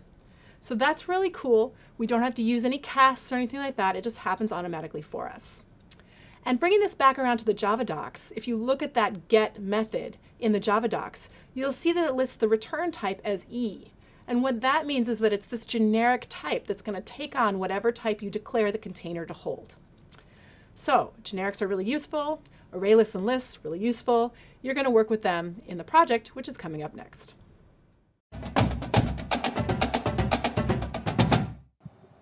In this video, we'll walk through how to accomplish the goals of the programming assignment associated with Module 3. Now, how do we start working with a project? Now, this video is going to be a little different than the last one. Rather than diving straight into the source code, I'm going to try to walk through how to get started with a project in general. Now, for this course, the best thing to do is to start by watching the overview video. So if you haven't watched the programming assignment overview video yet, you'll want to do that now. Because that overview video gives you a clear idea of what's going to be required of you by the end of the project. It's important to have that high-level view. In fact, from just that video, you know that for this project, you're going to take a map that's given to you and add recent earthquakes as markers onto that map. Then you're going to make the markers appear different based on the magnitude of the earthquake. And lastly, you're going to add a legend so that if someone's looking at your map, they know what, say, a large red circle means. That means it's this magnitude of earthquake. So those are the three big pieces we know of the assignment. Now, if you didn't have an overview video like we just provided, you'd want to try to glean that same idea by reading through this project description.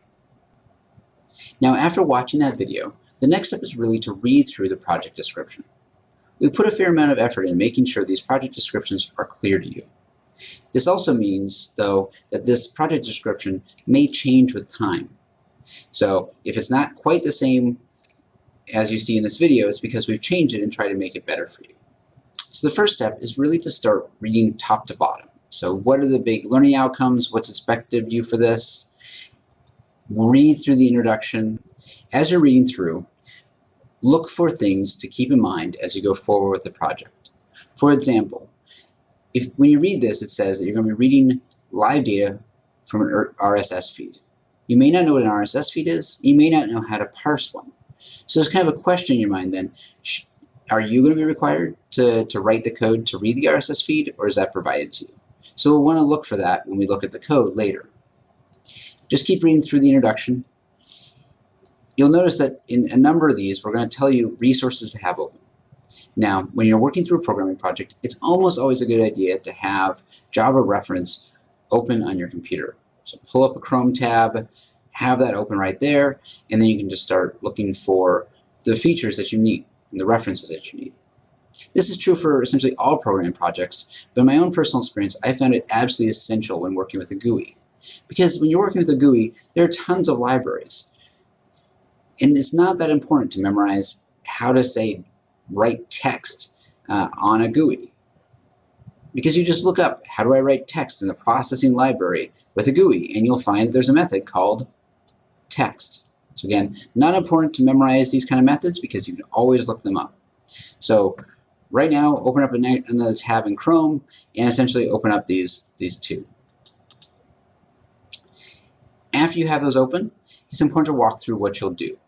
Now, the overview video that I already provided gives you a pretty clear idea of what's required for this assignment. But if we didn't have that overview video, you would want to read through this fairly carefully. At the very least, read kind of the bolded high-level points. You're going to see that your first step is going to be to open up the starter file for this assignment, to trace through the starter code and predict what's going to happen when you run it. Since that's your second step, by the way, I'm going to make sure when we look at the code not to run it, so that you can still walk through the step on your own. Then you're going to want to add code to display markers for each of the earthquakes. Then you'll add code to style each of those markers based on the magnitude of the earthquake. And then you're going to add code to draw the key. Now there's a whole bunch of details that I just skipped over. You can always come back to these when you get to those steps in the project. But right now, you've got a really clear idea of what's required of you. The next step is to figure out what we've given to you. So dive into your code. This is really step one here, and I'll walk through it with you. Dive into your code and see what's there. So what I have here is Eclipse open. I'm in Module 3 of our UCSD Unfolding Maps collection, and we have our Earthquake City Map.java file. This is the code that we provide you. Now, you're going to see a number of things in common with the last project. For example, there's still this Boolean flag, which if you're working offline, you need to set to true. If you're working online, you can just leave this alone. And you'll notice there's two threshold values. This is going to be really useful when we start looking at changing the appearance of the earthquake markers based on the magnitude.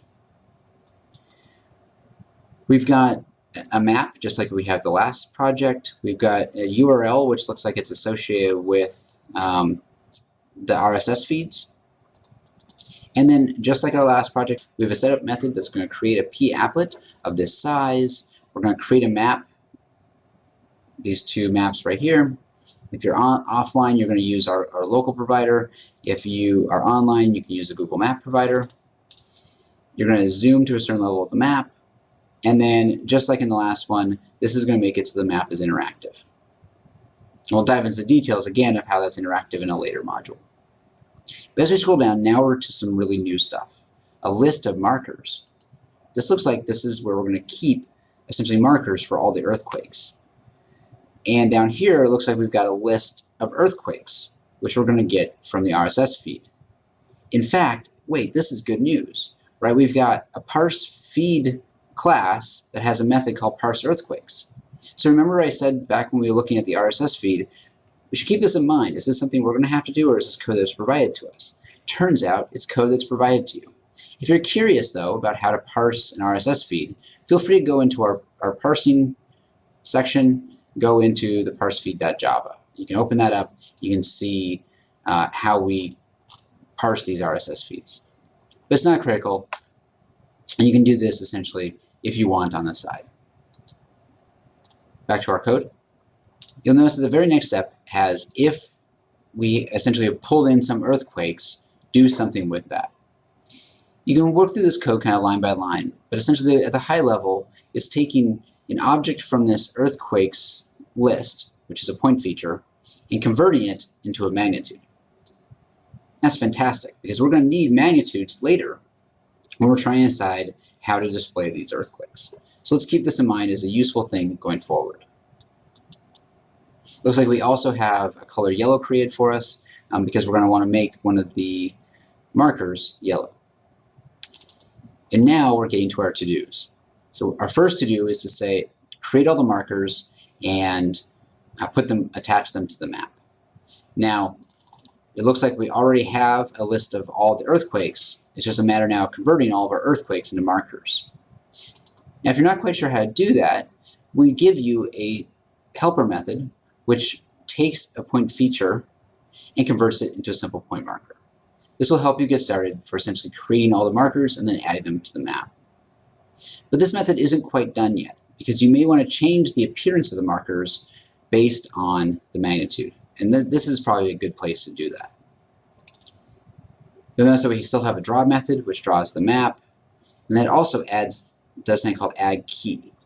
If you scroll down some more, you're going to find that that's a helper method, and it looks like we're going to use this to draw the key or the legend on the left-hand side. And we're going to draw this using the processing graphic methods. At this point, we've got a pretty good idea of what's required in this project. You can really get started. Now, if you run into any problems, remember that there are a number of hints in the write-up.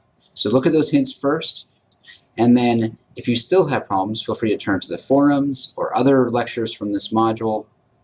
I hope you have fun. Good luck.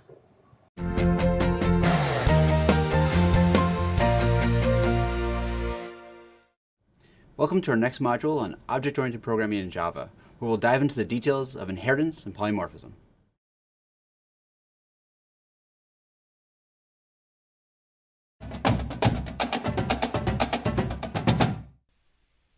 In the project for this module, we'll be going further with our graphing of earthquakes onto the world map. The past assignment was really neat. You displayed earthquakes on a map and had their appearance determined by the magnitude of the earthquake. But knowing the magnitude of the earthquake alone isn't really enough information to understand the potential impact of that event. So we'll be going further with this idea in this module by making the earthquakes appear differently based on the location of the earthquake, the depth of the earthquake, and optionally, the age of the earthquake.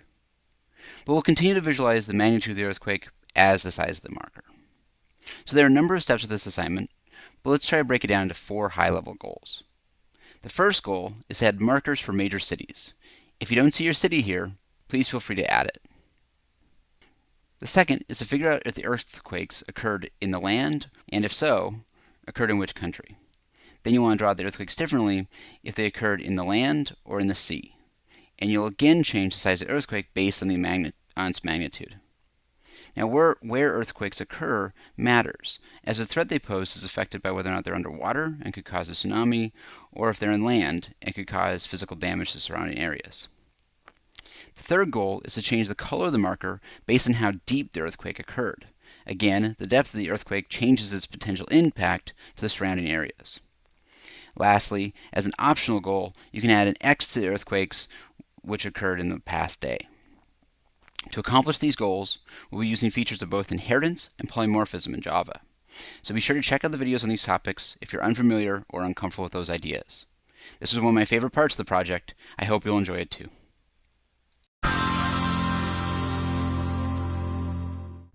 In this module, we're going to begin looking at inheritance and polymorphism in Java. Now, inheritance and polymorphism are incredibly powerful features to any object-oriented programming language.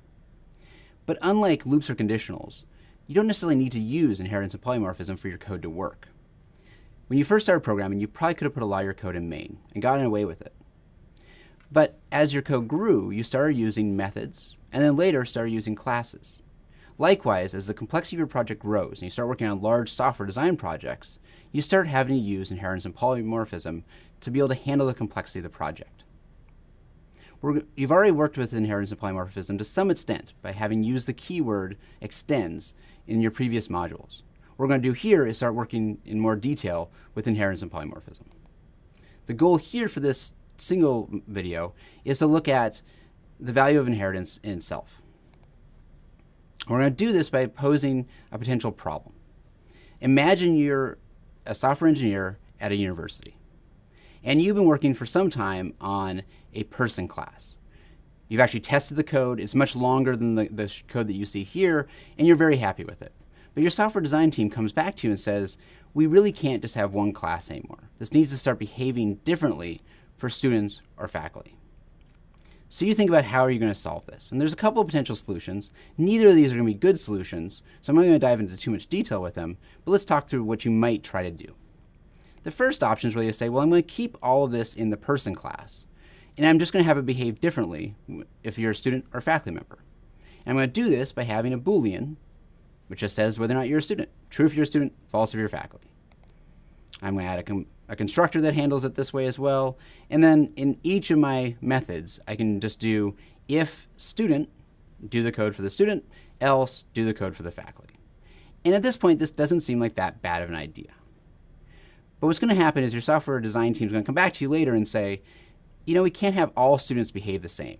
Undergrads and graduate students are going to behave differently. They have different needs. Graduate students have thesis advisors, things like that. And then they'll come back to you and say, well, we need to behave differently if you're a full-time student or you're a part-time student. So what you'll do is you'll add now Boolean flags to say whether or not this is a graduate student or not, and a Boolean flag to keep track of whether or not you're full-time or not. And now your method's going to start looking something like if you're a student and you're a grad student and you're full-time, and if this sounds really ugly, it is. In fact, this kind of ugly code has a specific name for it. You may have heard of it before. It's called spaghetti code. Now, I like spaghetti, but I don't like spaghetti code. Spaghetti code is code that you're going to write, you're going to realize how bad it is, you're going to throw it away, and you're going to start over. So this solution we're not happy with. Let me pose another potential solution. Let's just take my person class and copy paste it into two files and rename one to be student and rename the other to be faculty. And then within the student class, I'm going to change all the code to match the behavior of a student. And then within the faculty class, I'm going to change all the code to match the behavior of a faculty member. At this point, this seems like a pretty reasonable solution. And this will actually work for a little while. But it's not going to work indefinitely. Take a few seconds to think about where it might go wrong. All right. If your answer had anything to do with either consistency or the ability to store all the objects in one data structure, you're on the right track. So let's talk through both of those. What's going to happen is your design team is going to come back to you. And they're going to say at some point, you know, having a single string name isn't sufficient. We really need you to break this out as first name and last name. And this isn't a major change. So you go into your code, you start changing all the instances of name to now work with first name and last name, and you fix all the student class. And then you're going to realize, wait, I had name in the faculty class too. And you can't just copy paste the code that you just changed in student into faculty. You're going to have to rewrite all the faculty, do all the changes you just made in student to the faculty code. It's going to be tedious and it's unnecessary. But more important, what if you make a mistake? What if you miss a change in faculty that you made in student? This is going to be really hard to keep consistent. The other problem with this is there's probably some code that has an array of persons right now. What's going to happen if I now break this into two classes, only student and only faculty? Well, I can't keep that single array of persons anymore. I'm going to have to keep two arrays, one for students and one for faculty. I know there's no clean way to keep a single data structure for all persons. Now you might say, well, why is that important? Well, what if I wanted to just sort by the time that the person came on campus? That'd be really hard to do. I could sort the students potentially, and I could sort the faculty, but how do I merge those? It's going to get ugly pretty quick. So neither of these answers are things that we're happy with. What do we want then? Essentially, we figured out the goals by looking at these two examples. The goals here are, one, to keep all of our common code in one class. It'd be great if we could do that. We also would like it so that if we have different behaviors, I split that different behavior into different classes. And lastly, I want to be able to keep all these objects in one single data structure. Now these are somewhat lofty goals, but the good news is they all come to us with inheritance. We're going to dive into the details about how to do this in the next video.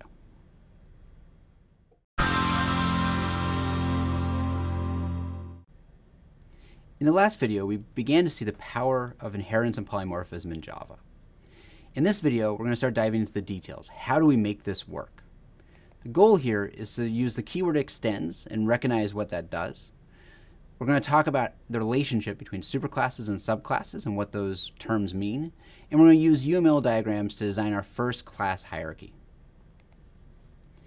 We left off with the last video saying we want three key features. We want to be able to keep common code in one class. We want to be able to split out differing code between different classes. And we want to be able to keep all the objects in one single data structure. In this video, we're going to show how we can do 1 and 2 by designing our hierarchy. Item 3 will be in the next video. Where we left off was talking about three different classes: a person class, a student class, and a faculty class. And in a sense, we want to have all the common code in the person class, and we want to have our divergent code in the student and the faculty classes. To do this, it'd be great if we could have all the power of person and all the features of person get inherited into the student class. So let's focus on that one first. Now, it might seem really powerful to inherit all the features of another class, and it is. But you can do it with just one keyword, extends. So if you say extends person, that means inherits from. It means the student class is going to inherit from person many of the features of the person class. So when you've used this before in previous modules, this was a really powerful thing to do, to say extends. So what do you get when you, before I say that, let's talk about some terminology. The person class here is a base class, sometimes called a superclass, and sometimes called a parent class. The student class here is a derived class, or a subclass, or a child class. Now, what features do you actually inherit? You inherit public instance variables, and that makes sense. You're going to inherit the public methods, so students are going to get all the public methods of person. You're also going to inherit the private instance variables, in a sense. So we'll talk about that in a little more detail. So since you're inheriting the private instance variables, do you really still need to have that instance variable within student called name? No. In fact, it's a really bad idea to do that. That would be called a hidden variable or shadow variable. And it's hard to discern which name variable you're talking about, the one in student or the one in person. So you actually wouldn't have that because you inherit it automatically from person. But there is one catch. Because it's a private instance variable, you can only access it through public methods. So you'll have to use the getters and setters to access name. Now that we have an idea of how we can use inheritance, let's start talking about how we can design an inheritance hierarchy. Now, if you're working on a whiteboard with a design team, you're not going to want to write out the whole class. You're going to want to have a very small representation of a class. The way to do this is something known as a UML diagram. I have an example of this on the right. Now, there's a number of different variants of how you can display this. This is just one example. I have the person class name at the top. I have the instance variable string name, and then I have the method below that. So you have, again, class name, instance variables, and methods, all within this concise representation. Let's add in the student class, which is extending person. When I add that in, you're going to recognize that's blank, and that's because there are no instance variables and no methods within student. Now that keyword extends, along with person, is going to say student inherits from person. And to do that, all you have to do is draw that line. So that line just says student is inheriting from person. But let's start talking about our full hierarchy. Let's bring back in faculty into this. So we have our person class, and I have two derived classes, my student class and my faculty class. This alone is already an inheritance hierarchy or a class hierarchy.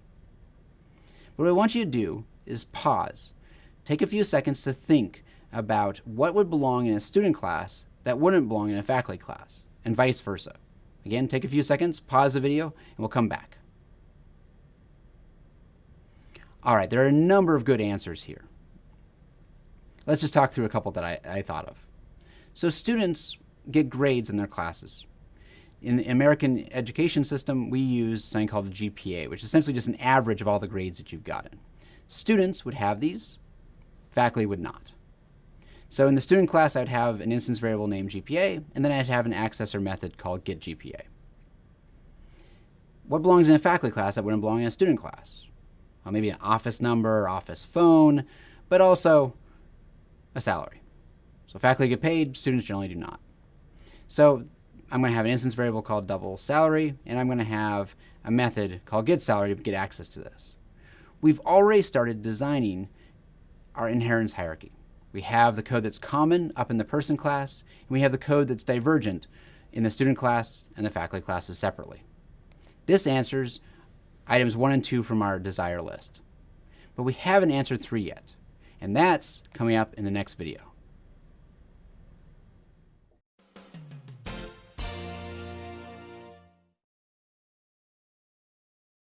For example, I work on Google Docs, and what we do is we'll use a base class for representing format buttons. So every button has a specific style, an image, action that the button does, and we'll use that and we'll extend it to make things like the bold button, the italic button, the underline button. Another example of Google APIs that use inheritance is actually found in Android, where we will extend the activity class. So an activity is a single focused thing that the user can do within an app, and an app can be made of several activities, and we use inheritance to prevent us from repeating code.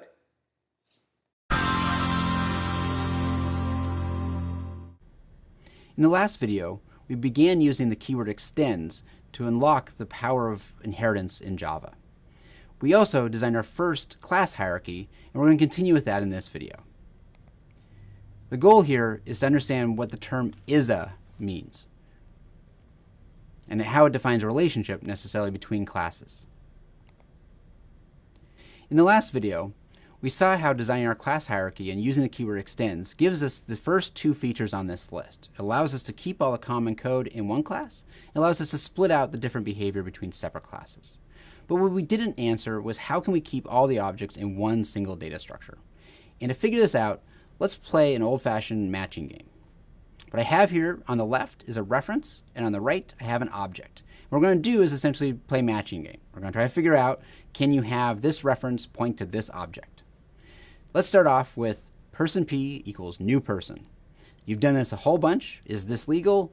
Absolutely. The reason this is legal is because a person is a person. Somewhat reflective, we kind of recognize that. We'll use this term, though, again as we go forward. Likewise, is a student?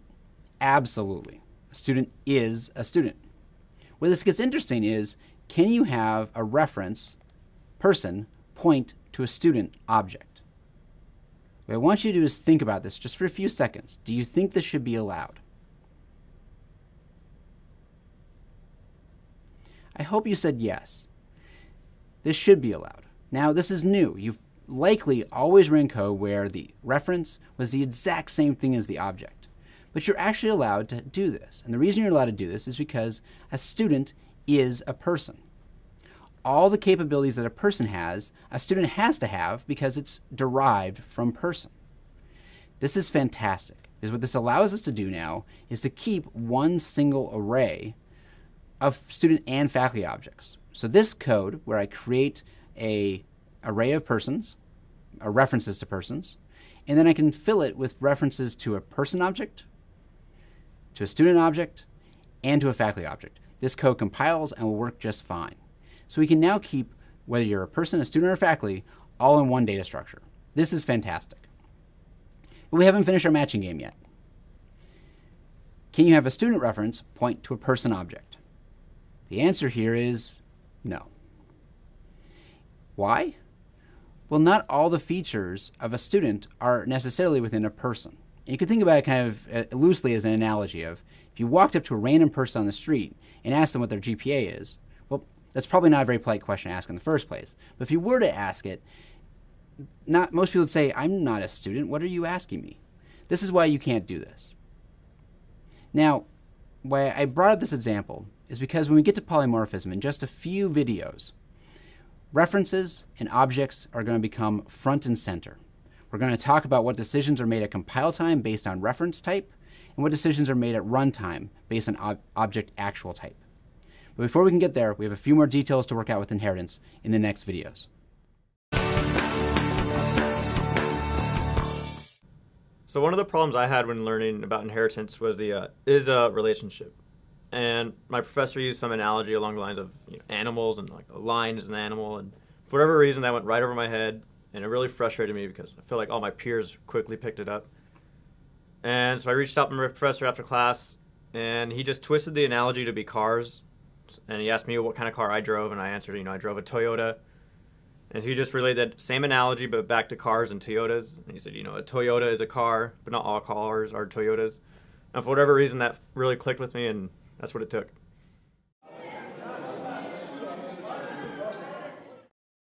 All right, you've learned a little bit about inheritance, and you played that matching game with Leo, where you learned what kinds of references can refer to what kinds of objects. And it turns out that is a really, really tricky idea to get. So we've got a concept challenge for you that's going to exercise your ability to make those matches. Don't worry if this is a little bit tricky. It takes a while to get it. So work through it, you know the drill. Work through it on your own, answer the in-video quiz, discuss with others, watch our learner videos, and then watch our explanation. So here's your challenge. We've got 3 classes. There's a person class. It has a name, member variable, and it has a getName method. There's a student class, which extends person. It has an ID member variable that's an integer, and it has a getID method that returns an integer. And there's a faculty class, which also extends person. It also has an ID variable, but this time it's a string, and it has a getID method that returns a string. We have 5 statements over there on the right that create new objects and assign references to refer to those new objects. All of those statements compile and run just fine. Your question is going to be to answer questions about which of an additional series of statements work and which cause errors at either compile time or runtime.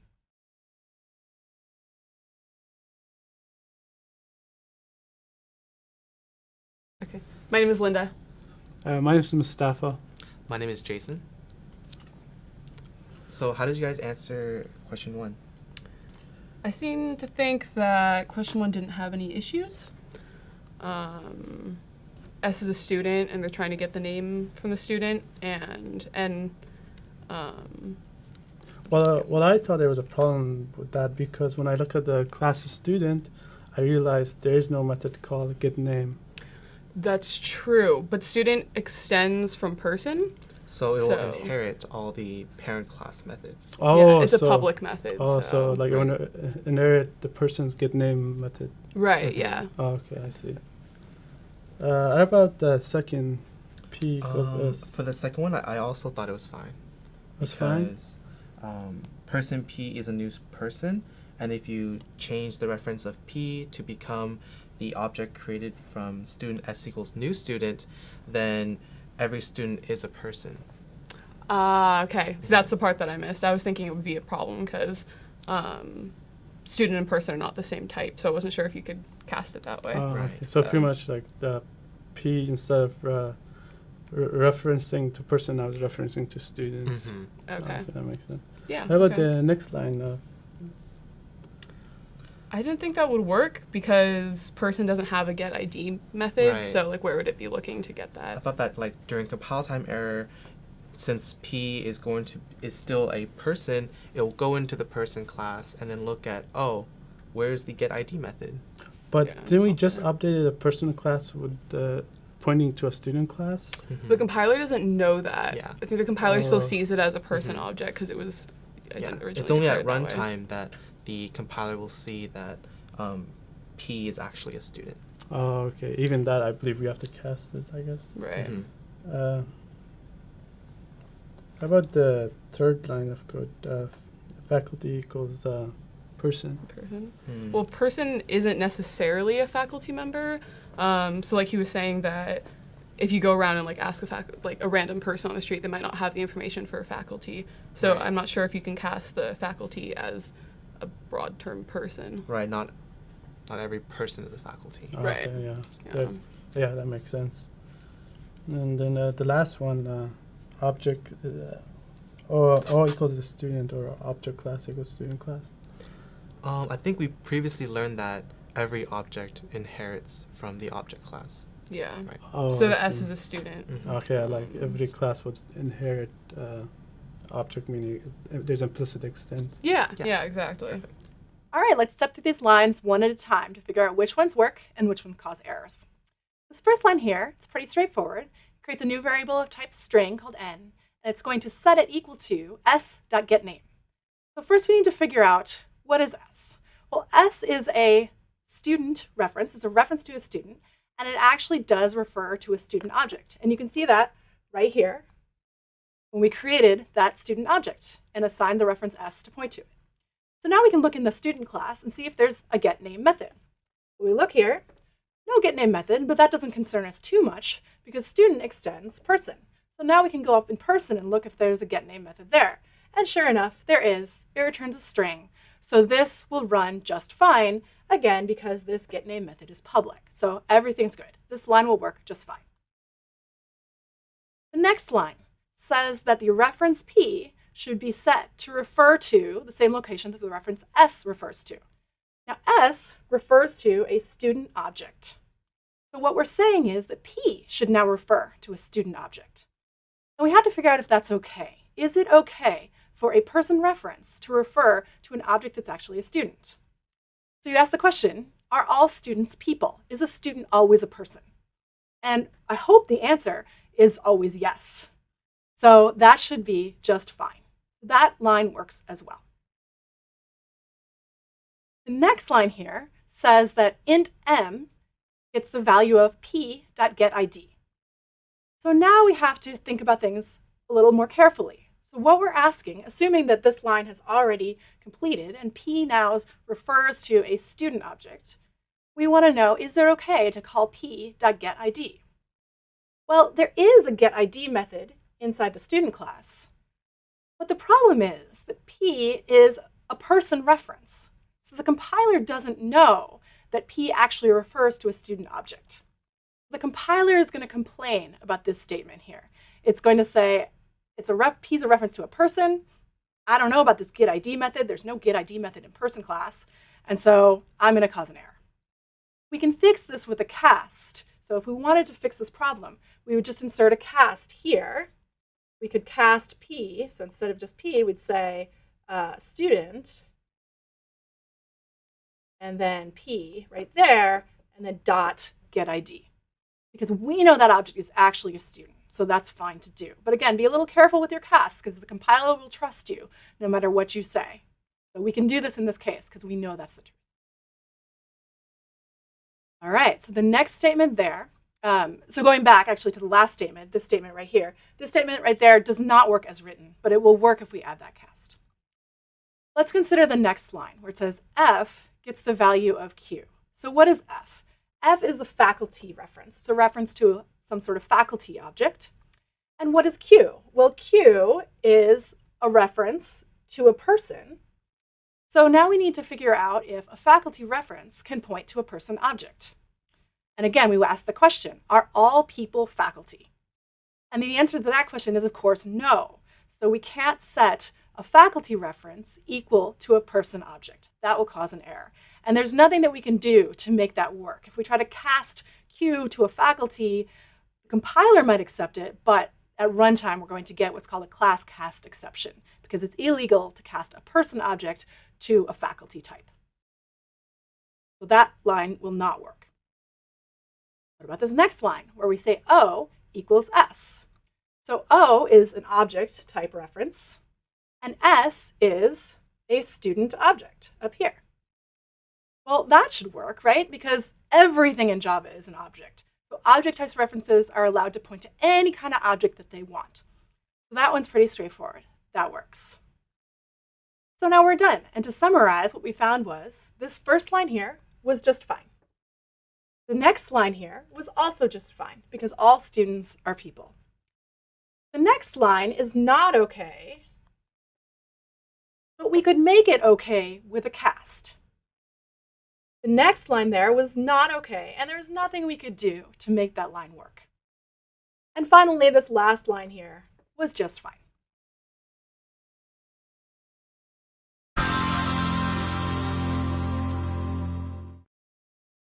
Welcome back. At this point, we've been talking about what's inherited. We've used the terms private and public, and those visibility modifiers impact what gets inherited from one class to another. What we're going to do now is spend a little more time looking at the different visibility modifiers and how they impact us, particularly in relation to inheritance. By the end of this video, you should be able to use the appropriate visibility modifiers when you're writing your classes. Up to this point, you're comfortable probably with public, which is less restrictive, and private, which is more restrictive. So public gives access to any other class, whereas private gives access only to the same class. Well, at this point, you likely have learned this rule of thumb. You should make all your instance variables private. You should make your public interface, your public methods, public. You can also have private methods. Those are your helper methods.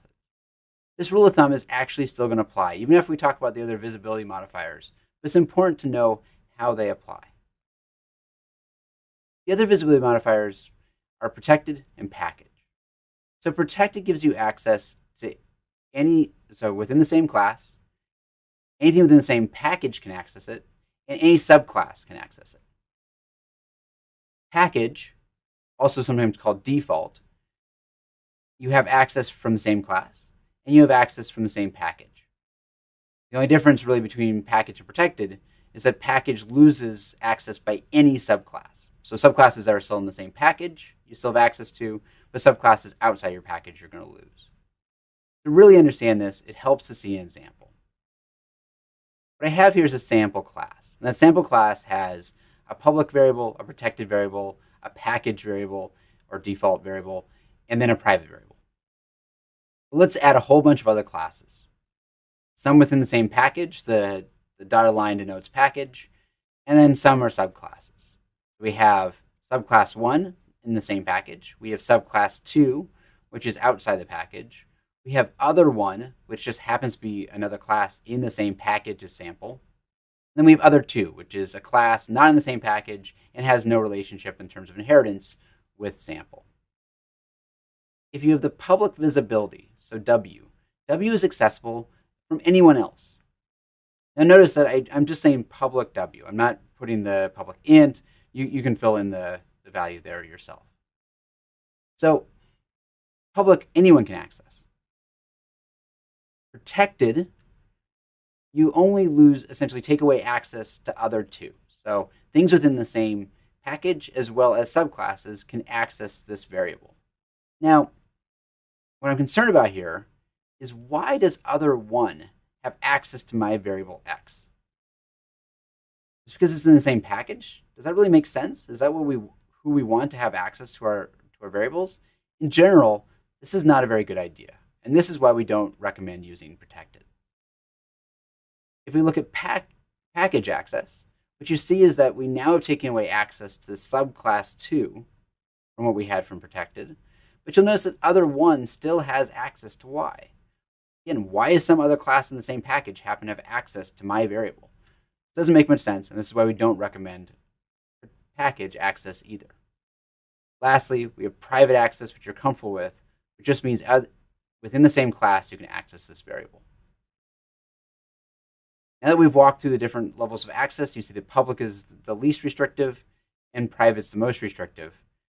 But we still are going to apply the same rule of thumb. Always use public or private. There's only rare cases that you'll ever want to use protected or package.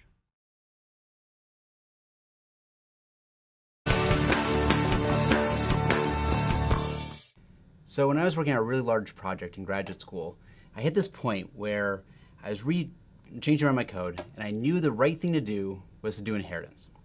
I was basically making 3 objects, but I was a little bit lazy with the software infrastructure. I was like, you know what, I'm just going to do this in one class. I can make this work. And it worked for a little while.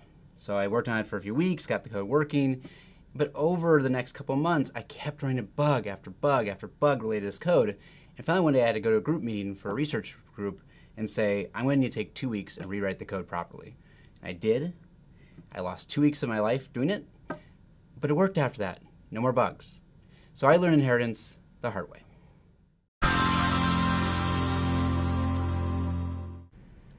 As we continue on in this module on inheritance, what we're going to do next is look at object construction in Java. Now you've already written constructors before, so you might say, well, wait a second, why are we revisiting this? Well, the reason we're revisiting this is because now that we know inheritance, we now know some more details about how objects actually get constructed. So the goals of this video is to recognize that all objects actually are derived from the object class. And you may already know that, but we're going to dive into some details about how that actually works over the course of the next few videos. And then we're also going to look at how Java actually constructs or initializes its objects really from the inside out. And we'll talk about what we mean by that in just a moment. We're going to keep working with this in hierarchy that we've been working with before, where we have a person class as a superclass, and a student and a faculty classes as derived classes. And we're going to focus in on essentially one line of code. Student S equals new student. We know that the new statement, new, is actually an operator. And that operator means allocate space. And the second piece of this is, once given that space, reference that space to the constructor for initialization. In fact, constructors really should be called initializers. And you'll see in other programming languages that they're actually called init. So really what the student constructor does is just initialize the variables associated with student. And the way that's going to do this is essentially from the inside out. So you're going to go all the way up the hierarchy, all the way up to object, and then you're going to come back down. As you come back down, you're going to initialize all those variables. And what we're going to do is step through this step by step to understand how this works. So first thing you do, after you've done new, you've created the space for the object, you pass that space to the student constructor. The student constructor then, its very first line of code is going to send you to the superclass constructor, in this case, person. The very first line of code of the person constructor is going to immediately send you to its indirect superclass, or in this case, object. Now, the object constructor can initialize the variables associated with object, essentially filling in that part of the object. Once it's done, it returns back to person. Person now can initialize its variables, and then it's going to return back to student. And student now is going to initialize the variables associated with student. And through this process, we've essentially initialized all these variables going all the way up to object and all the way back down. And that's what we mean by initializing it inside out. But what you might be thinking at this point is, wait, I don't remember ever extending from the object class. And you may not have done so explicitly, but it still happens. And we'll talk about how that happens in the next video.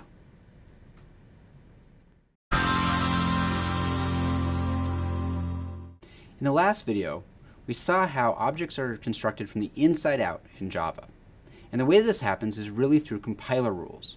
We're going to talk about what those compiler rules are and how those compiler rules work in order to ensure, again, that the object is created from the inside out.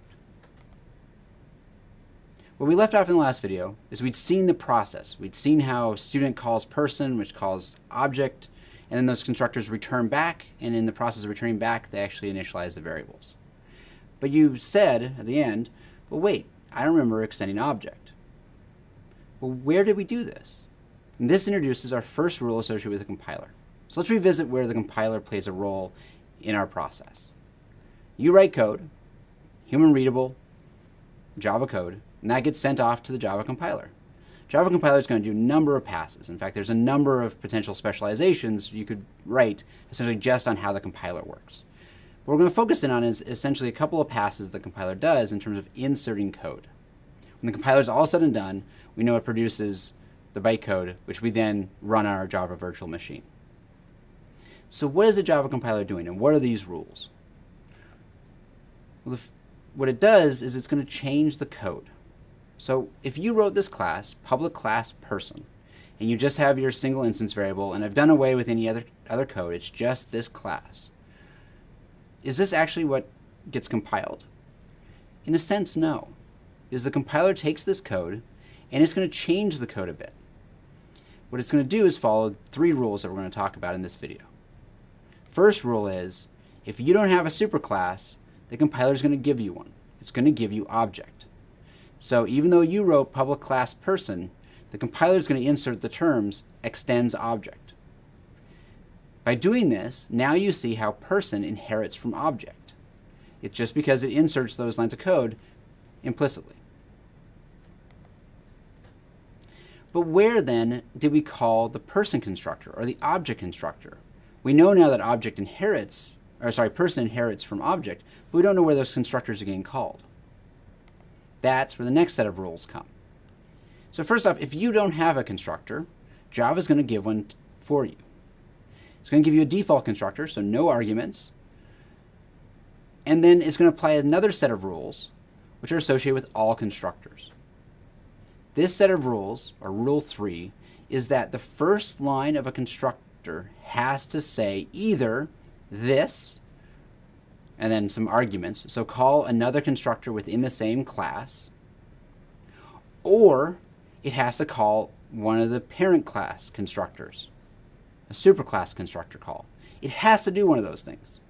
And if you don't do it, Java is going to insert super. So it's going to insert a call to the default constructor of your superclass. So now we see that we've added this line to the person constructor.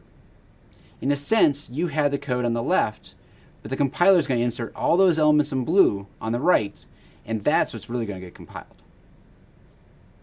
So now that we have an idea of how this worked for person, I want you to pause and think about what would happen to the student class on the first pass by that compiler. All right, if you were thinking we should add a very similar constructor to student that we did to person, you're on the right track. We can't. It already extends from person, so we can't extend from object. It already has a superclass, so there's no need to do that first rule. But the second rule applies. It has no constructor, so we have to insert a default constructor. And then the third rule applies. I have to make sure I call the default constructor of my superclass as the very first line of my default constructor here. So you're going to take that code in black above, and it's going to get transformed into the code in blue below. So when we were curious, how is the compiler making sure that the construction and the initialization of our variables happens essentially from the highest level of the hierarchy all the way back down? It's because the compiler makes it happen. Now there's still kind of one leftover problem, and that is we haven't actually initialized anything, right? All of our default constructors have done no initialization. They've just made sure they go all the way up to object and all the way back down. And we had at least one variable, and that was name, the instance variable with person. In our next video, we're going to see how to initialize that.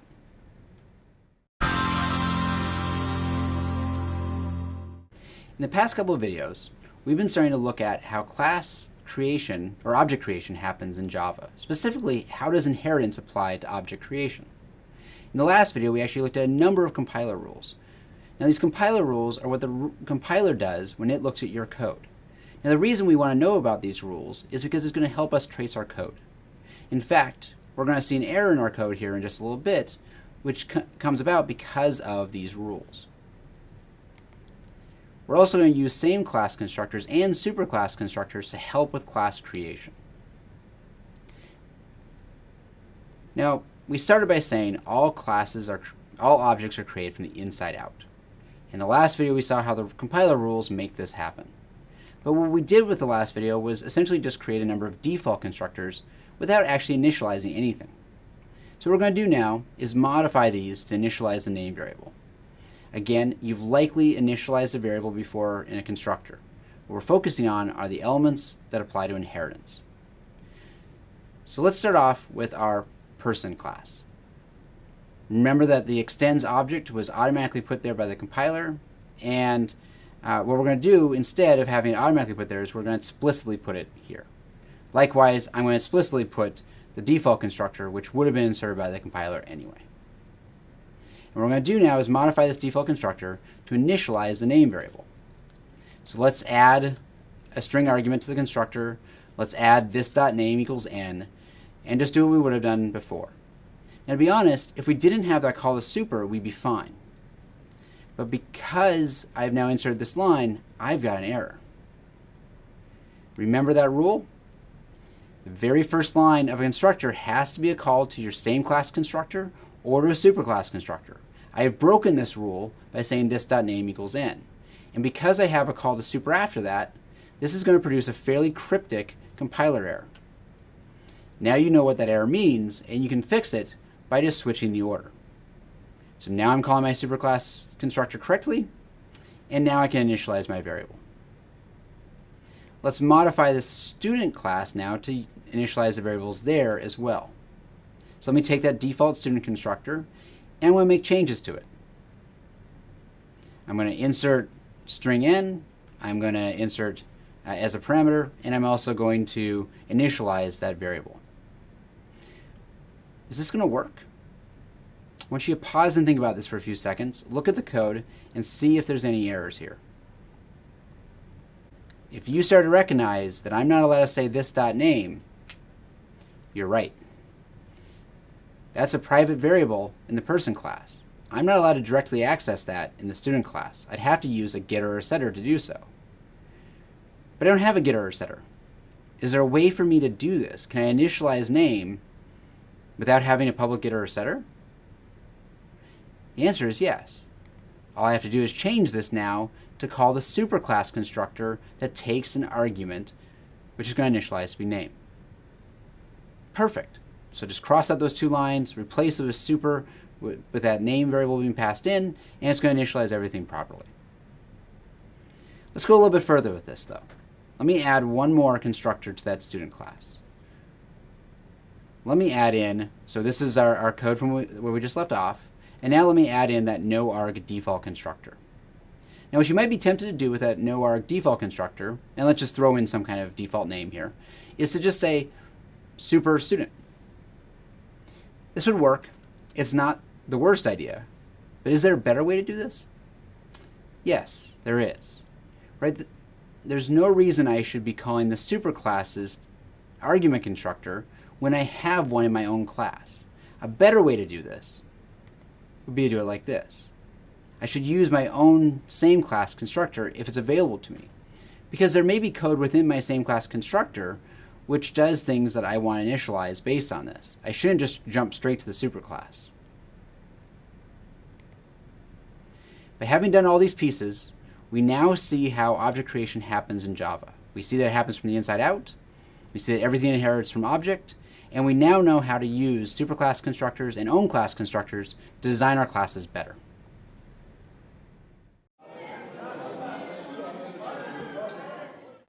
All right, in Leo's video, you learned how objects are created from the inside out. So in this concept challenge, you're going to be tracing through some code that calls some constructors. And the goal is to figure out what gets printed as these constructors run. So you know the drill, you've done these before. What you're going to need to do is you're going to need to be somewhere where you can spend a little time on this and pause the video, answer the quiz by yourself first, and then find some friends, find some people you're taking the class with, either in person or on the online forums. Try to discuss this question. See if you all agree, and then watch our learner video. And finally, watch our explanation. So if you're ready to go, here's the challenge. You can see over here that we've got two classes. There's a person class and a student class. And those classes have a number of constructors. The person class has a single constructor. It takes one argument, a string. And the student class has two different constructors, a no argument constructor and then a constructor that takes one argument. So what we're going to do is we're going to make a single call to the student constructor, to the default constructor, right up here, and it's going to create a student object. And the question for you is, what gets printed when we make that call? So go ahead and pause the video and take the online quiz that's coming up. I'm Linda. I'm Mustafa. Hello, I'm Jason. Okay, so for this first question, I was a little unclear on the answer. My instinct was to go for E, for let's say just number 2, because the new student is the no argument constructor in the student class, and it just prints out number 2. I was really confused about this too. My first instinct was like it would be 3, 2, 1, because when you have a class and then it goes to a constructor, it goes from the inner one and the most outer one. Right.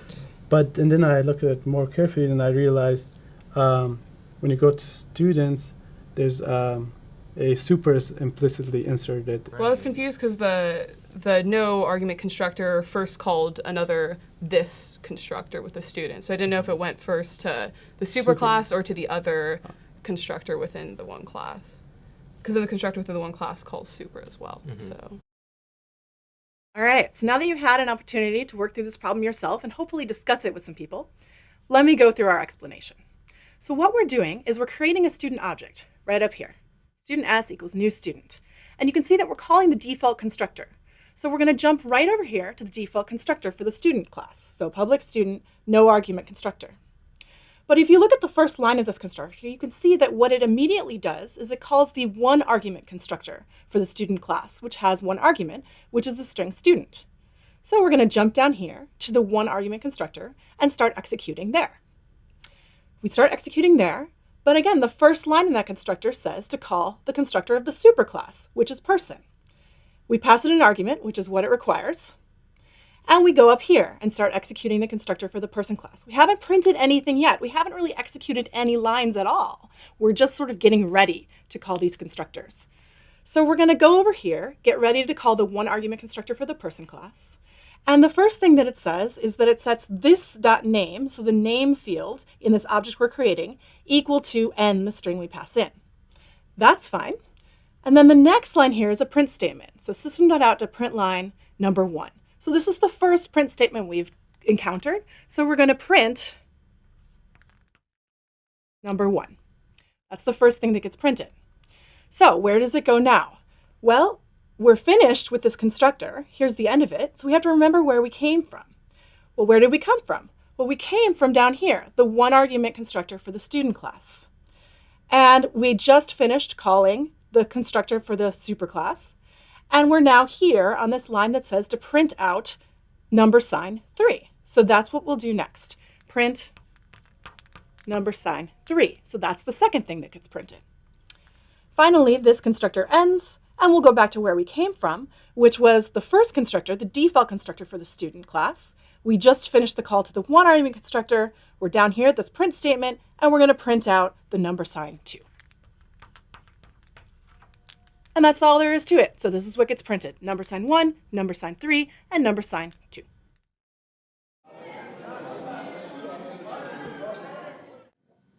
Okay, here's another concept challenge for you, all about constructors. What happens when we call the constructor of the student class? We've got our familiar classes here. We've got our person class, and we've got our student class. And the constructors, check them out. They're a little bit different. We've got a one argument constructor for the person class, a no argument constructor for the student class, and then this additional method here in the person class, which is set name, which will set the name field inside the person class. So we're going to ask you to reason about what happens when you call the student constructor. And this is a concept challenge, so we want you to do the same procedure that you're used to. Just take that in-video quiz first by yourself, then find some people to chat about this question with, and then watch our learner video, and come back and watch our explanation. Hi, I'm Alicia. Hi, I'm Joanna. Hello, I'm Justin. Okay, so what did you guys put? I think it's a compile time error because student doesn't have a name, so how can you set a name it doesn't have? Yeah, but I thought that since student extends person, it actually inherits the name from persons. So then I actually put student because I thought that now it goes into constructor for person and sets the name to student. Yeah, I also thought the same. One thing I did notice was that student calls persons no argument constructor, and I noticed that there's no argument constructor in person, so I think that's the reason why it causes a compile error. Yeah. Okay, so yeah, it's probably a compile time error then. Yeah. All right, now that you've worked through this yourself, let's work through it together. All we're doing here is we're calling the student default constructor. So let's trace through the code and see what happens. So we go over here to the student default constructor, and you might be tempted to just directly go and execute this line that says this dot set name to the string student. But the problem with that is you'd be forgetting that the compiler actually inserts some code into this constructor. If the first line of the constructor is not either a call to the superclass constructor or a call to a constructor within the class, the compiler is going to insert a line to the superclass constructor that takes no arguments for us. So in order to trace through this code, we need to insert that line so we know exactly what's happening. So let's do that now.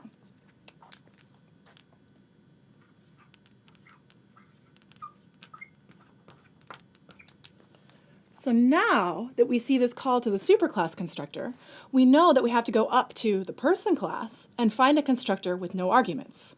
So we go up to the person class and we look for a constructor with no arguments. I don't really see one, do you? It's not there. And it turns out that Java will not insert one for us if we already have a constructor that takes an argument. So this is going to cause a compile error. So if you chose compile error, you'd be correct. And the reason we're going through this example is it turns out it happens a lot that you have a situation like this. I have it happen to me all the time. And the compile error that you're going to get is very, very cryptic.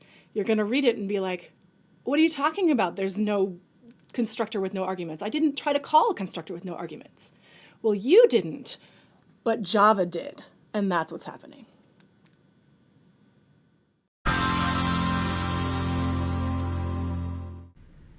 Hi, and welcome back to our module on polymorphism and inheritance in Java. Today we're going to be talking about method overriding. And you've already used method overriding when you did draw and setup methods back when you designed your GUI, but here we're going to dive into method overriding in a bit more detail. So the goal here today is to be able to create methods that override from superclass methods and to be able to contrast overloading from method overriding.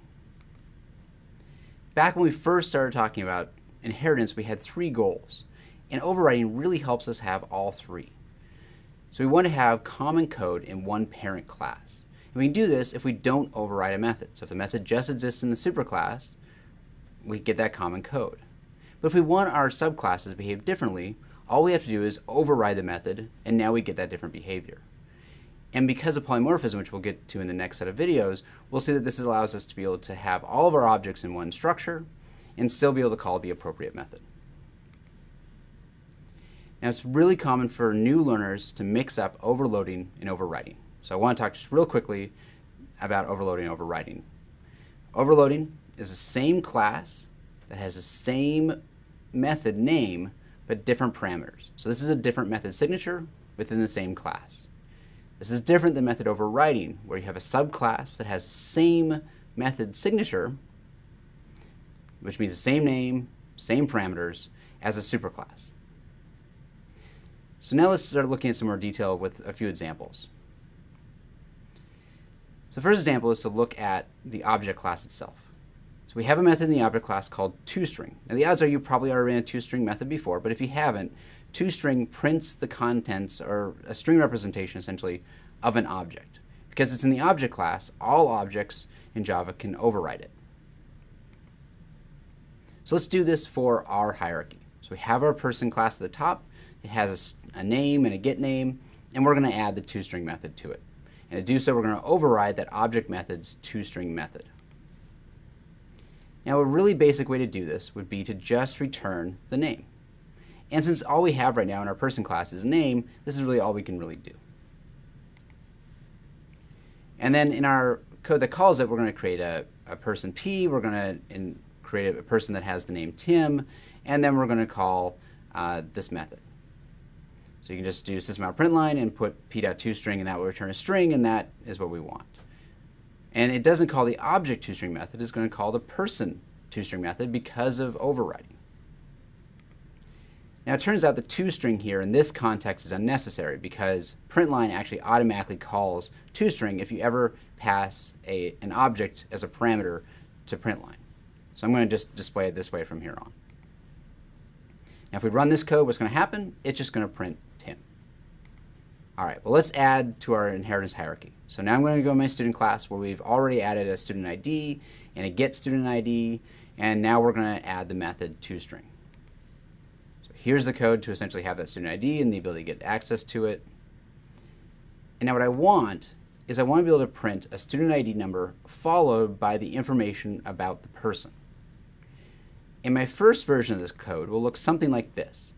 So return this.getStudentID, then a colon, and then this.getName.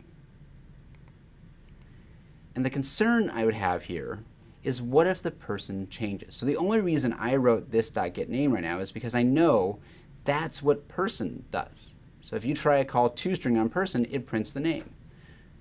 But person could change, so this really isn't the right way to do it. What I want to do instead is call the toString method within person. And to do that, I'm going to use that super keyword, just like we saw from the constructors, to say, I want the method from my superclass. So now, if we walk through this code, I'm going to do student s equals new student. I'm going to print out that, which is going to call the toString method. The question is, what do we expect to see happen? Well, we expect to see the student ID number now followed by the name, which is exactly what we want to have happen. What happens now if I change the reference type? What if I make the reference a person instead of a student? And I still try to call s.toString on that person. Is it going to call the student toString method, or is it going to call the person toString method? Well, what do we want to have happen? We want to have it print out the student information, which is exactly what it does. Why is it going to print the student method? Because of polymorphism. And we'll get into that in the next lesson.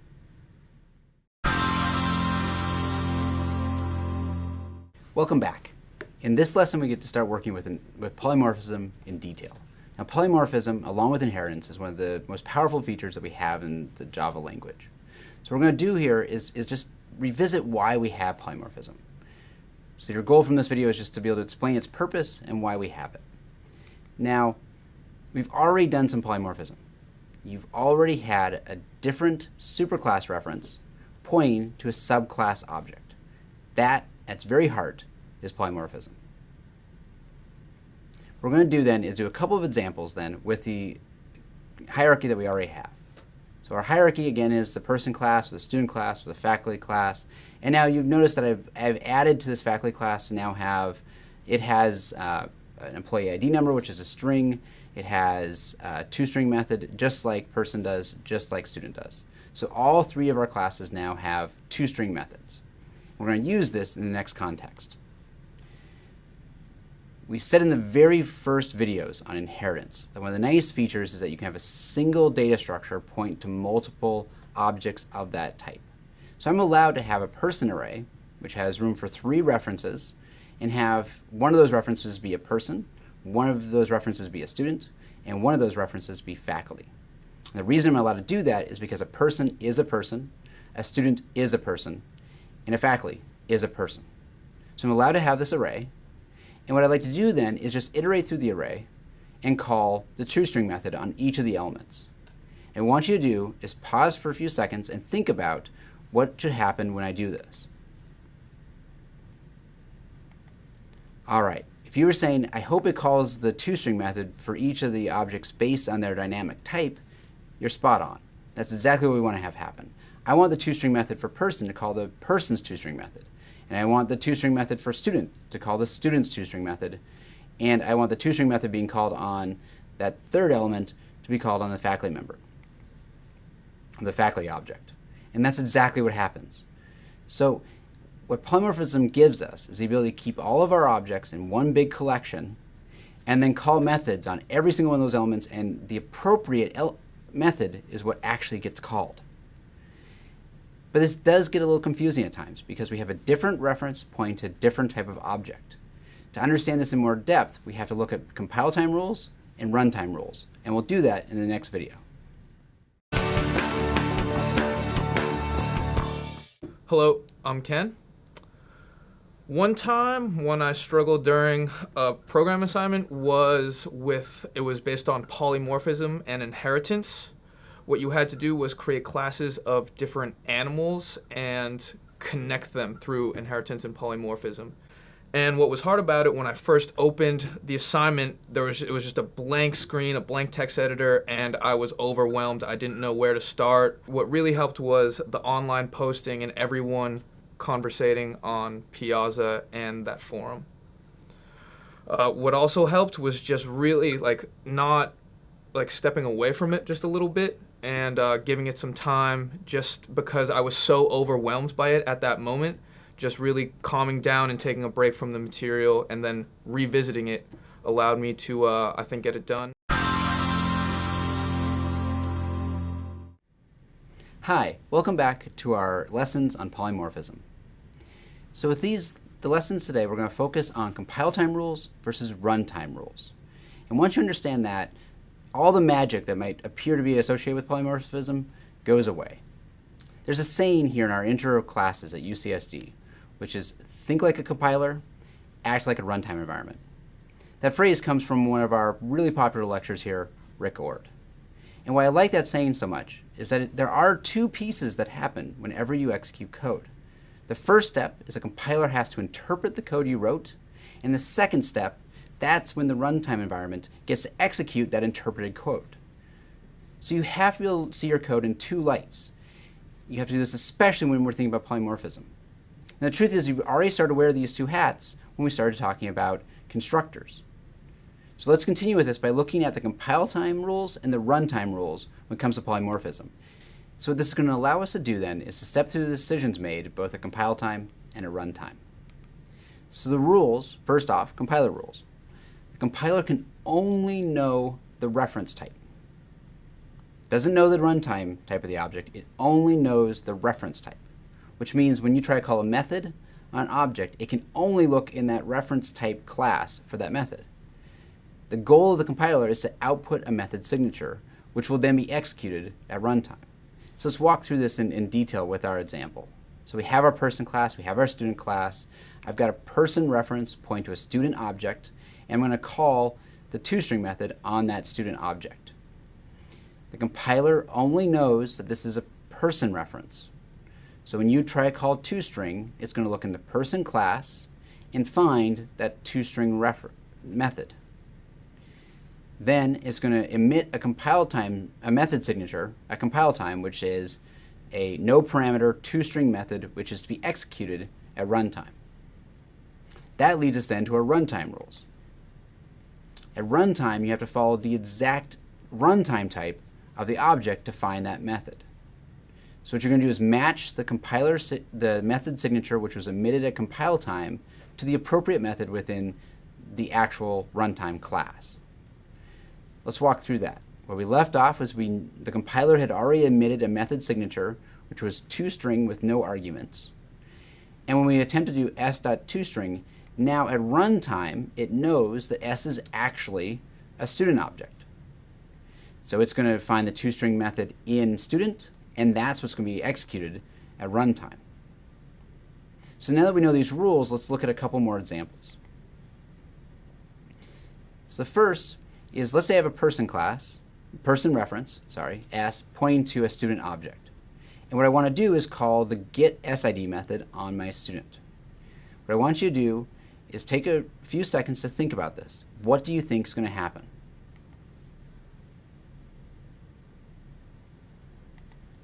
All right, if you said this is going to cause problems, you're right.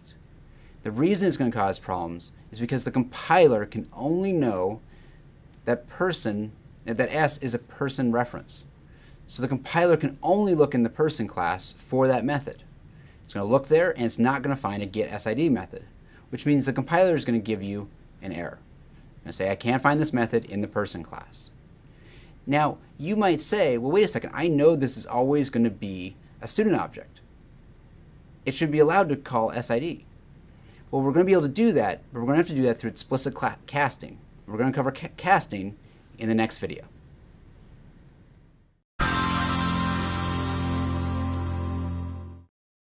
Continuing working with polymorphism in Java, specifically continuing with the compile time decisions and the runtime decisions that are made.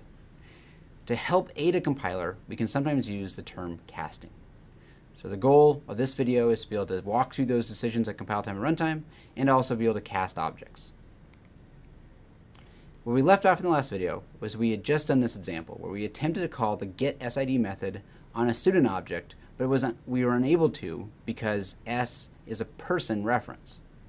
What we'd like to be able to do is tell the compiler, hey, I know this is going to be a student at runtime. Could you let me call this method? The way to do that is casting. Now, casting of objects works very similarly to the way it works with primitive types. So we always have automatic type promotion, so you can always go from int to a double, and likewise, you can always go from a subclass up to a superclass reference. This technique is sometimes called widening. Likewise, we can explicitly narrow. So we can explicitly cast from a double to an int, and likewise, we could take a superclass and explicitly cast it down to be a subclass.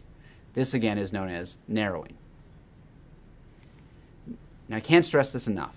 You have to be careful when you narrow. The reason why is because you're telling the compiler to trust you. You're saying, trust me, compiler. I know this is going to be a subclass reference at runtime. And the compiler's going to believe you, and then you're going to try to do this at runtime.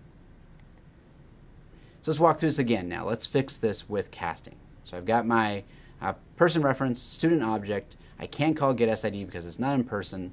But the way I can fix this is by casting it to be a student reference, and by doing so, now the compiler will look in student, find getSID, and it'll let you execute this code. This is going to work just fine. But what if I change this and I make it so that it's a person reference pointing to a person object? I'm still going to cast to student, and I'm going to try to call getSID. And what I want you to do is pause for a second and think, what do you think should happen here? If you're thinking that this is going to cause problems, you're on the right track. There is no getSID method in person. How could it possibly call that? And the problem is really going to come about at the point of the cast. If you try to do this, you're going to get a runtime error, and it's going to say class cast exception. What it tried to do was it tried to cast your person to a student, and it couldn't because it's a person object. In a sense, you've broken the compiler's trust at this point. Again, you told the compiler, I know this is going to be a student, and it didn't turn out to be. What would be really great is if we could just test this. Say, is this a student before I do the cast? And the way we can do this is using an operator, instance of. So this performs a runtime check of whether or not there's an is a relationship. So if you say S instance of student, what it's going to do is going to check, is S an instance of a student, or does S have an is a relationship with student at runtime? Now, if you do this check with a conditional, you'll then be able to only execute this when it actually is a student object.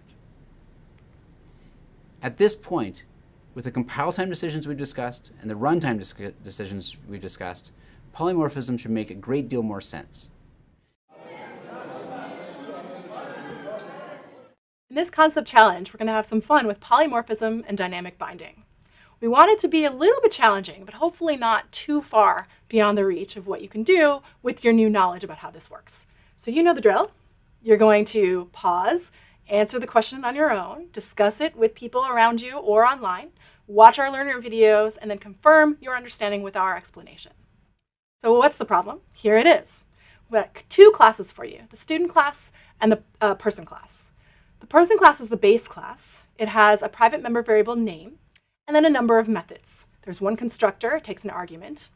There's a method called isAsleep. It takes an integer argument and it returns a Boolean. The integer argument indicates the time of day in terms of hours on a 24-hour clock. And a person is asleep between the hours of 10 p.m. or 22 and 7 a.m. So between those hours, is asleep will return true. It also has a toString method, which just returns its name. And then it has a status method, which also takes an integer argument for the hour. And what it's going to do is it's going to check to see if the person is asleep at that hour. And if it is, it will say the person is offline. It'll print a message to that effect. And if they're not asleep, then it'll print a message saying the person is online. So that's the person class. The student class extends the person class. And so it inherits a bunch of things from the person. And then what it does is it overrides the isAsleep method to slightly change the hours that a student is asleep. So a student in our world here is only asleep between the hours of 2 a.m. and 8 a.m. So if we call isAsleep between those hours, then the student will report being asleep.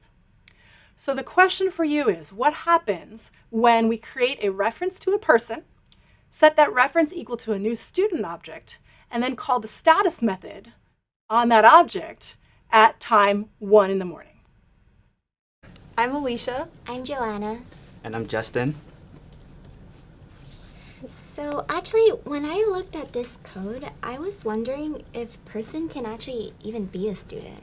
I think student can be a person since it extends person. So I agree with Justin because student is a person, and you know it's a person, so it's a more specific type of person. What do you think it prints out? I don't know. Will it even print out? Because there are two, if you look in the public class person and in the class student, there are, both of them have a method isAsleep, which is called in the second line of the method status. So how does the compiler know which one to call? So wouldn't it just freak out and stop and be an error? I think it has something to do with the this call. Oh. So maybe this tells it which method it's calling. And I guess since we can have it be a student, it's probably calling students is asleep. Yeah, I think that's correct. Yeah. What I was confused about was within status, Yes. it calls isAsleep. And this, well, it calls isAsleep when it's in person. So shouldn't this be a person? That's good. It's pretty tricky. But we assigned person to be a student, right? So at this point, perhaps at compile time, maybe it'll call isAsleep in the person class, but maybe at runtime, it'll say this is a student, and then call students isAsleep. Okay. All right, there's a lot going on here, so let's trace through this very carefully.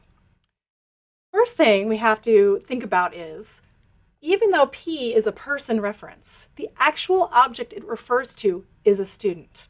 So when we call P.status at 1 in the morning, we're calling that .status on a student object. This is what Java does at runtime. It determines that P refers to a student object, and that's the type that it's going to call the status method on. So we're going to look in the student class for the status method. And so we look here. Well, we don't see a status method, but that's no problem because student extends person. So Java will just go ahead and look in the superclass to see if there's a status method there. And it turns out there is. Here's our status method. So we can start tracing through the status method to see what actually happens. First thing we do is we have an if statement. And that if statement asks, this dot is asleep. So the question is this asleep at the particular hour? Now what is this? Well, even though we're currently in the person class, that's where the code is, this is, at runtime, determined to be a student object because the student object is the one that called this method originally. So this dynamically binds to the student object, and that's the class where the isAsleep gets called.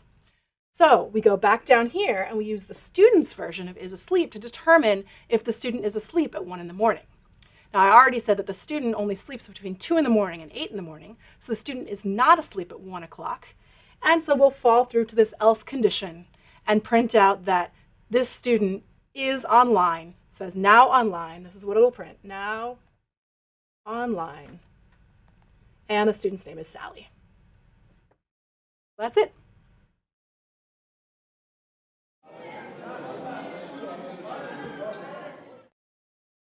All right, if you thought that last polymorphism concept challenge was fun, you're going to love this one. This one's going to bring it to a whole new level. It's more challenging than the last one we just gave you. In fact, it's beyond what we've even explicitly taught you. So we want you to really push the bounds of your reasoning and understanding. You know the drill. Do it yourself, discuss it with your friends, watch our videos to confirm your understanding. So here's the challenge. We now have 3 classes in an inheritance hierarchy. So the base class that we're working with here is a person, and it has 2 methods, method 1 and method 2. We have a class that extends the person class, which is the student class. It overrides both method 1 and method 2. And then we have the undergrad class, which extends the student class, and it inherits the method 1 method, but it overrides the method 2 method. So that's in a nutshell what we're working with. Here's the code in more detail, and you're going to need to work through this code and look at it carefully as you work through this challenge. And what the challenge is when we create a new undergraduate object, refer to it with a reference of type person, and then we call method 1 on that newly created object, what gets printed out?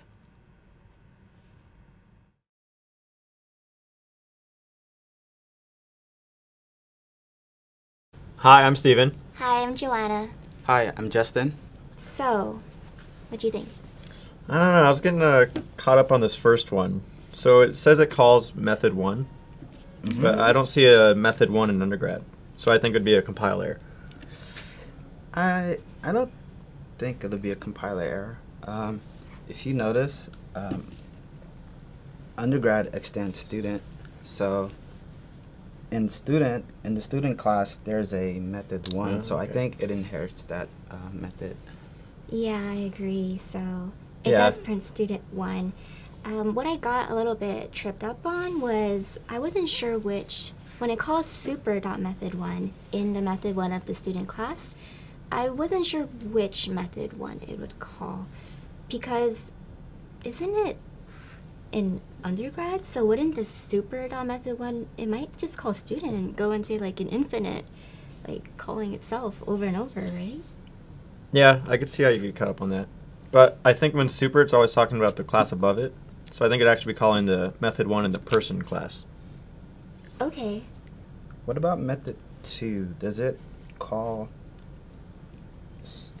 students method 2? Or which method 2 does it refer to?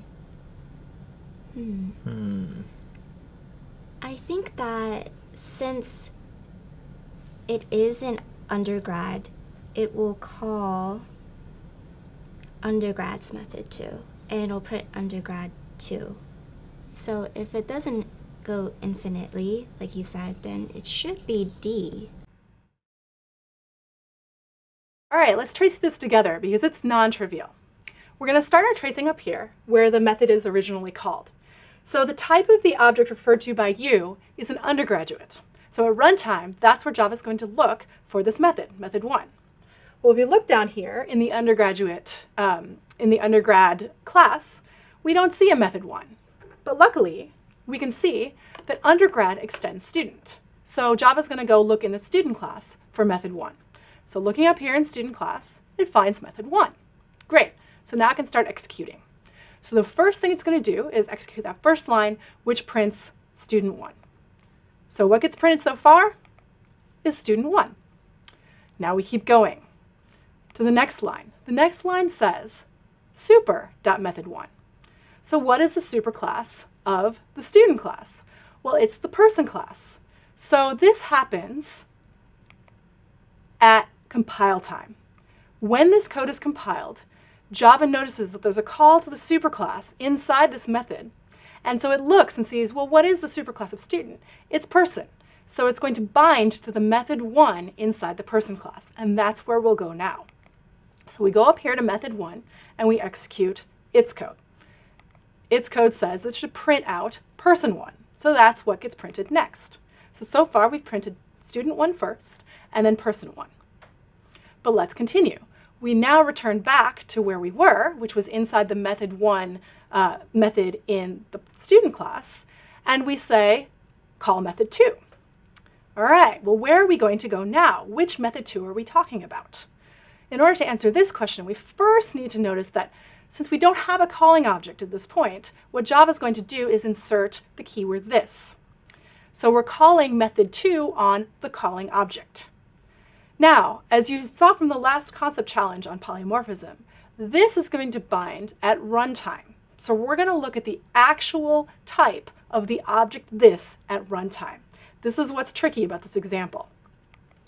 So the actual type of this object at runtime, as you recall, was an undergrad object. So we're going to go down here into the undergrad class and call the method 2 inside the undergrad class. So that's going to print out undergrad 2, and we have the following that gets printed. First, student 1, then person 1, and then finally, undergrad 2. So the purpose of this example was to show you the difference between what happens with a call to super and then a method, and a call to this and a method. Those calls to super and then a method get bound at compile time. So at compile time, Java is going to look at the code and figure out what class it's in and what the superclass of that class is. But when we call this and then a method name, that's going to happen at runtime. So Java is going to use the actual type of the object at runtime. It's a little confusing, but understanding these details can help you debug some nasty bugs that you might otherwise encounter in your code. So, good luck.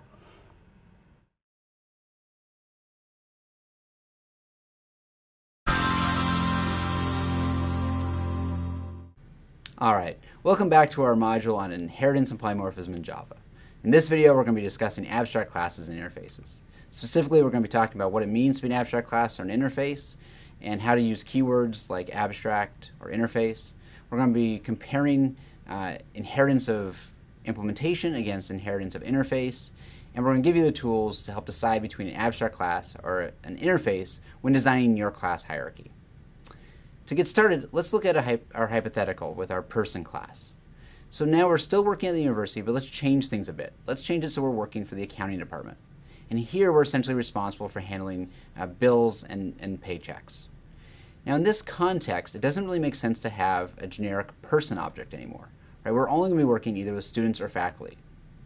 And we're also going to change the context in the sense that I want to be able to send out monthly statements. So essentially I'm going to want a method in the person class which sends out a monthly statement to either students or faculty. The features I'd like to have here is I'd like to be able to force my subclasses, both my student and my faculty class, to override this method. I'd like to stop having actual person objects because they don't make sense in this context anymore.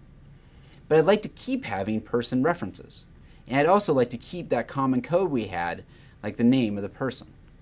If I want to do all these things, I want to use an abstract class. The way to define an abstract class is essentially just to use the keyword abstract. So if I say public abstract class person, it means this class, you cannot create instances of objects of this type. So I can't actually create an object of type person, but I now can create objects of, say, derived classes, which are concrete. If I have any method within this class be abstract, then I have to make the whole class abstract. But what I can do then is say, have an abstract, public abstract void monthly statement. I can say my derived classes have to override this method. It's a nice way of forcing the subclasses to have methods.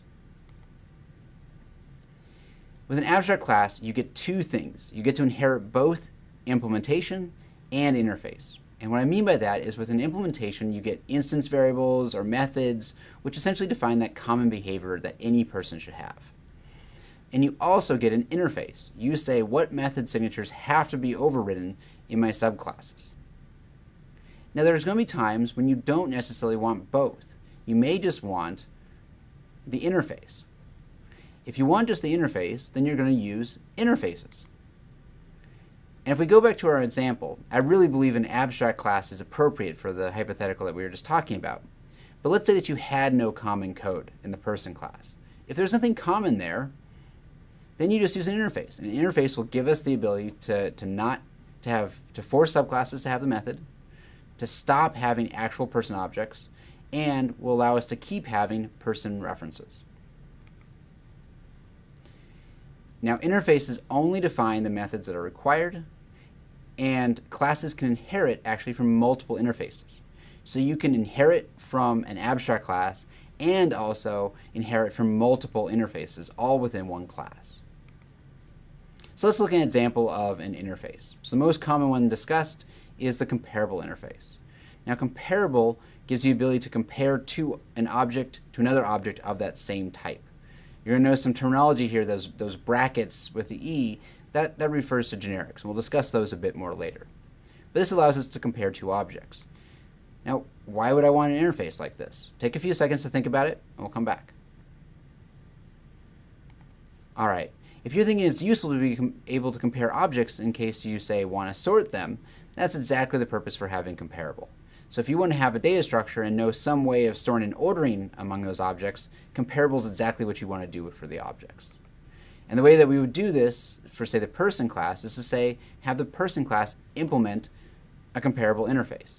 And then within that, all I have to do is override that one method, compare to, and then define the behavior I want. In this case, I've defined the behavior to be a comparison of the strings using the compare to method in the string class, because the string class implements the comparable interface. So if you're trying to design a class hierarchy, you're often going to be wondering, should I be making this an interface or an abstract class? And the general rule of thumb is, if you just want to require methods, that's an interface.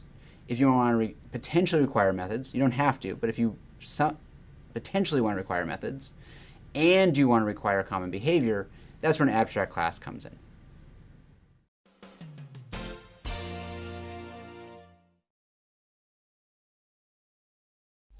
So one of the ways that Google is able to tell some new application or service that you have successfully logged in is by issuing tokens.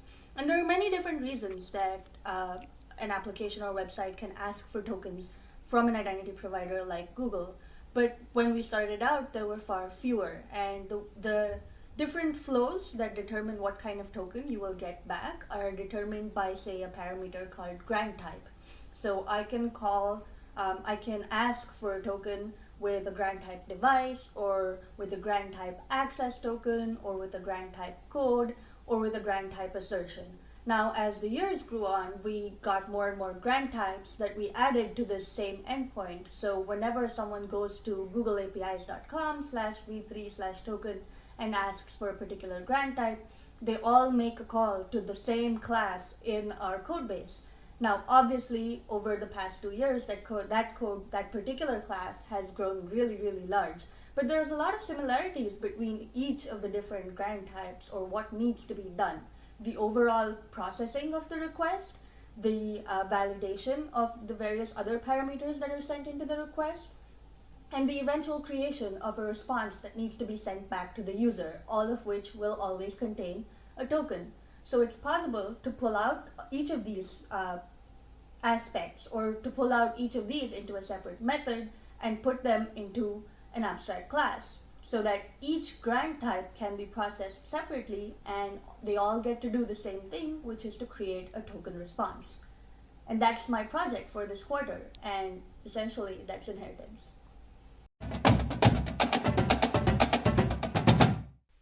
As with the previous walkthroughs, it's a good idea to make sure you watch the overview video before you walk through this one. This overview video again gives you the high-level picture of what's being asked of you for this project. So let's just dive right into the write-up. In this programming assignment, we're going to be adding new features just like we did for Module 3. It's a good idea to make sure you read through the learning outcomes as well as the introduction.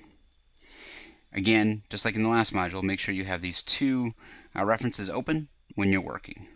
So what are you going to do for this assignment? First is you're going to make sure you find and open up the starter code. So here's our starter code for Module 4 right over here. And you're going to notice that we have 5 classes in there. So that's kind of your first step.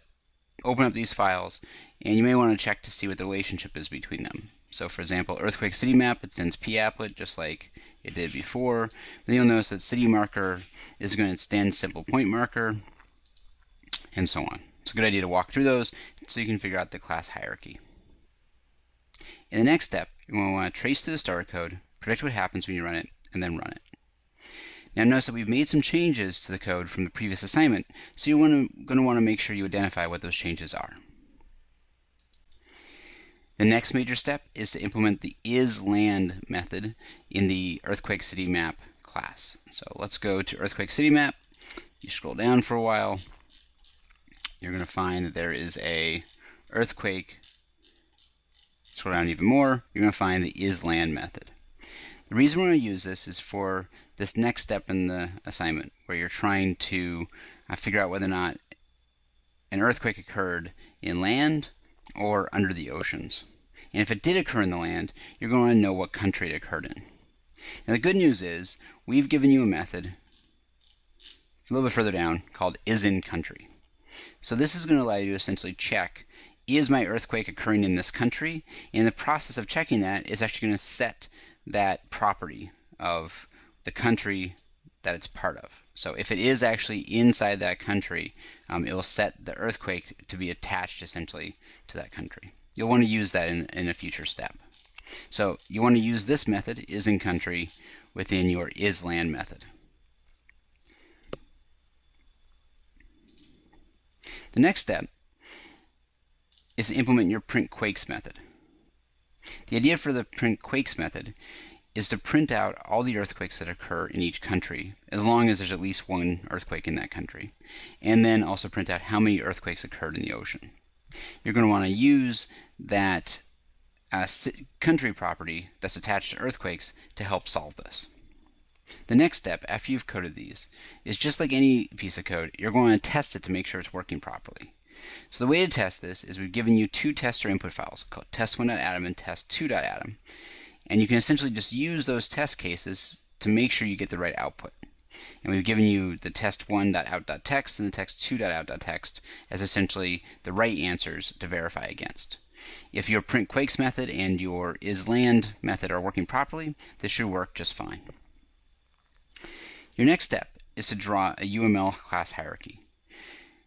As I was showing you just before, you can always look in, say, earthquake marker to figure out, go back to your code, look in earthquake marker, and see what it extends. So this extends simple point marker.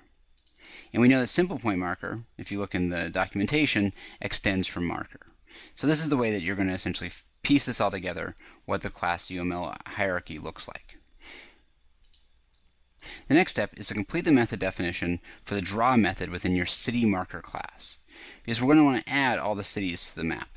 So this is essentially our goal at this point, and to do this you're going to go into your city marker class, you're going to find the draw method, and you're going to find that there's a big to-do which says this is where you're going to want to draw a triangle to represent the city marker. To draw a triangle, again, you're going to have to think about where is the center location, which is denoted by this X and this Y, and how will I draw a triangle essentially around that.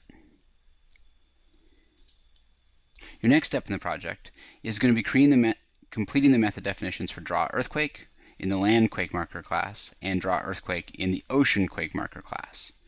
Notice that if you go into earthquake marker, there is a draw earthquake class, draw earthquake method, that's an abstract method. So this is a method that you're going to have to override within the derived classes. So both land quake marker and ocean quake marker have to have these methods. They already have them, but they're essentially stubs. They don't do anything yet. So for draw earthquakes, you're going to add the code to draw a circle in the land quake marker class, and for the ocean quake marker class, you're going to add the code to draw a square. Your next step is going to be completing the color determine method within the earthquake marker class. Let's look real quickly at where that's called and then what it's going to do.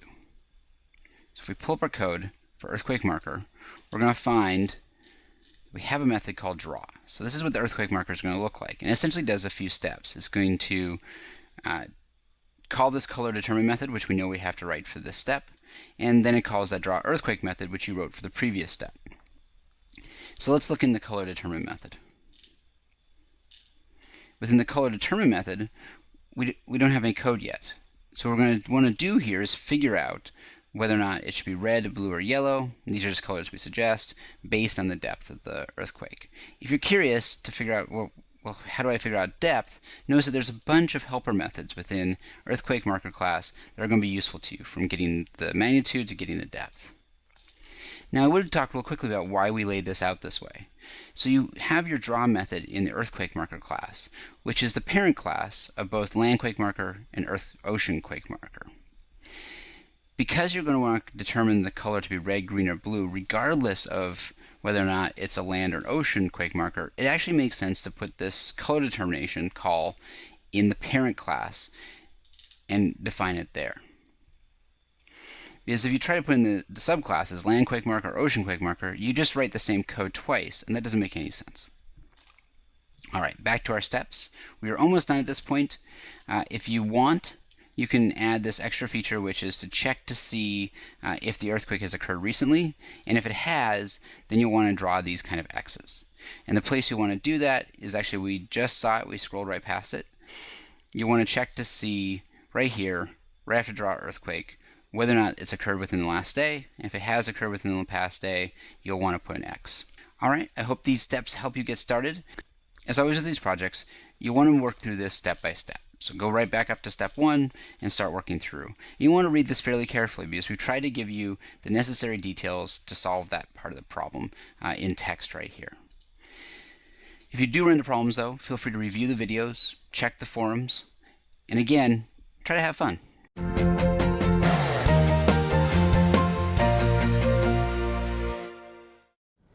In this module, we'll be talking about events and increase the complexity of the programs that we build.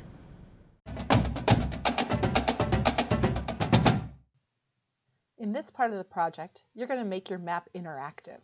So I'm going to show you the functionality that you'll be adding to your map. Basically, the ability to interact with these earthquake and city markers using your mouse. So I've zoomed in, so I'm in an area of the world where there have been a lot of small earthquakes lately, and that's here near the Dominican Republic and Puerto Rico. And what you're going to be able to see is that when you hover your mouse over the screen, when you hover over an earthquake marker, what you'll see is information about that earthquake pop up. So I hover over this one, I can see that that's a magnitude 4.7 earthquake, and it happened 37 kilometers northwest of La Concepcion, Venezuela.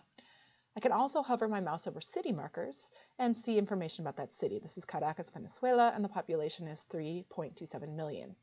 So that's what you're going to be adding in terms of responding to mouse hover events. And you'll notice some little weird things, like when I hover over this earthquake marker, the text appears and the city marker is drawn on top of that text.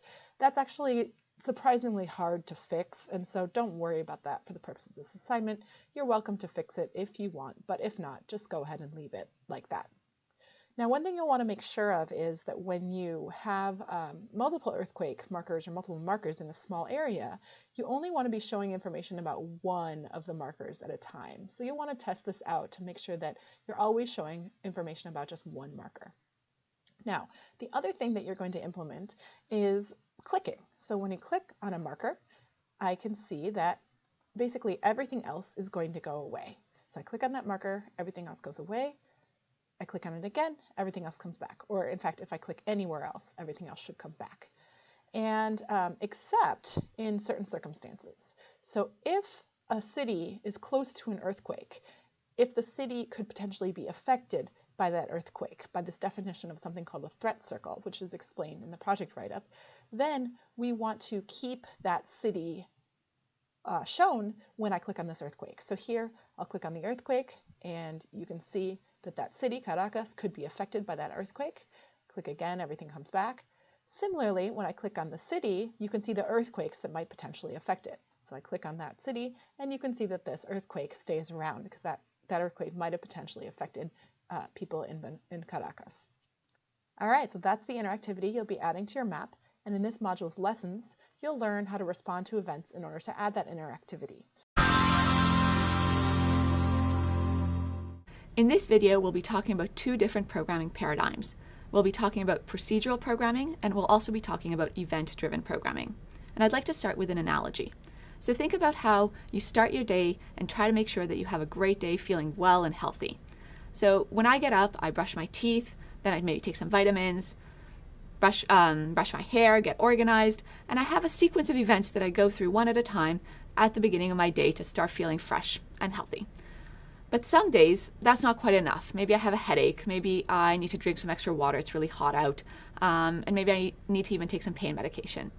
And so there's a qualitative difference between the events that are procedural, that follow a sequence that's predictable and happen every day on a regular basis, and then the events that the actions that I take in response to events that are maybe not as predictable, that happen every so often based on some sort of external stimulus. And so now back in programming, we have an analogy to both of these kinds of behaviors. So when we think about procedural programming, we think about code that's executed line by line, one statement after another, potentially with some predictable control flow. So this is akin to all of the programs that we've been writing in this course up until now, and the code that you've probably written before. So we'd execute one statement, and then we'd come to a for loop, and we'd go through that for loop and execute one at a time. And what that means is that even though the execution might be a little bit different depending on the values of variables that we're using, we still can trace through the code and understand what happen at each moment based on the state of the program. On the other hand, what we'll be developing in this module is event-driven programming. And what this allows us to do is incorporate the power of interactivity. So we'd like to be able for our programs to respond to stimulus from users, from sensors. We'd like to be able to respond to interfaces like mouses or mice, keyboards, multi-touch technology, but also things like thermometers or timers if we're thinking about our programs powering remote devices or wearable sensors. So event-driven programming is incredibly useful, and we'll talk about more about how to implement it in the next video.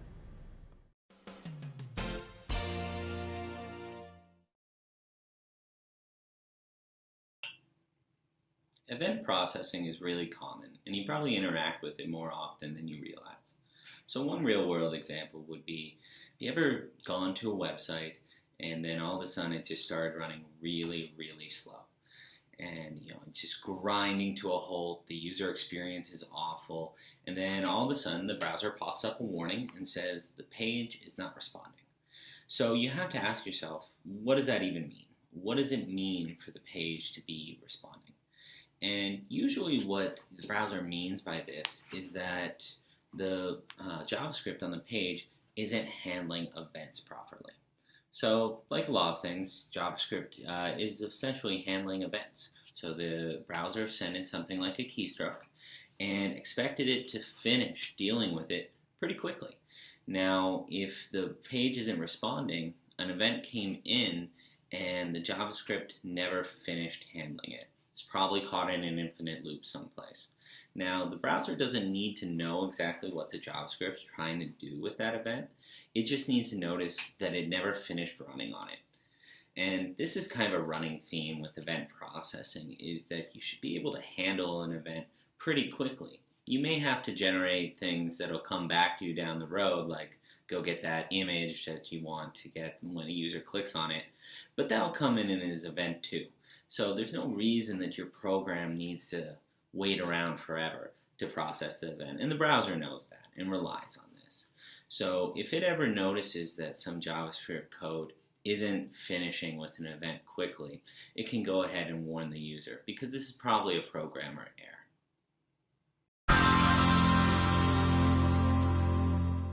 In the previous video, we introduced event-driven programming, and what we'll do now is trace through some code that uses events. So by the end of this video, you'll have experience tracing the execution of a piece of code that has both some procedural elements to it and also some event-driven code. What I'd like to start with an example that should be completely familiar at this point. We've been playing a lot with maps and setting them up and displaying them. And so when we have this piece of code, remember that what we see is a map with a border around it of gray in the canvas. And when we think about how this piece of code is being executed, we set up our canvas once, and so the setup method is executed once, and then what our applet does is it continuously loops and runs the draw method. Okay, now let's try to jazz it up a little bit and add an additional method to our class.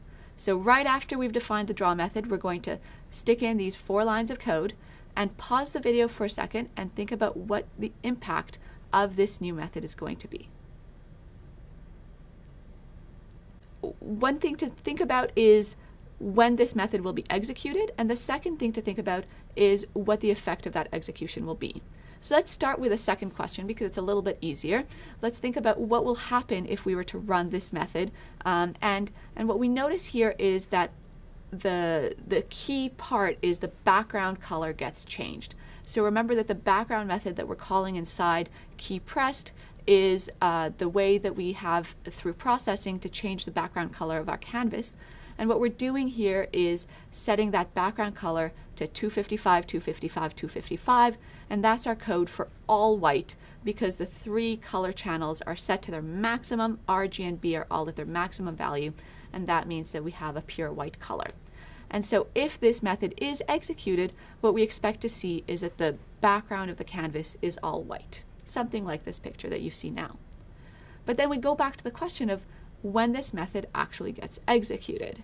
And if we think back about our model of the setup method being run once at the beginning of running the applet and then the draw method being continuously run, then it's not clear if keyPressed will ever be executed because we don't call keyPressed explicitly from anywhere else in our application. We don't call keyPressed, for example, from the draw method.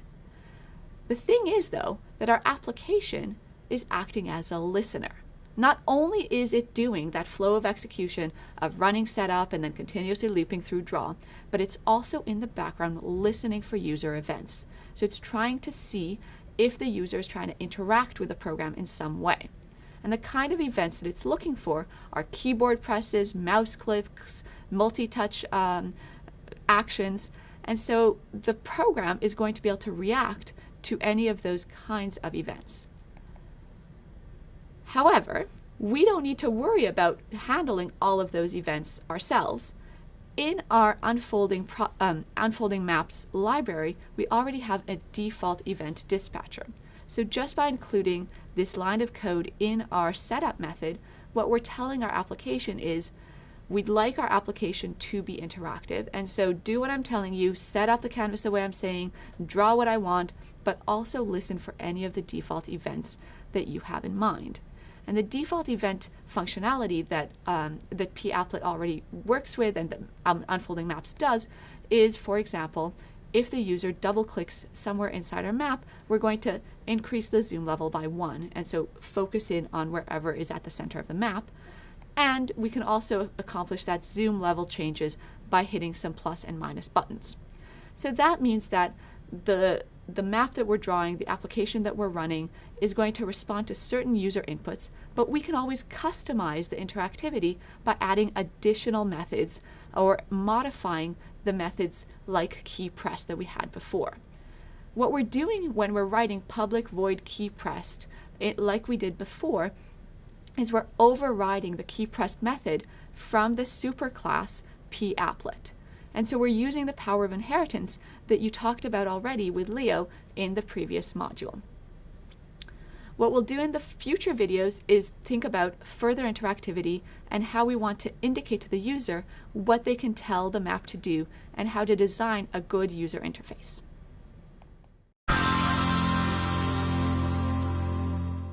What we'd like to do in this video is customize our user interface and use events in a slightly more sophisticated way. By the end of this video, you'll be able to design your own user interface elements and write the code to support them. So let's go back to our example, our friendly old map, and remember those 2 methods that we keep talking about, setup and draw, but now we've added that extra twist of having a default event dispatcher supporting zoom through mouse clicks and keyboard presses. And so what we're starting with is our canvas with our map, and what we'd like to do in this video is add a couple of buttons. We're going to add a couple of buttons to control the color of the background. So we're going to have a white square that will try to make that frame white and a gray square to make the frame gray. Okay. So let's think about how we can do that. And in terms of just drawing the buttons, we already have all the tools that we need. If you think back to Module 3, we know how to draw shapes in an applet using the 2D primitives that are given to us by the processing library, for example, the primitive method rect. Okay, so we've got these rectangles that we can draw. Remember that we're specifying their X and Y position and then their width and their heights. And we can also specify the color that is drawn inside those rectangles using the fill method. But now the question becomes where we'd like to insert these pieces of code to draw the two buttons, to draw those two squares. And there's two natural places, either in the setup method or in the draw method. So I encourage you to pause the video now and think, where would you put it? All right, come back together, and maybe you've even opened up Eclipse while you're watching the videos, which would be a great idea, and tried out both options. And if you did that, and you tried out the option of sticking this piece of code inside the setup method, what you'll see would have happened is that when the applet comes up, you see the buttons very, very briefly, and then the map comes on top of them and erases them, and then the buttons don't show up anymore, ever. Whereas if we put it in the draw method, if we put those 4 lines of code in the draw method, then we see them on top of the map where they're supposed to be. And what's happening is that because setup is run only once, as soon as our canvas gets overwritten by the draw method, any code that was designing the canvas from the setup method doesn't get executed again, and so those elements are no longer displayed. Okay, so we know what we need to do in order to draw the buttons, and we know where to put those buttons, but so far, they're not really buttons, they're just squares. And so we'd like to add in that functionality to make sure that if a user puts their mouse inside one of those buttons, over top of one of those buttons, and clicks, then hopefully the background of our map will change.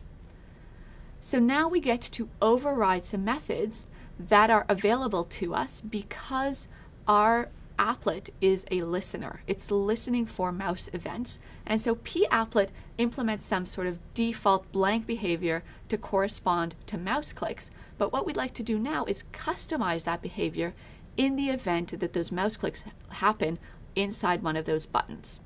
Now there's a few different options of how to deal with mice or with mouse clicks, and there's a few methods that are available to us. What we're going to use is the mouse released method, which means that we don't really care about when the user starts clicking the mouse or the fact that it was a click rather than a click down and hold for a while. We just want to think about when the mouse was released and make sure that when the mouse is released, it was inside the button, and so we want to react to that action. So that means that when we think about the mouse released method, we're going to have to check that the mouse release event happened when the mouse was inside the button that we want to implement. And so we have to go back to the coordinates that are defining locations in our canvas.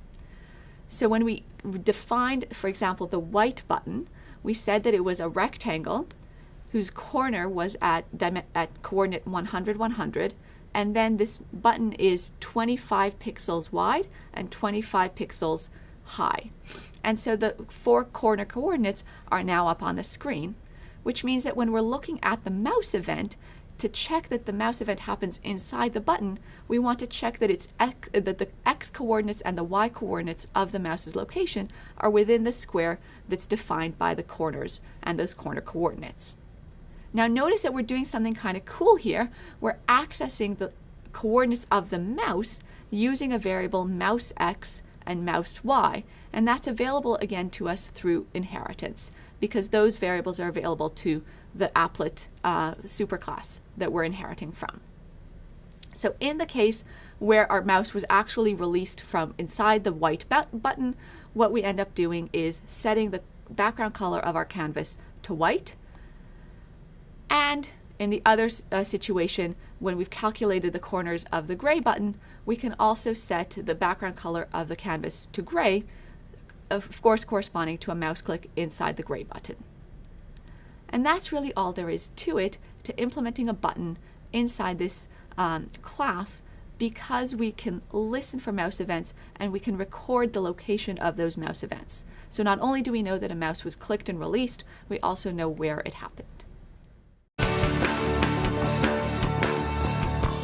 So one time I struggled in computer science was actually at the end of high school, and I had to just make one button and like have it respond to being clicked, and it was the most frustrating thing because I just remember we just got thrown into it, and I had to just see what this event handler was. There was so much terminology that was coming in out of nowhere. It wasn't until I sat down and I kind of just I looked it up on YouTube, and I watched a few tutorials where I watched them like code it and explain it, and that really helped me out. And I realized that it wasn't as complicated as I made it out to be because of all of like the big words. It's actually like pretty simple when you look at it. In this video, we're going to tie together the notions of events and listening for user inputs with the inheritance hierarchy and class design in a close-knit way. So by the end of the video, what you'll be able to do is use the language of UML diagrams to talk about the classes that we're working with for the event-driven programming. When we think about the p-applet listening for user input like mouse clicks and keyboard input, what we're doing actually is saying the p-applet implements two interfaces. P-applet is a class, and it implements the interface, which means that it implements the methods that are required by the interface mouse listener, and it also implements the methods that are required by the interface key listener. It's fulfilling the promises made by those interfaces. So let's specifically think about mouse listener. As an interface, the mouse listener makes a promise that methods like mouse pressed, mouse clicked, and mouse released will be implemented, that we will specify what action we want our program to take on these events and when these methods are called.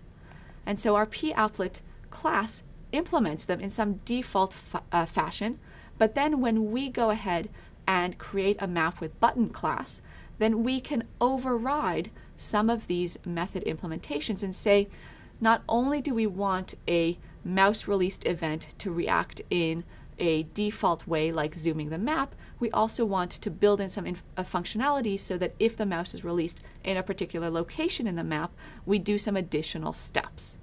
And so what we're doing here is we're building in yet another level of the class hierarchy. In a similar way, p-applet implements the key listener interface, and so that means that it has to fill in some default behavior for each of the methods that are promised by the key listener interface. So are there other events? We've been talking about mouse clicks, we've been talking about keyboard events. Is that all there is? Well, we know there's still a few other user interfaces. For example, there's multi-touch now with touchscreen displays, but so far that's all about the users saying something to the program. There are also qualitatively different events and qualitatively different listeners.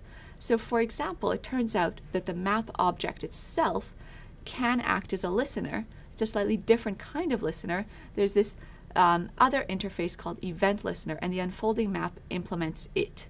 And what the unfolding map listens for is for events to do with the map itself, like zoom and pan. The point of this is that the notion of event-driven program can be used very generally and can help us design programs that make sense in the particular context that we're working with. Sometimes it's for UI, user interface, but other times it's for interacting with more complicated objects.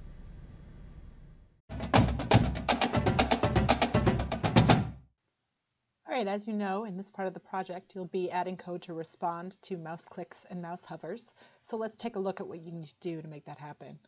So here's the project write-up, and I'll walk you through it a little bit and talk about the starter code. So what you're going to do is, of course, you want your documentation pages open for the unfolding maps Java doc and the processing reference. And the first thing to do is just to find the starter code that's in Module 5. And again, we provide you with code that essentially implements the Module 4 functionality. Then you're actually going to, the first thing you're going to do is you're going to be changing the class hierarchy. And so in order to do that, do the step 2 here. You're going to modify the header in city marker so that it extends this new class called common marker instead of simple point marker. And then we're going to ask you to draw the UML diagram for the new class hierarchy. And part of your reflection and what we'll ask you about is why we made those changes and what changes we made to the class hierarchy. So spend some time really understanding the new code and the new class hierarchy. And when you do this change, you're going to get a compile error. So right here, you'll see a compile error in city marker, and we ask you to figure out why that compile error occurred and how you can fix it. And we've got some hints here, and then a little description of what's really going on. All right, so then you're ready to start coding. And in order to add this interaction, you're going to be implementing 2 methods in Earthquake City Map. One is mouse moved and the other is mouse clicked. And both of those have a little bit of starter code in them, and you'll be implementing them to some degree. So the first thing you're going to do is implement this select if hover helper method, and that's called from the mouse moved method. So let's go over here to the starter code to understand what's really going on here. So in Earthquake City Map, that's where you'll find that select marker if hover method. So it's down here. And as I mentioned, it's called up here from this mouse moved method. And really the goal of select marker if hover is to set the is selected to true on that marker that's under the cursor, and to only do it for one marker at a time. So the goal of the select marker if hover is to iterate basically through all the markers and see if they are under the mouse cursor at the moment, that mouse X and mouse Y. And if they are, then for the first one you find, you'll set that marker to be selected.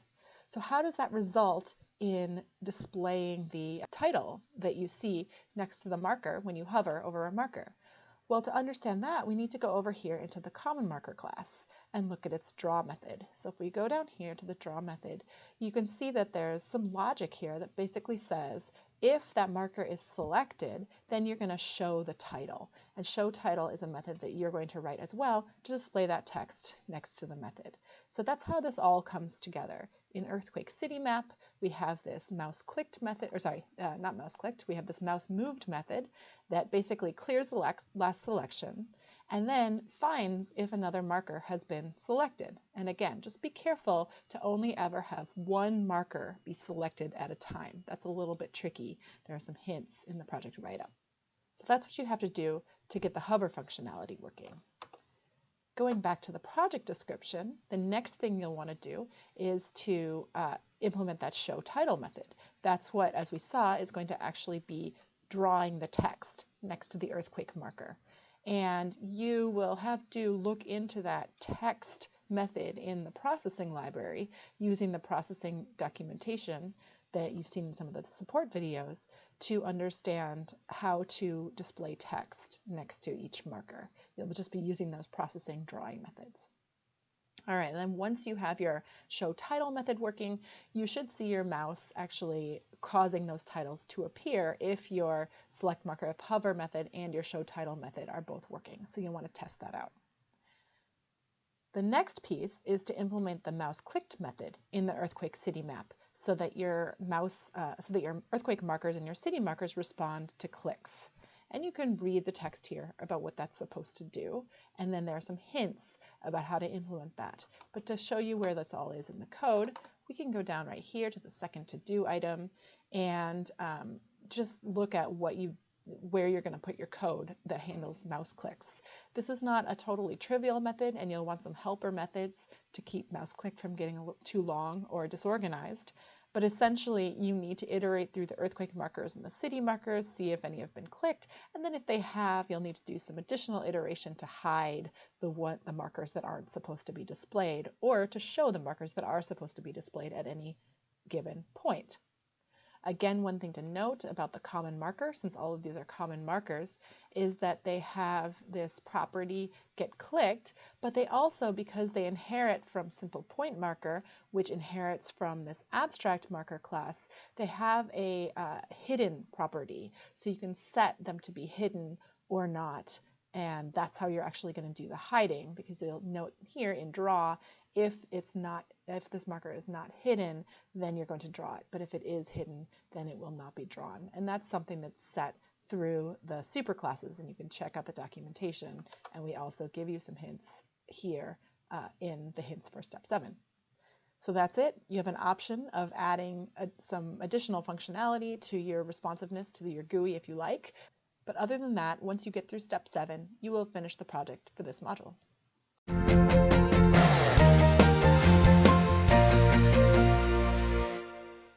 You've made it to our final module, where we'll talk about searching and sorting, as well as giving you the opportunity to extend the project in a direction of your choosing.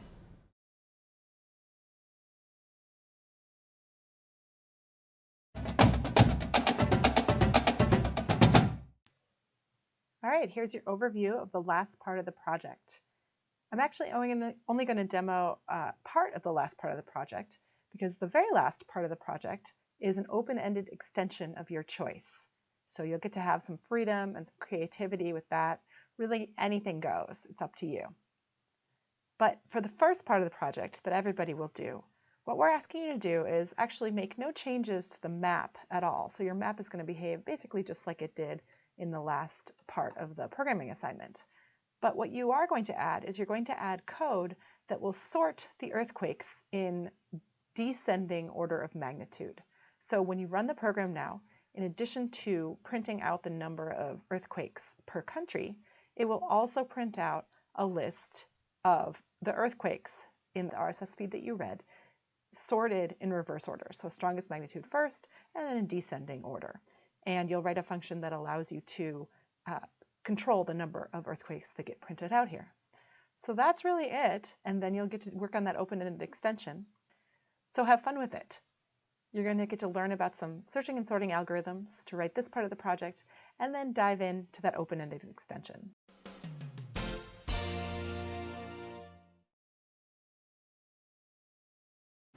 Hi, my name is Nina Yi. I'm on the Google Fiber software engineering team. Search and sort are both used very commonly in the work I do at Google Fiber. Actually, don't some people use the word Google and search interchangeably? Let me Google this movie. Can you Google that recipe? On fiber.google.com, which my team works on, one of the most used features by our users is the Check Address button. It lets our users enter an address and check whether Google Fiber is coming to, or if it's already available in that location.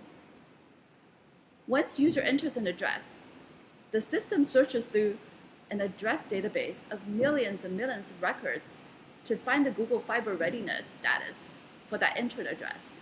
And the result is expected to come back almost instantaneously to the user. For that, we need a very robust and high-performing searching algorithm. Sorting is used in day-to-day programming too. For instance, to show a list of choices of something in an organized format, we sort the list before displaying them to the user. In Google Fiber sign-up web pages, the sports TV packages available for customers to choose from are displayed in alphabetical order. All right, in this lesson, we're going to learn some core algorithms for searching for data. Searching for data is something you probably do every day, many times a day. And so we're going to focus on some of the fundamentals of how to search for data and how to do that quickly. So by the end of this video, you're going to be able to motivate why we want to search for data, as well as to be able to write code to perform linear search. And then we'll build on this in subsequent videos.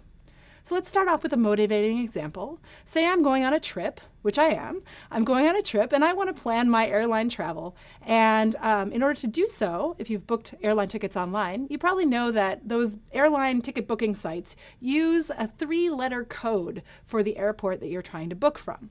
So I'm coming from my hometown of San Diego, and I want to figure out what is the 3-letter code for the airport in San Diego. So there's a lot of ways I can find this information, and probably one of the most popular ways is I can go to my favorite search engine like Google and type in this query into Google, and Google will go off and search the information that's on the web to find me a page that will hopefully answer my question. Now, this is an example of search, and in fact, internet search is a fairly complex search, so there's a lot going on here in order to organize all the data and return me results quickly, results that I find useful, and so on and so forth. So this kind of search is a little bit beyond the scope of this course. But the idea is the same. We have a big repository of data, and I want to find some information in that data in order to answer some questions about it. This is kind of fundamental to almost everything that we do in computer science. So let's simplify the problem slightly. Instead of searching the entire internet, I'm going to take a subset of the data on the internet, a very small subset, that I can find in a file called airports.dat, which is on the website whose URL that you see here. And this file has information about almost 7,000 different airports around the world. And it's represented in terms of a number of different fields. So each line in the file has a number of different comma-separated fields. Those fields include a unique ID inside this database, the name of the airport, the name of the city that the airport is located in, the name of the country, and that 3-letter airport code, and a bunch of other information as well, which you can find out by going to that URL. So I'm going to be searching within this lesson in only this data, not on the whole internet. So what I'm going to do is I'm going to read in all of this data into my Java program, and then I'll search for a particular city that I care about in order to find out some information about its airport, like its 3-letter code. So here's the first step that I need in order to read in this data into my computer program. I need some way to represent this data. So we know how to do that. We know how to write classes and create instances of those classes. So let's do that. Let's write a class called airport, and it's going to have a field for each piece of information we want to represent about a particular airport. In this case, we'll represent a city, a country, and that 3-letter code, as well as whatever information we want to keep about our airport. Each of these fields is going to be private. As I mentioned, a rule of thumb is to keep all of our data private, but we'll provide getters so we can access each of those pieces of information. So they'll get set in the constructor when I read in the data from this file, and then I have access to all of these pieces of information for each airport that's stored in my program. So let's imagine that I've done that. I've written some code that reads in this file that has all this information about these airports into my Java program by creating one instance of this airport class for each airport in that file. I'm going to simplify things a lot, and I'm going to imagine that my entire file only had 8 airports in it. So I'll read those all into each into an individual airport object, which I'm going to store in an array. So my array is going to be called airports. It's an array of references to airport objects, so one object for each airport. And what's stored in the array, again, is a reference to this object, which you see depicted here in the blue boxes. And those objects exist somewhere in your computer's memory, somewhere in the heap. And again, what gets stored in the array is the references to those objects. But this diagram is a little bit too complicated for my needs for this lesson, so I'm going to simplify things a little bit by writing all of the information from each object directly in the box for the array itself. So this is going to be my representation of the data that I've now read into my computer's memory from that big airports.dat file. And again, this is a very simplified version for the purpose of illustration. So now I've got all the data about all my airports read into my array, and now I can write a program to answer questions about the airports in that array. And in order to answer a question about a particular city's airport, I have to find that airport object first. So let's look at how to do that. So let's say I'm looking for information about the Beijing airport, and I want to find out what is the 3-letter city code of that airport, Beijing. So how am I going to do this? Well, first I need to find it. One way I can do that is just basically by starting at the beginning of my array and looking at each element in my array one after the next until I come across the airport I'm looking for, or I get to the end of my array and I haven't found it. And that's an algorithm called linear search, which we're going to look at right now. The way it works is I start at the beginning of my array, so I start at index position 0, which is the first index in my array. And then I'm going to look at the element in that index, and I'm going to ask, is this a match for the thing that I'm looking for? In this case, I'll ask, is the string to find, which is the name of the city I'm trying to find, equal to the city field in the object that's located in that array position? And in this case, I'll see that Montreal is the city in the object at position 0, and Beijing is the city I'm looking for. Those two strings are not the same, so there's no match. I'll go on to the next element in my array by incrementing index by 1. So now I look at the element in position 1. Is that a match? Compare the cities. Again, I find that's not a match, so I'll continue. Here's the index position 2. Match? Nope, still not a match. Index position 3, still not a match. Index position 4. Finally, I look in index position 4 and I see that its city is Beijing, which exactly matches the city that I'm looking for. So now I've found the airport object in question, and I can use it to answer the question of what is the 3-letter code for Beijing. So I read that out of the entry, and I can return it to my user. So this is a match, and we're done. That, in a nutshell, is the algorithm called linear search.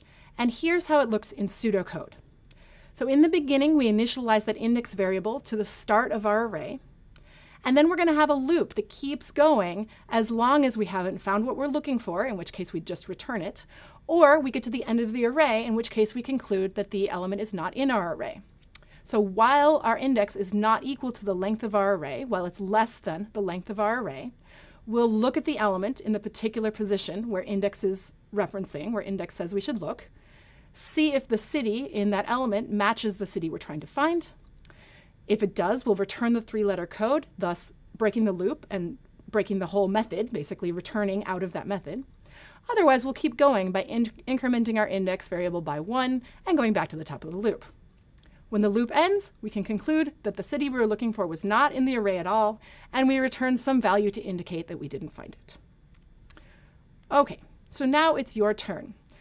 This is an interactive piece of the video. I want you to pause the video, and I want you to get out either a piece of paper and a pencil, or better yet, just open up Eclipse and go ahead and write the code for linear search before you unpause the video. Once you unpause the video, we'll go back over it, but I really do want you to take a shot at going back to the algorithm that you just saw, going back to the example, and writing out this code. See if you can do it. I bet you can. All right, welcome back. I hope you had a good time writing this program, writing this method. And I'm now going to write it out step by step on my tablet PC. If you really think you've got it, no problems, just go ahead and zoom ahead. You can see my solution, just check it against yours. But I encourage you to also follow me through the thought process as I write this code. So thinking back to that algorithm, the first thing that we need to do is we need to declare a new variable called index, which is going to be the variable that steps us through the array. So I'm going to do that. I'm going to declare a new variable. It's type integer called index, and its initial value is 0. So now I'm ready for my loop. And my loop is going to be a while loop.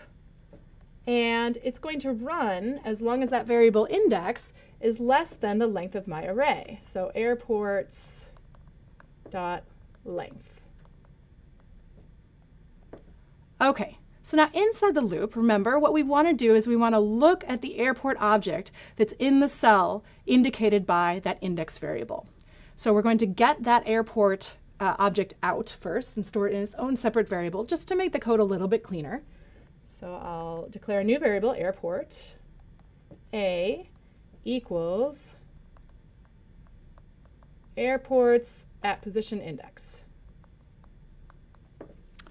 Now I'm ready to work with that airport object, and I can compare the string that I'm trying to find, the name of the city I'm trying to find, to the name of the airport that's in that object pointed to by the variable A.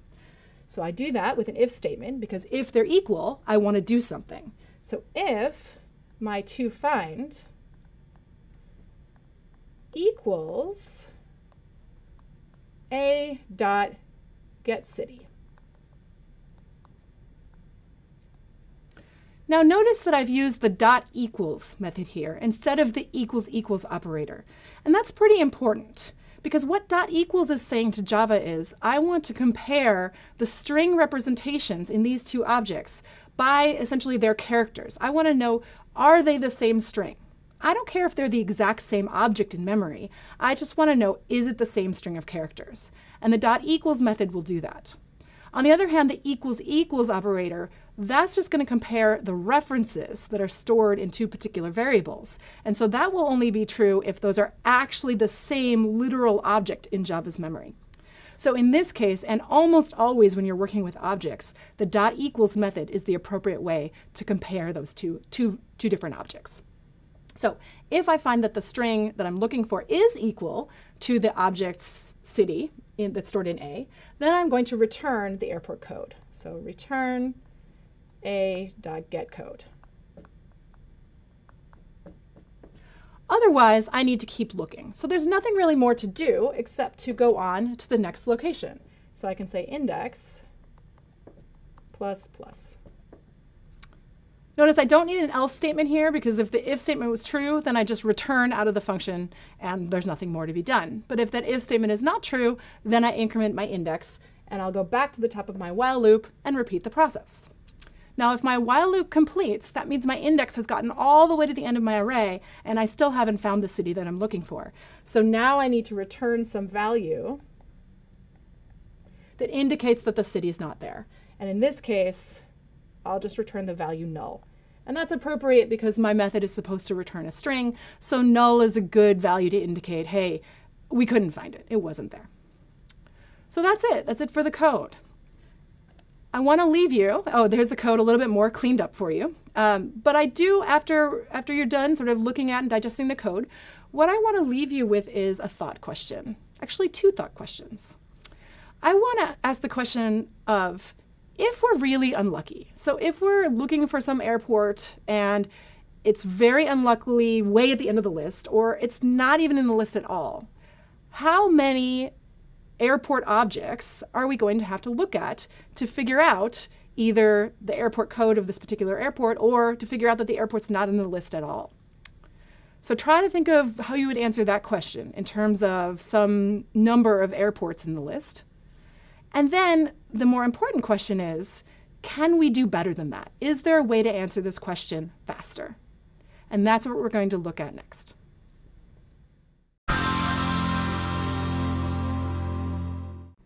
All right, in this video, we're going to improve on that linear searching algorithm that we looked at in the last video. And we're going to talk about an algorithm called binary search. So by the end of this video, you'll be able to explain what binary search is. You'll be able to write code to implement binary search. And you'll also be able to explain what conditions need to be true for binary search, as well as explain why binary search is so much better than linear search. All right, to motivate the need for binary search, let's go back to our linear search algorithm. We were looking for airport objects that had particular city names so that we could answer questions about those airports, like what are their three-digit airport codes, three-letter airport codes. And what we did was we started at the beginning of our array at index position 0, and we just marched through this array element by element until we either found the city we were looking for or didn't find it but reached the end of the array, in which case we concluded that the city wasn't there. And it worked, but I asked you this thought question at the end of the video. I said, if we're very unlucky, how many elements do we have to look at in order to either find the city or conclude that it's not there? And then the second part of that thought question is, can we do better? So to answer this question, I'm going to step over into the real world. So I'm going to use a dictionary for this example. And this is a physical dictionary, which some of you maybe have never used in your lives. But this is what it looks like. It's an enormous book that has basically every word in this case, the English language in it. And I can find definitions of the word. I can find their origins, the spelling, so on and so forth. And so if I was going to find a word in this dictionary, here's an example of how I might use linear search to find that word. Let's say I'm looking for the word shark. So I open up my dictionary to the beginning. Let's see, okay, acrobatics. Let's see, all right, not on this page. And over here, not there. Acupuncture, nope, still not there. I'm looking. Are you getting bored yet? I'm getting very bored. I'm not going to make you watch me page through this dictionary page after page to find the word shark. It's way back here at the S's. This is going to take a really long time. But this is effectively what we were doing with linear search. We are starting at the beginning, looking all the way through in a row, our array. So what's a better approach to approach this problem? Well, it's an intuitive approach that we all use when we're opening a dictionary and trying to find a particular word. I don't open to the beginning because I know S is sort of in the middle towards the end of the alphabet. So I'm going to open sort of about halfway, maybe a little bit more. And I found myself in the R's. Okay, R, S comes after R, so I need to go a little bit further. So I'll take another chunk of the dictionary and flip it over. Oh, I've gone way too far. I'm now in the Y's. So let me flip back a little bit. Okay, now I find myself in the T's. Keep going back.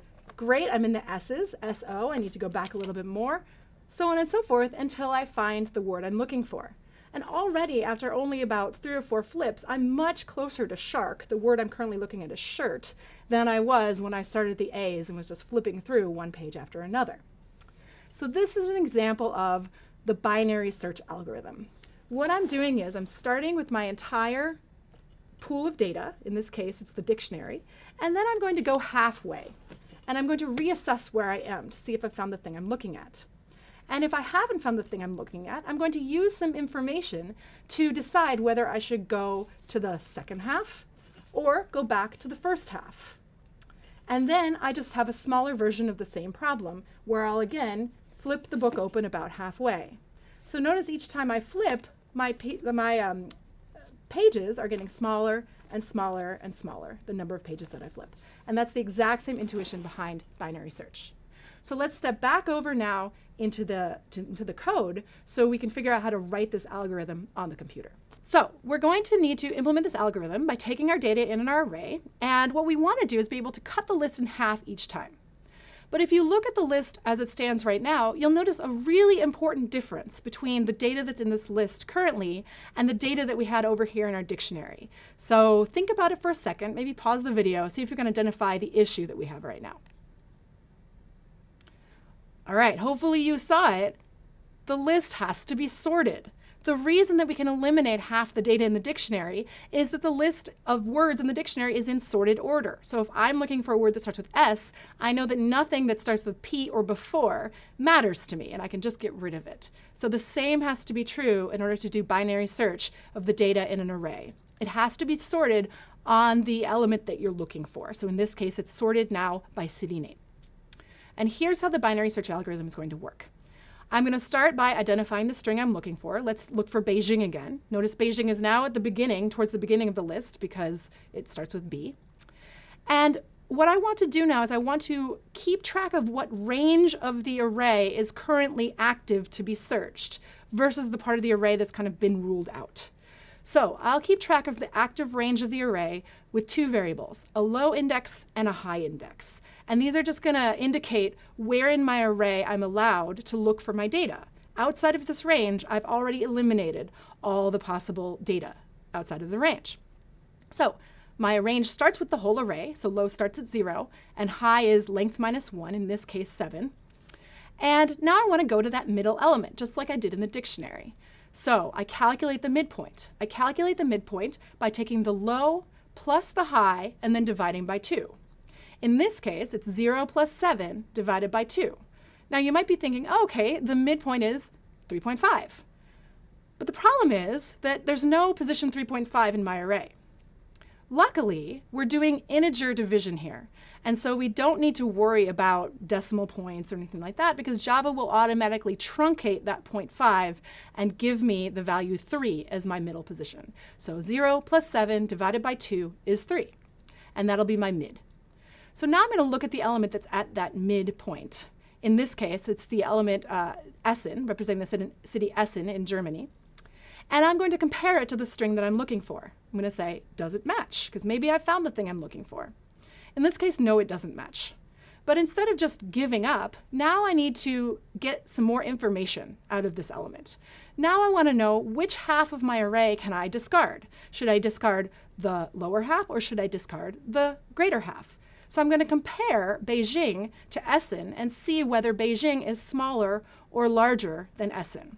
And I'm doing this alphabetically. So Beijing comes before Essen in the alphabet. So Beijing is alphabetically smaller than Essen, which means that everything that's larger than Essen in my array couldn't possibly be the string I'm looking for. So I can eliminate it.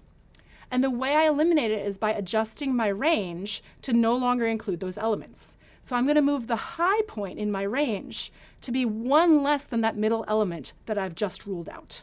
So this is what it looks like. I will change my high to be mid minus 1, which in this case is 2. And that effectively rules out everything that's either 3 or greater. So now I have another version of the exact same problem. I have a low value, which is still 0, and a high value of my range, which is now 2. So I only need to look in this range of the array, and I'll do it the exact same way I did it before. I calculate a mid value, so 0 plus 2 divided by 2, which is 1. And then I'll look at the element that's at that position, in this case it's Beijing. I compare the city I'm looking for, Beijing, to the city that I see, which is also Beijing, and I see that I found a match. So that's great, I'm done. I can just return that 3-letter city code. And you can see that this was a lot faster than my algorithm before, which had to look through about 5 different cities before it found Beijing.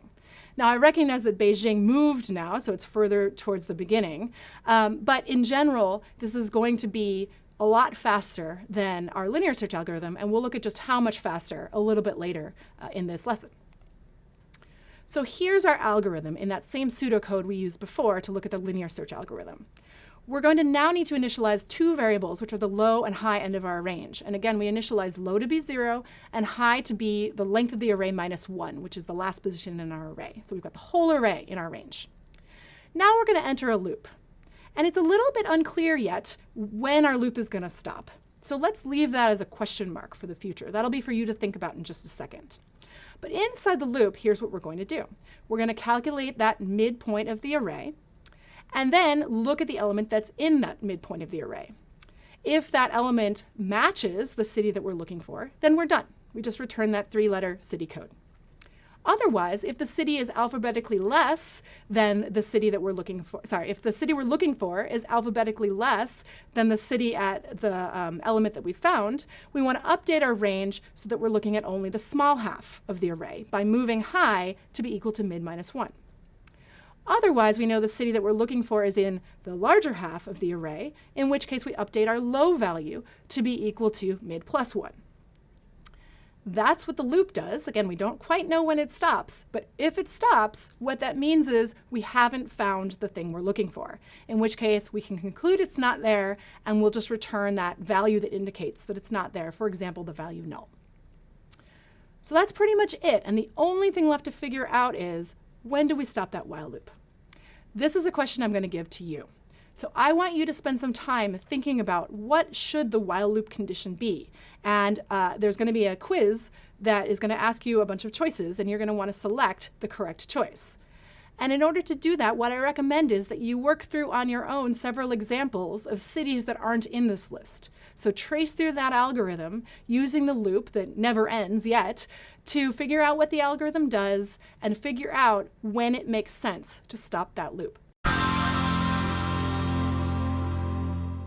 So let's trace through an example of a city that's not actually in this list to see when we should stop the while loop and conclude that the city is not actually in the list at all. And the city I'm going to use is Istanbul. So let's go ahead and run the algorithm looking for that city Istanbul. I start off with a low of 0, high of 7, and that midpoint is 3. So I look in position 3, I see the city Essen, not Istanbul. Istanbul comes alphabetically after Essen, so I look in the greater half of the list by moving my low up to be mid plus 1. I'm going to calculate a new mid value, look in the middle of that list. I see Montreal. Montreal is not equal to Istanbul. Istanbul is alphabetically less than Montreal, so I'll again adjust my range appropriately. Now I'm down to just one element. I have a range that includes only one element, so high and low are the same. But that's okay, that's no problem. This is still a valid element that we can look at. This element is Lagos, and it is not equal to Istanbul, so I again conclude that I need to move my range. And in this case, Istanbul is alphabetically before Lagos, so I'll change my high value to be 1 less than mid, in this case making it 3. But now I'm kind of stuck. If you look at the array, all the elements are grayed out, so I've effectively ruled out every single element in this array. So how can the computer know this? Well, let's look down at our low and our high values, and something kind of funny has happened. Low is 4, but high is 3. So our low has actually gotten to be greater than our high value, which indicates to our algorithm essentially that we've exhausted all of the range that we can look at. So we've squeezed our range so tightly that high and low have actually switched places, and we're out of places to look. So at that point, we can conclude that the element that we're looking for is not actually in the array, and we can simply return this null value indicating we didn't find it. Okay, so now it's your turn again. Go ahead and finish off this code. I'm showing you a skeleton code here for that binary search algorithm, and you can go back to the algorithm and compare it to this code. One thing I'll point out is this method compare to that you might not have seen before. What compare to does is it compares a parameter object to a calling object. In this case, it will compare the city that we're looking at, the city name that we're looking at in that airport object, to the toFind city name. And it will return -1 if the calling object, so in this case toFind or Istanbul, is less than, alphabetically less than, the city object in the airport, so the parameter object. It will return 0 if they're the same string, and it will return +1 if the city we're looking for, the toFind, is alphabetically greater than the city that we passed in as the parameter. So we can use that to make our choice about whether we should go look at the smaller end of the array or the larger end of the array, or if in fact we're actually done. So use that information to complete this code. Pause the video, and I'll pick up with you again in just a minute. All right, welcome back. Let's fill in this code. There's not too much you have to write. Just have to write what happens in those 3 conditions, depending on where the thing you're trying to find is relative to that mid location that you're looking at. So in the first case there, that if compares less than 0, what that's saying is the element we're trying to find, the city name we're trying to find, is alphabetically less than the element that we're looking at in our array. So we need to adjust our range so that it's in the lower half of the range we were previously looking at. That means we need to bring high down. So let's change our variable high so that it's down at mid, but not just at mid, it actually needs to be 1 less than mid because we already looked at mid. So we'll subtract 1 from mid, and that's our new value of high. And then the loop's ready to start again. But if compare is greater than 0, that means the thing we're trying to find is alphabetically greater than the thing we're looking at mid. So we need to adjust our range up. In that case, we need to change our low variable. So we'll change it to be equal to mid plus 1.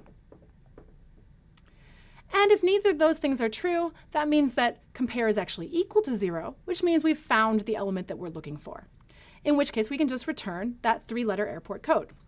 That's all we need to do here in the else statement is return airports at position mid dot get code. And that's it. That's the complete code. And there you can see it a little bit cleaned up. Now I just want to make one small comment about this code. Most people, if you show them this code, if they're sophisticated programmers, they kind of cringe. They'd say, oh, there's kind of a problem here. It's not really a functional problem. It's going to work correctly most of the time, except when your data is very, very large and your numbers for high and low get very, very large if your array is really, really big. What's going to happen is when you add high and low together, it's going to do something called overflow. You're going to get a number that's so big that you can't represent it essentially in Java in an integer value. So we can help guard against that situation by, instead of adding high and low together and then dividing by 2, what we really should be doing instead is subtracting low from high to get the range we're talking about, dividing that value by 2, and then adding it to our low to get it back into the correct range. So that's a better way to write this code. The other way will work as long as your numbers don't get too big, but to be a sophisticated programmer, start getting into the habit of thinking about things like this. You don't ever want your integer values to get too big when you can help it. So let's end going back to these same thought questions. So we said before, in a linear search, if we get unlucky, we're going to have to look through every single element in our array. And if there are a lot of elements in our array, like there are a lot of words in the dictionary, that can be a very, very slow, cumbersome process. So binary search is going to improve on that a lot. So you notice when we were tracing through the algorithm and when I was looking through the dictionary that I could eliminate essentially half of the remaining choices without even looking at them every step through the loop. That was great. And if I do this process repeatedly, what I'm doing is I'm dividing the number of things I have to look at in half every time. So I divide my original numbers in half, I have half as many. I divide that in half as many again, in half, in half, in half, in half, until I get down to just a single element that I'm looking at. And it turns out that the function that expresses that half, half, half, half notion is the logarithm. It's the logarithm base 2. So if I compare the function that represents the number of elements that I have to look at in linear search, which is just equal to n, the number of elements that I have in my array, to that log base 2n function, I can see that these two functions behave very differently. So when my n is fairly small, say 2, 32, 1024, my log is also quite small, but the two values aren't horribly different. But as n gets very, very large, you can see that a huge difference emerges between these two values. N grows, and it can get pretty darn big. So it can get into the billions. There are about 7.2, 7.4, depending on when you're watching this video, billion people on the planet. So if you think about that in terms of n, 7.2 billion, and log n, which really isn't that much more than 30, that's a huge difference. And so these numbers are really going to make a difference when we're talking about extremely large data. So that's our first taste of comparing basically how long these algorithms take to run. And you're going to see much more of that in the next couple lessons on sorting. So one thing I really struggled with when I was learning arrays and sorting algorithms was array bounds. I was getting exceptions everywhere. I didn't know what to do because I was getting so many exceptions. And one thing that really helped me was when I talked to one of my professors. He told me to draw, simply draw the array and make the numbers and everything, and go through each step of the algorithm and doing the sorting, the putting the indexes. And it was one thing that after that I didn't get any array bound exceptions, and it was perfect.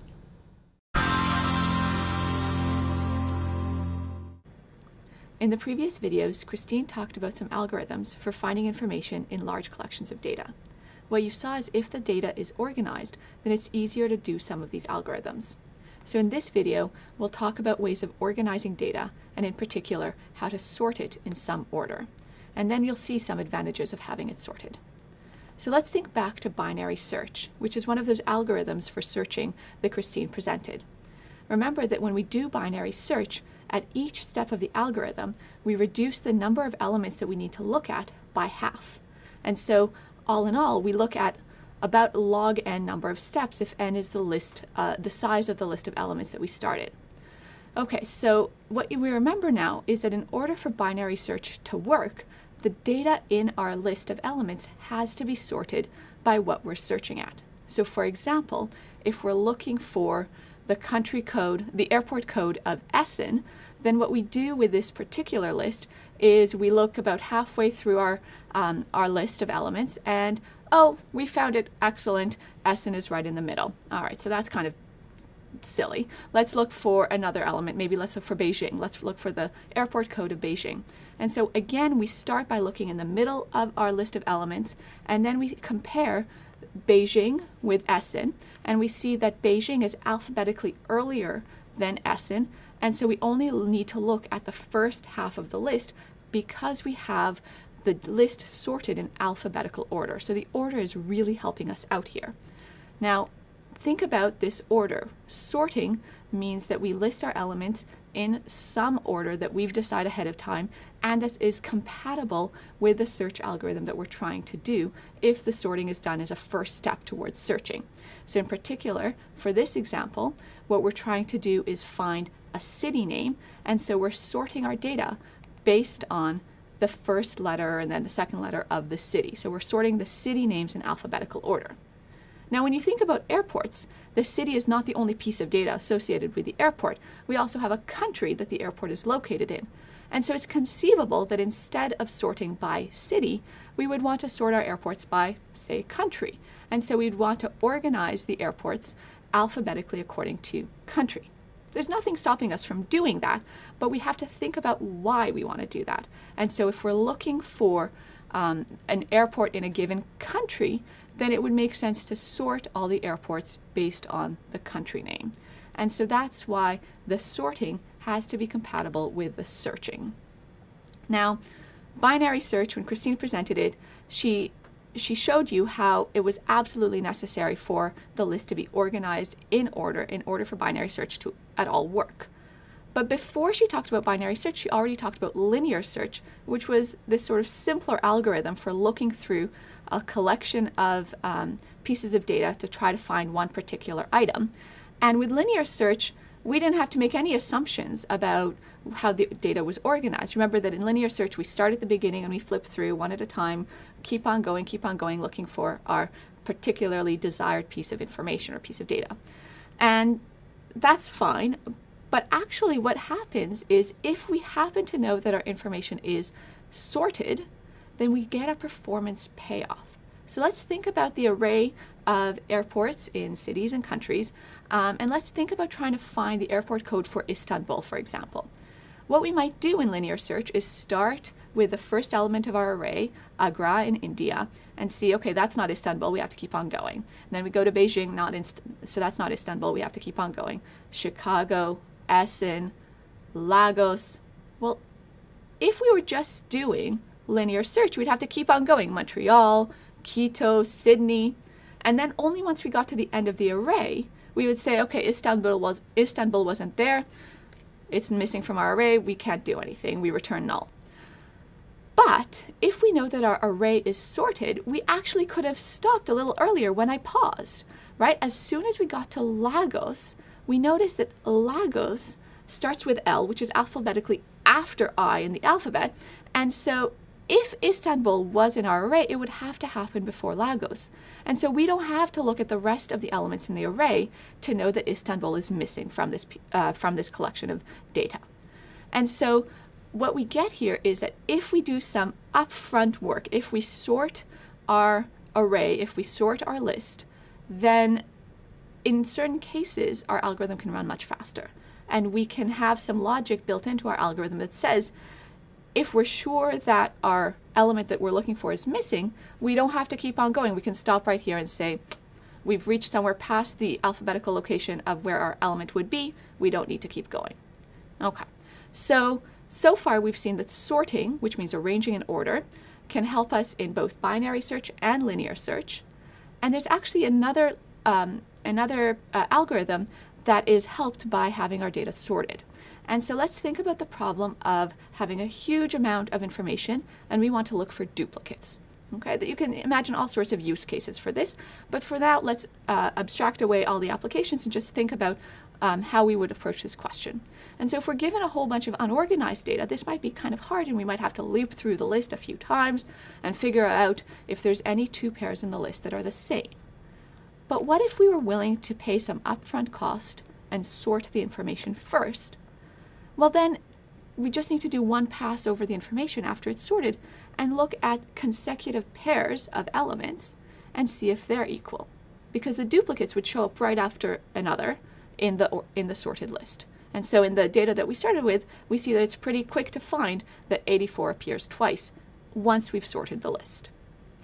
All right, so I'd like to leave you with a few questions. What we've done in this video is given a taste for the algorithmic questions that we think about when we're developing new strategies for solving problems.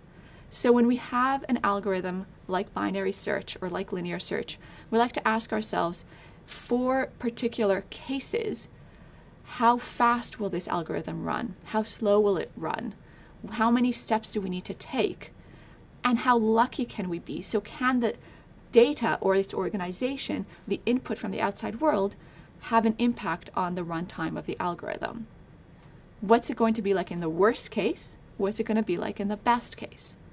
And also, when we're developing algorithms, sometimes we're willing to spend a lot of energy at the beginning if we're going to be able to reap benefits from that upfront cost by having the later algorithms that maybe we do a lot of times be much more efficient because we did some overhead initial work. So in the next few videos, we're going to be talking about algorithms for sorting, and hopefully now you understand why they're so important, because having sorted data can really help all sorts of follow-on algorithms.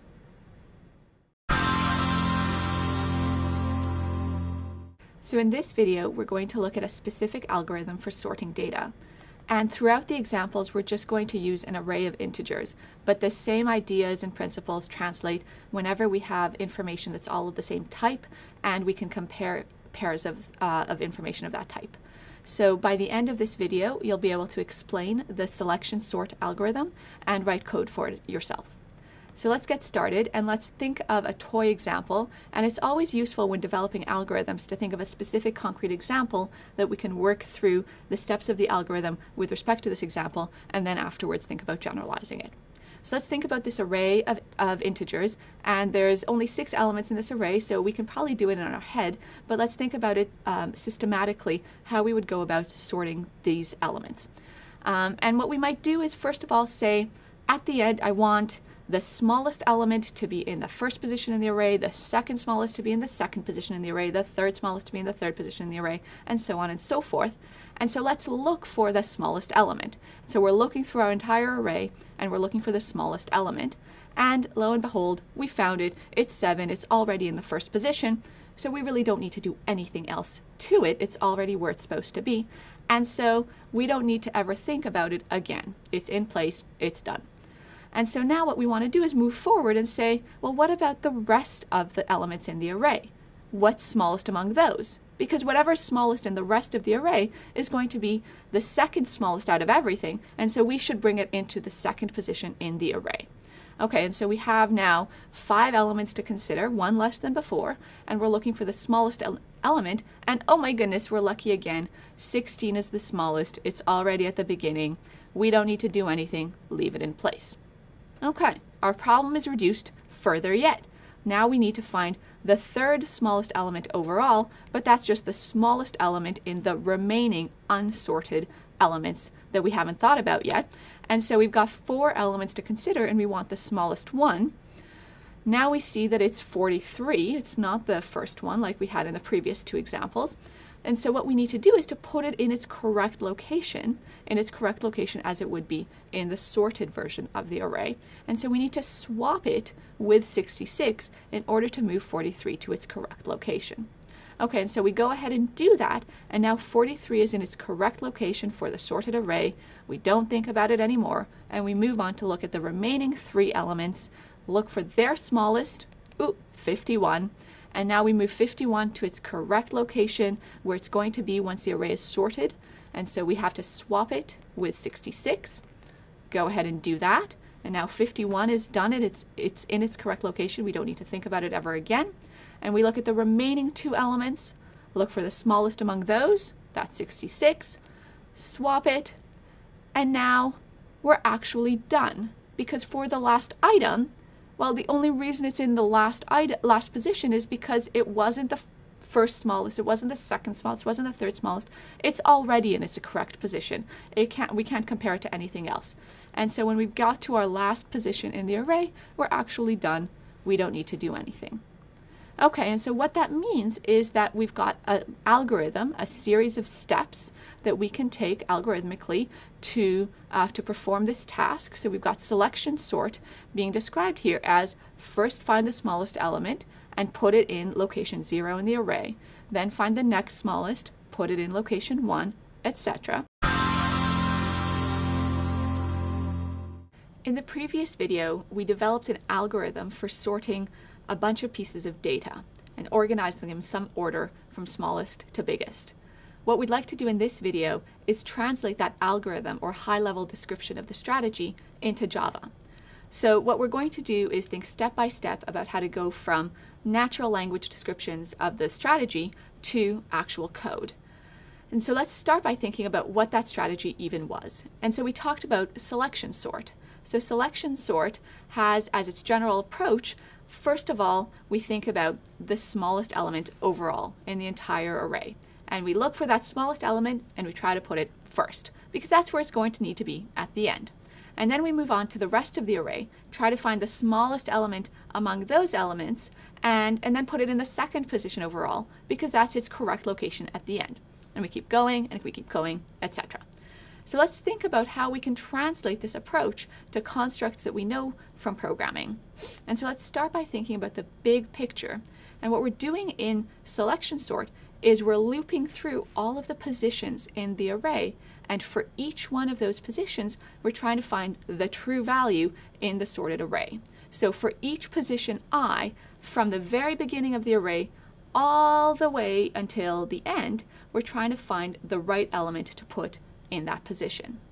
But actually, not all the way until the end. Remember from the previous video, we talked about a small optimization that once we've sorted the first all but last elements of the array, then the last element is going to be in the correct position because there's really nowhere else for it to go.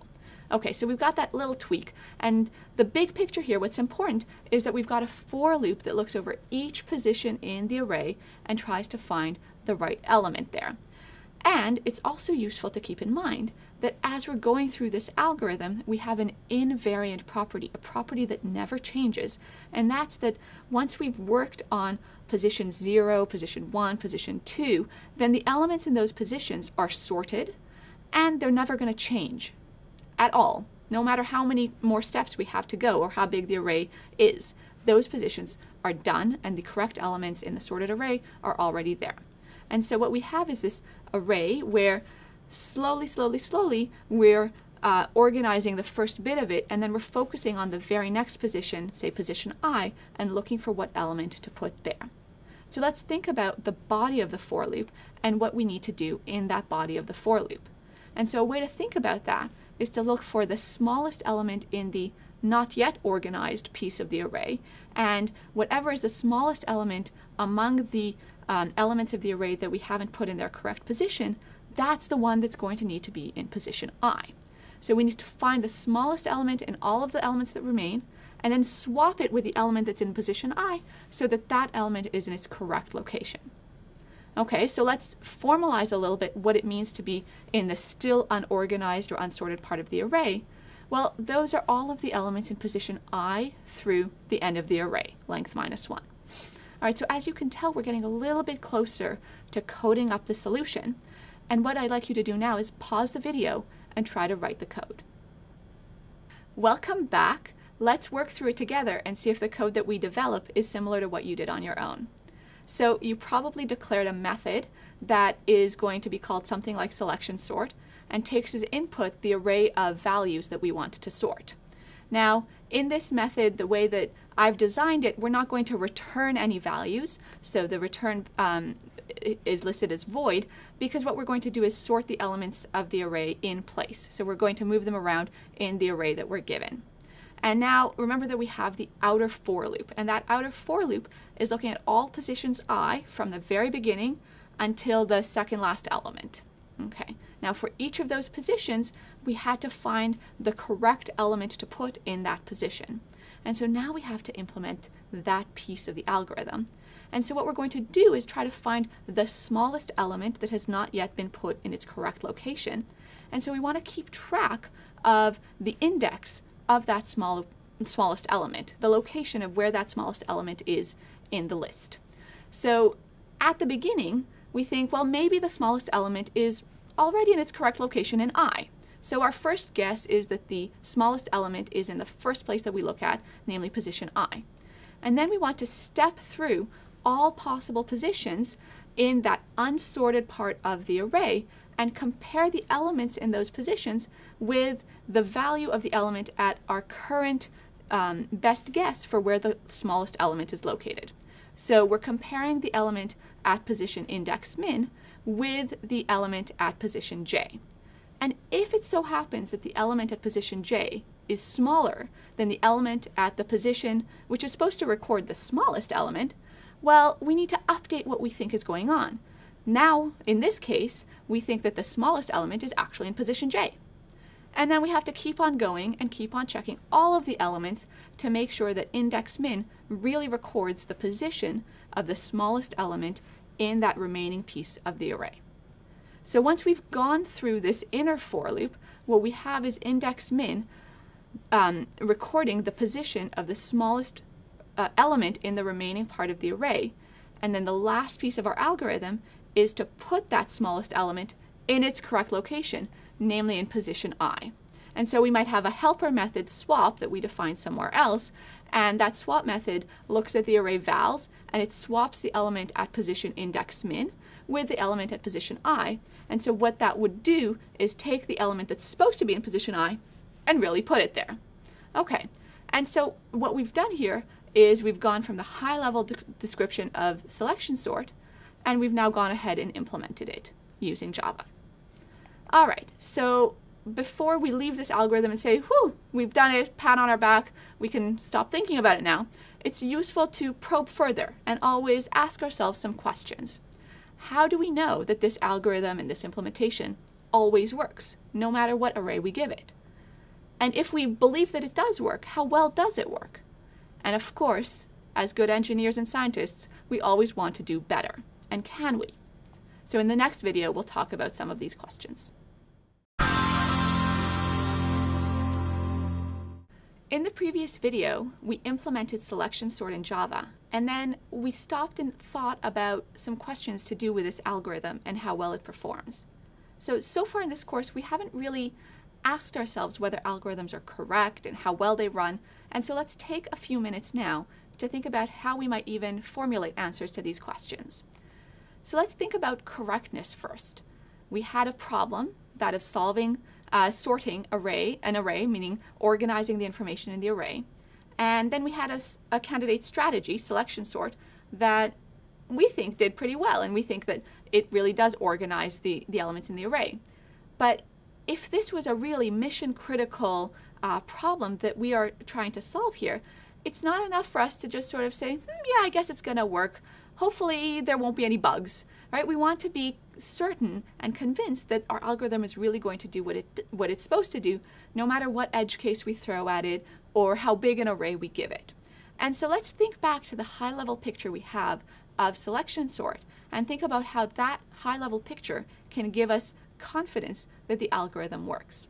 So remember, what we're doing in selection sort is at each step through the for loop, we're looking at a new position in the array, and we're swapping into that position in the array the element that's going to be there when the array is really truly sorted. And so what we have is some initial piece of the array that is sorted and that keeps growing each time. And so as this sorted part of the array, the dark gray part of the array, grows with each iteration of the for loop, more and more of our array is in good shape. It's organized and it's sorted. And so by the time we finish the for loop and have gone through the entire length of the array, then our entire array is sorted. And so this argument that we just went through can be completely formalized and can be used to prove the correctness of selection sort. Okay, so we're convinced that it works, but how well does it work? And what does that even mean? And so the question of performance is a really tricky one, but a super critical one. And it makes the difference between a very sluggish computer that no one really ever wants to use because it takes seconds between when you click a mouse and when it actually responds, to a super snappy computer that everyone is really happy running apps on and maybe even multitasking. Because performance we can measure with time, we can measure with resource use, and the experience of how an algorithm runs makes a big difference to how far we can push that algorithm and how big a data set we can expect it to work on. So it turns out that selection sort, even though it's correct, doesn't do so well when we think about its performance. It turns out to be a very slow sorting algorithm. Now, we won't talk about the details of what it means for one algorithm to be slower than another and how we can compare algorithms when their performance might depend on their input in this course. But we will talk a lot more about it in the next course. And so stay tuned. It's a beautiful theory of computation and complexity that we'll get to in a little while. Now, what I want to mention, though, is that aside from performance issues, and somewhat motivated by performance issues, we're always on the hunt for other algorithms for solving even the same problem. So we had this sorting problem, and we had one solution for it, namely selection sort, but even if we didn't know that it was kind of a slow one and maybe not so great, we'd still be interested in finding other algorithms that solve sorting.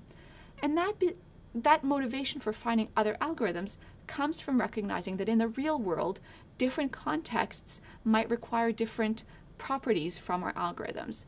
Sometimes we might have a nearly sorted list, a list that is usually pretty organized, but occasionally we add on to it, maybe as new computers join a network or as new people join a team.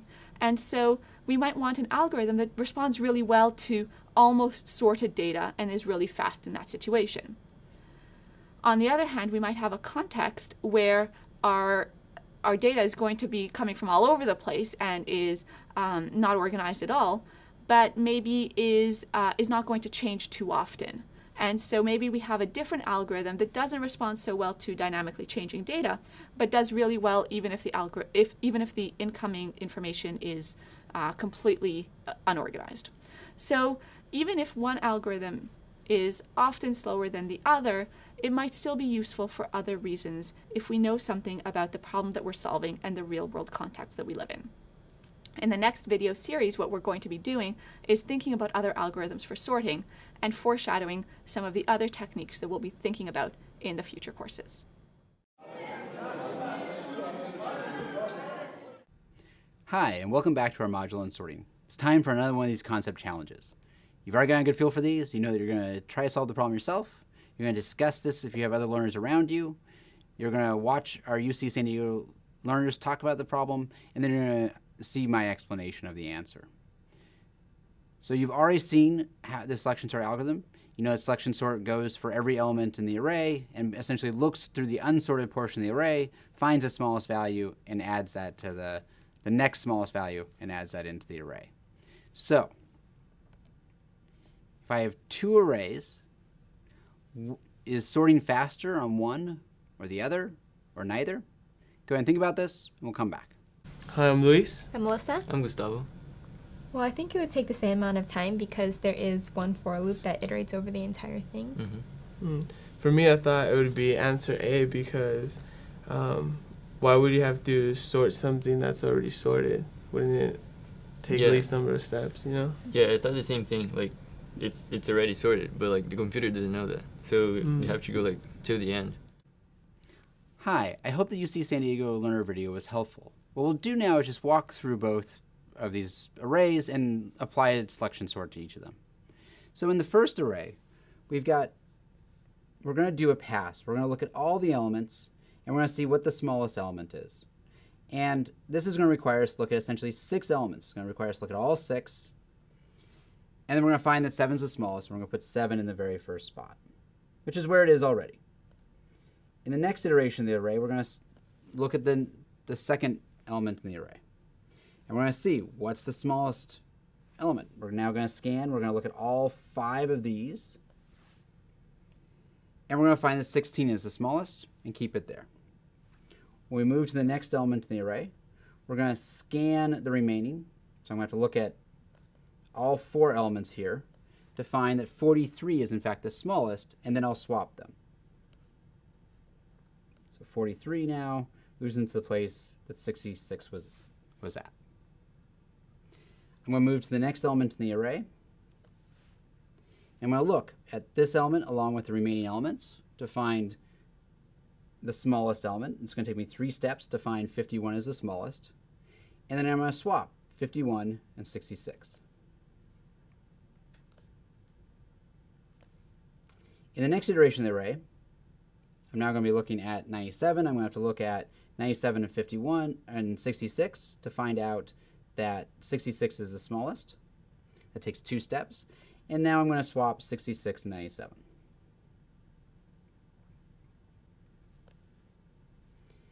And then the last step of the array, I'm going to look at 97 to see if it is the smallest element of the remaining array. It is, and we're done. Now, that did seem like it took a number of steps because I was having to swap so many elements. But what's going to happen with a sorted array? Is it going to behave that differently? Well, with the assorted array, it's going to start at 7. And it's going to see, is 7 the smallest element? And it's going to look at all 6 elements again. It's then going to move on to 16. It's going to find the smallest element. It's going to have to look at 5 elements to do that. It's then going to look at 43, and it's going to say, is 43 the smallest? And it's going to have to look at all the remaining elements, find that 43 is in fact the smallest. It's going to move to 51, do the same thing. It's going to take 3 steps. It's going to move to 66, take 2 steps. It's going to move to 97 and take 1 step. So we haven't done as much swapping, but we've essentially taken as many steps. And what this really leads us now to thinking about is how do we define faster? So we can see that both of these arrays essentially took the same number of steps. But is that how we define faster? Well, if you're looking at a high level, the same number of steps means they essentially take the same amount of time. Now, some of you may be thinking, well, wait a second. I think if you look at the really nitty-gritty details, you can see that swapping only sometimes happens, or maybe this if statement only executes sometimes and it doesn't execute other times. And now you're starting to argue about individual machine instructions. But what view do we want to have? Well, for the most part, we tend to have a really high-level view when we look at algorithms to say whether or not one is faster than the other. In this case, we'd actually say that these are going to run the same speed regardless of the contents of the array. But we're going to spend a whole bunch more time in the next module talking about defining performance, defining how to compare different algorithms, and we're looking forward to doing that with you then.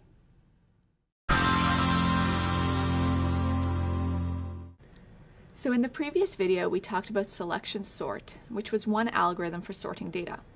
By the end of this video, you'll have seen another algorithm for sorting data, and we're going to play a little game. Instead of talking about the algorithm at the high level, what we're going to do is present some code that I promise you will sort the data, but what I'd like to do is work with you to figure out how to describe that code in high-level terms. And this is a really useful skill that helps with reverse engineering code and also working in big teams when other people are implementing different pieces of the code. And so then once we'll have traced the code and figured out what it does, we'll be able to describe alternate algorithms for sorting and compare their relative merits. So let's start with a code and let's see what we have here. So we're going to call this method mystery sort until we solve the mystery together. And at this point, there aren't a lot of comments to help guide us. We're just seeing some Java statements. And so let's see what we've got here, and we'll step through with a particular example. So we see that we've got a variable being declared, and we've got a for loop that does something and has an inner while loop. Okay. Doesn't help us so much so far, but let's work through an example. And again, it's really useful to work through some concrete examples when we're working through these questions to help guide our understanding. And then later we want to generalize, we want to think about the full generality, but first let's make sure that we understand what's happening at a small scale. Okay, so we're working with the array of integers that we talked about last video as well. So we've got 6 elements, and we're going to trace through and step through the execution of our mystery method to see what happens. Okay, so at the beginning, in our for loop, we are initializing the value pause to 1. And what's going to happen the first time we run through this for loop is that curInd, which you might guess means current index, is going to be initialized to the same value as position. And so what we see on the left of the code here is that we've got a memory model. So think way back to the earlier module, one of the first modules that we did in this course, where we talked about using memory models to help us reason through the changing values of variables as we run through code. And so we've got boxes for each variables, and at the beginning, each of those contains the values of the initial values of the variables, namely 1. Okay, now what happens is we look into the condition for the while loop, and we see, do we have to execute the body of the while loop? Well, we're checking whether the current index is greater than 0. So yes, it's 1. And we want to check whether the array element at position curIndex is less than the array element at position curIndex minus 1. So curIndex is 1, curIndex minus 1 is 0. So we're comparing the numbers 7 and 16, and we're checking whether 16 is less than 7. It's not, and so we don't need to execute the body of the while loop. We go right back up to the top of the for loop after incrementing the pause variable or position variable. Okay, so now position is 2, and the curIndex is initialized at the top of the body of the for loop to be 2. And again, we have to check the condition for the while loop. And we look, is the current index positive? Yes, okay. And now we want to compare the value of the array element at position 2 and compare that to the value of the array element at position 1. And basically look at what's happening here. We're asking whether they're in the correct relative position to one another. We're asking whether 66 is less than 16 or 16 is less than 66. And in the array as it stands right now, 16 and 66 are in the correct relative positions, so we don't need to do anything. All right, so far we haven't done much except for updating our helper variables pause and curInd, and we do that once more. Okay, we step up to the next execution of the body of the for loop, and so now the pos variable has value 3 and the current index has the same value of that at the beginning. And now we check whether the array element at position 3, which is 43, is less than the array element at position 2, which is 66. And it is. So 43 is less than 66, which means that these two array elements are out of order. They need to be swapped in order to be in the correct location relative to one another. And so that's what's happening in the body of the while loop. We're swapping these two positions. And we also need to update the current index variable. Okay, so we've swapped the two positions. Now we have 43 in position 2, we have 66 in position 3, and the current index is 2. And we go back to the top of the while loop and we check whether 16 and 43 are in the correct relative positions. They are, so we don't need to do a thing. In this execution of the body of the for loop, we increment, pause, we update current, and we go again. And now we're checking whether 66 and 97 are in the correct relative position. They are. Awesome. Keep going. Update pause, update cur index, and we check whether 97 and 51, the elements at position 4 and 5, are in the correct relative position, and they're not. 97 is greater than 51, and so what we need to do is we need to swap them.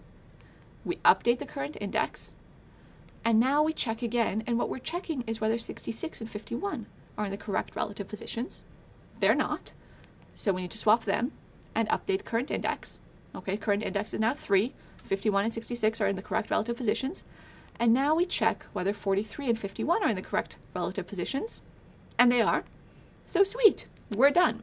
Okay, so what that means is at each point of the execution of the for loop, at each time we've gone through the for loop, what we know is that we've guaranteed that an increasing part of the array is going to be in sorted order. So if you think about what happens and what the array looks like at the end of the body of the for loop when pos equals 1, what we have here is that 7 and 16 are in their correct final locations.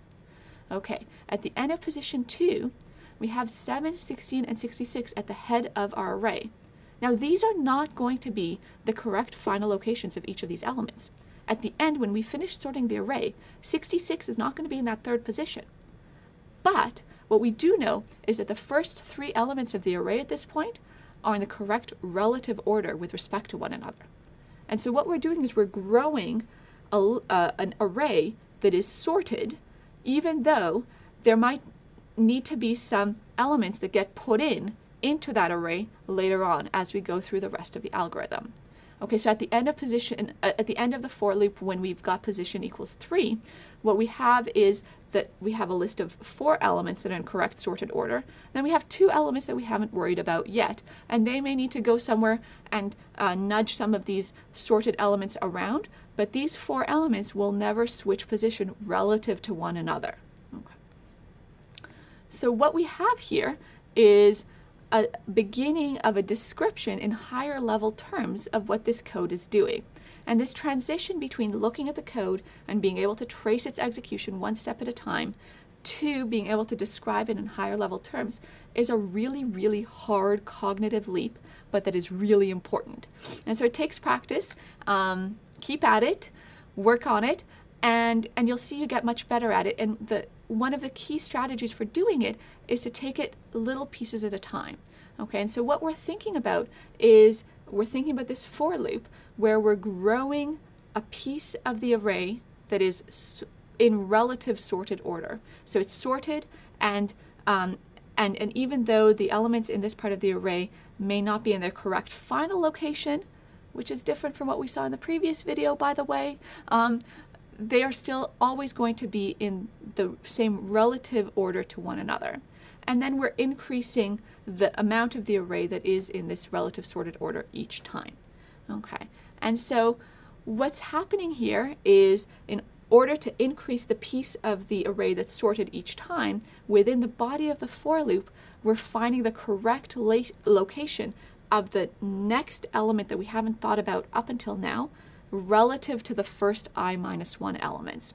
And so then we want to nudge it into the sorted part of the array, nudge, nudge, nudge, nudge, nudge, until it gets into its correct relative location, leave it there, and then all of a sudden we have a nice bigger part of the array that is sorted, and we can go look at the next element that we haven't looked at yet. So this is actually a well-known sorting algorithm. It's a mystery no longer. It's called insertion sort, and that's because we keep inserting new elements into a previously sorted array into the correct position relative to the other elements, and then this sorted part grows and grows. All right, notice that this algorithm is quite different from the previous algorithm that we talked about, the selection sort algorithm that we talked about in the previous video. And that's because in the insertion sort algorithm, we have the elements that we're taking care of, they get taken care of in a different way. We don't immediately put them where they're going to be and they stay in that position forever after, and we know their location in the complete array from that point on. Rather, we're looking at relative locations and relative ordering. And so we have two different algorithms, but they share some features. And so with each algorithm, as we go through it, we ask similar questions about correctness and performance. And similarly, we would want to compare the selection sort algorithm to the insertion sort algorithms and other algorithms as well as they come. So with insertion sort, the mystery sort that we were working through just now, how do we know that it's correct? Well, the argument that we were making before about the part of the array that is in relative sorted order growing and growing and growing until we get to all of the elements in the array, well, if we were able to make that precise, that would be a convincing argument that this algorithm is correct, because no matter what we start with, at the end we get all of the elements in the array in sorted order, and that's what we want. So then there's a question of, can we do better? And when it comes to algorithms, well, we always want to do better, but what does that even mean? And so the question of goodness of an algorithm has a few levels to it and has a lot of complexity to it. So the baseline lowest bar of goodness that we want is that an algorithm does what it's supposed to, that it's correct. Okay, both selection sort and insertion sort have met that bar. But then we might want more. So for example, we want to be able to tackle huge reams of data. And so we might want our algorithms to be really fast. And so we want to be able to process billions and trillions of pieces of information very efficiently.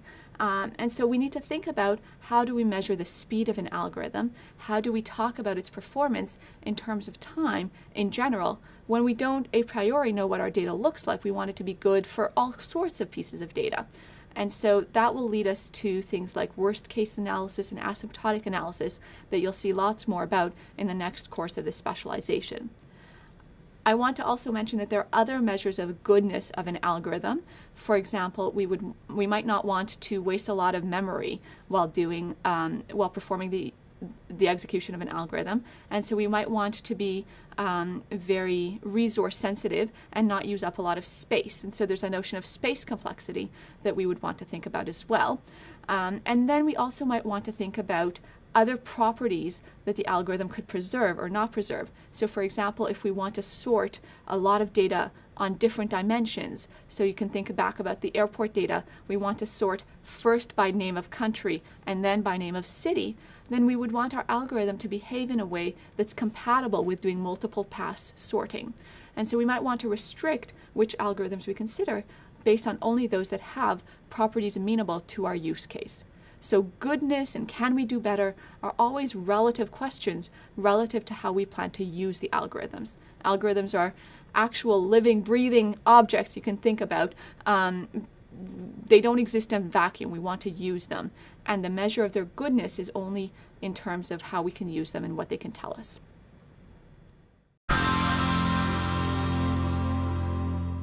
In the previous two videos, we've seen two different algorithms for sorting data. Now, that's just the beginning, the tip of the iceberg. There are many, many, many algorithms for sorting. We're not going to cover all of them. What you do want to keep in mind is that it's possible to optimize these algorithms tremendously depending on the application. And that takes a lot of work, but if you actually just want to use sorting, you don't need to write the sorting algorithm yourself. So by the end of this video, you'll be able to use the predefined Java method to sort, And you'll be able to explain the properties of this built-in method, because whenever we use a tool, we want to be able to know both its functionality and its limitations. So it's useful to be aware of what the built-in method is actually doing. So as a reminder, we've talked about both selection sort and insertion sort. We talked about why each of these give correct algorithms for sorting data. And we also talked about some potential limitations in terms of the time that it would take for these sorting algorithms to actually work through a lot of data. And we've talked about how to write the code for these sorting algorithms. But we don't want to write that code each time. And so here's this code snippet of how we might be able to sort some data as part of a larger method without actually writing the sorting ourselves. We do need to use some built-in utilities from Java, and so that's why the import method is up top there. And then once we've built a list of, for example, integers, then all we need to do is call the sort method, collections.sort, on that list of integers. And then lo and behold, if you run this, you'll see that our numbers are sorted. And so it's this one-line method that is kind of a cheat because we haven't actually implemented sort method. But if what we're focused on in the particular method that we're writing is not the sort, but that's just sort of a helper piece of our code, then it's useful to go to the library and pick out that built-in method and use that instead of having to implement it each time. The reason it's useful is that we get the benefit of a lot of other people's hard work. Turns out that in this built-in method, what's being implemented is an algorithm called merge sort that's then been tweaked and optimized for various reasons. In particular, it's been made to be super fast, and we'll talk again in the next course about what we mean by a fast algorithm and how we can compare algorithm speeds to one another. But merge sort is known to be provably faster than selection sort and insertion sort in most cases that we care about. And in particular, it's really good for nearly sorted data. If you think back to selection sort and insertion sort, trace through how those algorithms would behave if our data was already almost sorted. And what you'll see is that one of them does better than the other in responding dynamically to the kind of data that's being presented. And so it's really useful if we know that we're going to maintain, for example, our list of airports, and every so often a new airport is going to come up and we want to add it to the list and then resort the list to make sure that it's in the correct location. We want our algorithm to be able to be responsive to that and be fast when our data is almost sorted and we just maybe have a couple of things out of place. The optimized merge sort that is also built into Java has an additional property in that it's stable. So that means that if we run sort a bunch of times on the same data, and we have a couple of pieces of data that are duplicates in some sense, they won't switch orders as we run sort again and again and again. And that can be useful if we want to, for example, sort the data on different dimensions.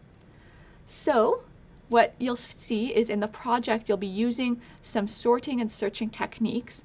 But what we encourage you to do is to use the built-in sort and not have to rewrite sort on your own so that you can make use of these great properties that the optimizations have given us.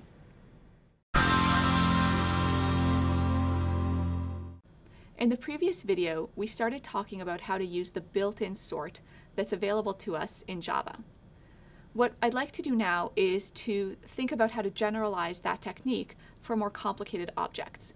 So by the end of this video, you will be able to define and use the comparable interface in Java so that we can have access to that built-in sort method. So if you remember last time, what we talked about is how to use collections.sort and then feed in a list of integers and somehow magically get the list returned to us as a sorted list.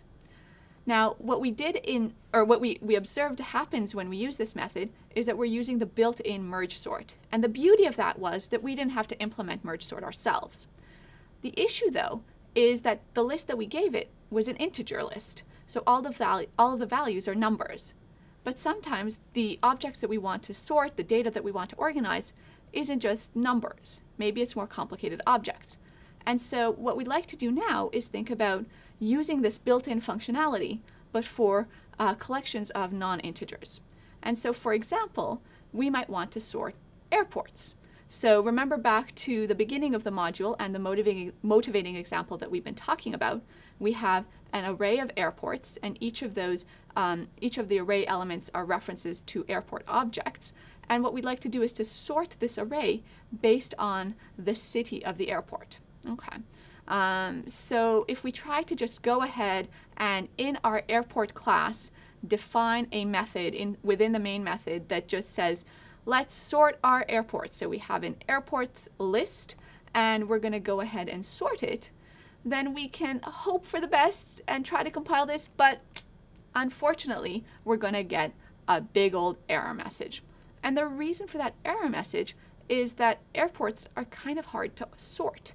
We don't know how to compare two airports. So this is where the comparable interface comes in.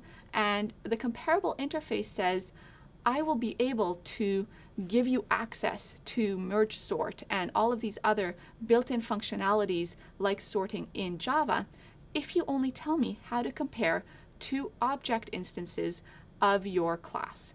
And so, for example, if we think about the object that has the city Montreal in Canada with a particular airport code and the airport object that we have that's initialized to the airport in Lagos, then we might want to compare these two and say M comes after L in the alphabet. And so when we're thinking about the city names, then the object that corresponds to the airport in Montreal should come after the object that corresponds to the airport in Lagos. On the other hand, we might want to organize our data based on country names rather than city names. And so then we might focus in on a different field and look at the instance variable for country. And in that case, we see that Canada, starting with a C, comes earlier in the alphabet than Nigeria, starting with an N. And so we'd want our objects to be organized a little bit differently. All right, so how do we do that, and how do we tell Java this order? Well, if our class implements the comparable interface, and we say that by adding that keyword to the class definition, then our objects in that class will be able to be compared to one another. Now notice that special word that's after comparable, we've got the angle brackets and airport, and that's saying that we're specifying what kind of objects we're going to know how to compare. And this is using generics. Okay, so if we've told Java, we've promised that we're going to implement what's needed for a comparable class, what that's saying is that we have to fulfill the promise of the interface. And the interface comparable says you must implement a compare_to method. And the compare_to method has to be called by an object in that class, and it's going to tell us how to compare that calling object to an input other object. Okay, so let's think about how we might do that and think about what functionality we want. So we're going to return an integer, and that integer should demonstrate the relationship between the calling object and the other object. So if the calling object is supposed to be smaller than the other object, then the integer that we return is negative. If the calling object is supposed to be sort of the same size as the other object, then we should return 0. And if the calling object is bigger than the other object, then we're going to return a positive number. And so what you might think about is the comparison method is something like doing subtraction, subtracting the calling object minus other object. That's sort of the reference that we have for why these integers are returned the way they are. Okay, so what we'd like to do is to return some number when an airport calls compare to another airport. And what we're comparing to is using the city name. So we're going to have access to the city name instance variables in each of these objects, and we'd like to order those city names. But city names are just strings, and strings are objects, and strings can be compared because we can sort strings by alphabetical order. And so what we're going to do is really just be kind of lazy and say, someone else compare these two strings, and we just want to return the result of that comparison. So what we're returning here when we're comparing two airport objects is what happens when we compare the city name of our current object, the calling object, as compared to the city name of the other object. Okay, so let's try it out. Once we've implemented this compare to method, what happens when we go ahead and try to sort a list of airport objects? So we go back to the main method of our airports class, and we call collections.sort on the list of airports. And now, beautifully, we get as our output the list of airports in sorted order based on the city name. So Agra in India comes first, and then Beijing in China, etc., etc. Cool. One more thing. When we first thought about this problem, we said we can compare airports in some different ways. Maybe we can sort based on the alphabetical order of the city name, but what about the country name? So what do we need to do in order to change our compare to method in order to reflect the order of the country names? Well, we just need to change the body of that method to, instead of using the get country getter method for the, instead of using the get city getter method for the city name of the airport, we're using get country. And that's really all there is to it. We just need to change that one line of code, and when we run the same collections.sort method in the main method of the airport class, all of a sudden our list is ordered based on the country names, and we have Australia first, and then Canada, and then China, etc. And so at this point, you're ready to dive back into the project and use the comparable interface and the compare to method to compare markers in your project. Hi again, and welcome back to our module on sorting. At this point, you've seen two different sorting techniques, so we're going to see how well do you really understand both of them. You're very familiar with the concept challenges at this point. You know the approach is you're going to pause, think about the question, answer it yourself, discuss it with people if you have them around you, watch a video of UC San Diego learners learning about the material, and then confirm your explanation with our explanation. So without further ado, if you look at these two arrays, in the top array we have the initial setup, and the array below that we've got the state of the array after 3 loop iterations. Which sorting algorithm could have been applied to reach this state?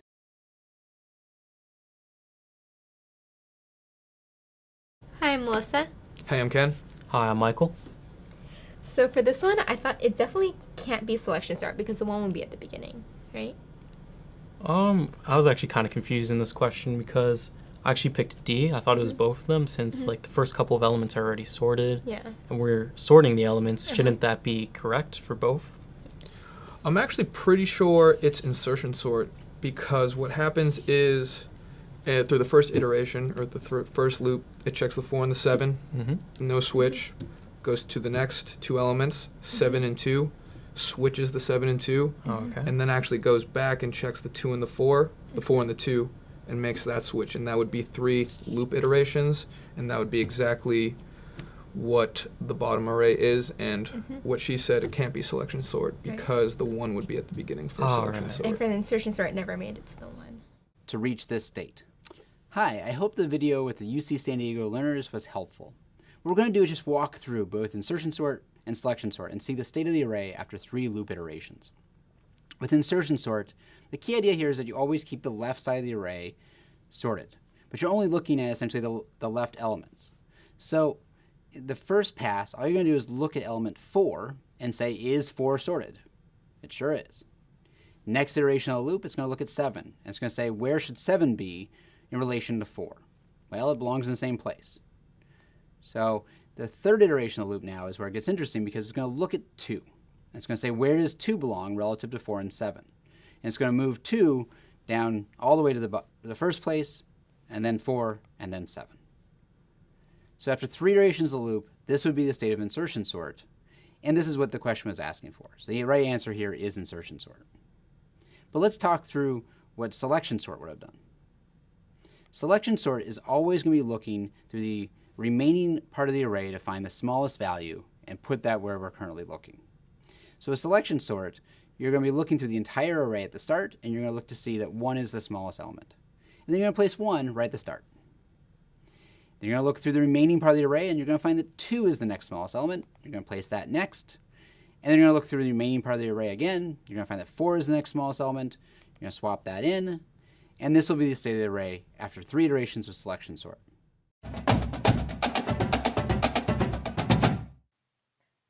All right, so it's time to get started on your project. In this project, there are two parts. The first, you're going to write some code to sort the earthquake data.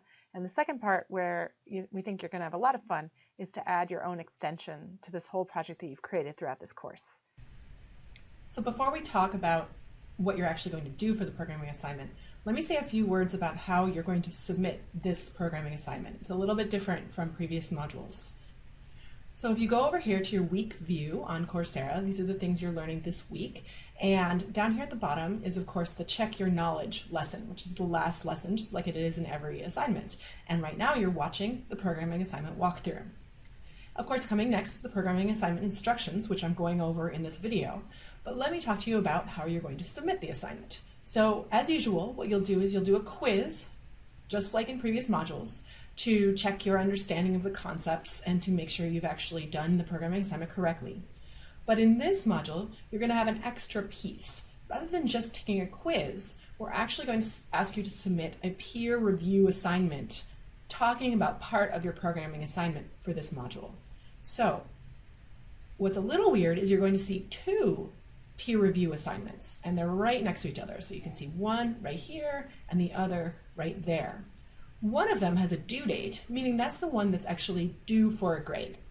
The other one that you see right before it, this one is just basically a non-graded, kind of optional peer review assignment, and it's actually identical to the graded version of the peer review assignment. Now, you may be wondering, why do we have an optional version of the assignment that's identical to the sort of required version of the assignment? And the reason for this is that we want you to be able to get preliminary feedback from your peers in a quick turnaround so that you can get some feedback to incorporate into the submission that you ultimately submit for a grade. So this version, this ungraded peer assignment, is optional, but you can use it to submit your peer review assignment, get some quick feedback from your peers, make some improvements on your peer review assignment, and then go ahead and submit it for a grade down here by the due date. So now that we've looked at how you're going to submit your programming assignment in this module, let's go back and take a look at what you're actually going to do. So the first steps are the usual steps. We want you to find and open the starter code and take a look at it. And then we're asking you to compare our implementation to yours. And this is really more of a reflective question. How does what we did in the Module 5 implementation compare to your Module 5 implementation? Be ready to reflect on that in the quiz. The next part, you're going to be implementing the code to sort. So the first step says to implement the comparable interface in Earthquake Marker. So we go over here to the Earthquake Marker file, and you can see that there's a to-do in here that says implement the comparable interface. And so you need to figure out what that means. How do we change the class header so that it implements the comparable interface?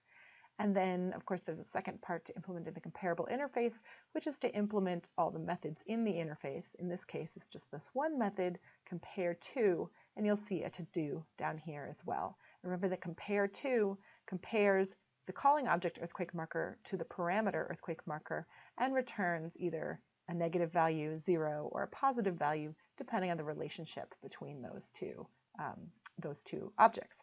And it's going to be up to you to figure out how to do the comparison and return the correct value so that you get your earthquakes sorted in reverse order. All right, and then the second half of that piece is to implement this method in Earthquake City Map. So we go back over here to Earthquake City Map, and you'll be implementing a method. We can click here to this little to-do. We're going to implement this method sort and print. And that takes a parameter, the number of earthquakes we want to print, and it's going to print out the earthquakes in reverse order of their magnitude. So it's going to be the strongest magnitude first, and then weaker and weaker. So you're going to implement that method here, and then you'll want to call it from the setup method. So you'll be adding your call somewhere in here in the setup method. And then you can see here that the second part of the project, the main second part, is to add your own extension. So this is where we want you to get creative, have a lot of fun, and in case you don't have any ideas, we hope you have some ideas, but if you don't, that's okay. We have some ideas to seed your creativity. So there are two kind of major directions you could take this in. You could extend the functionality of your earthquake application, so continue to work with the earthquake data, and you're all set up for that. And we've got a number of different suggestions here that you might choose to implement. And then the other direction you could take is you could incorporate new data sources.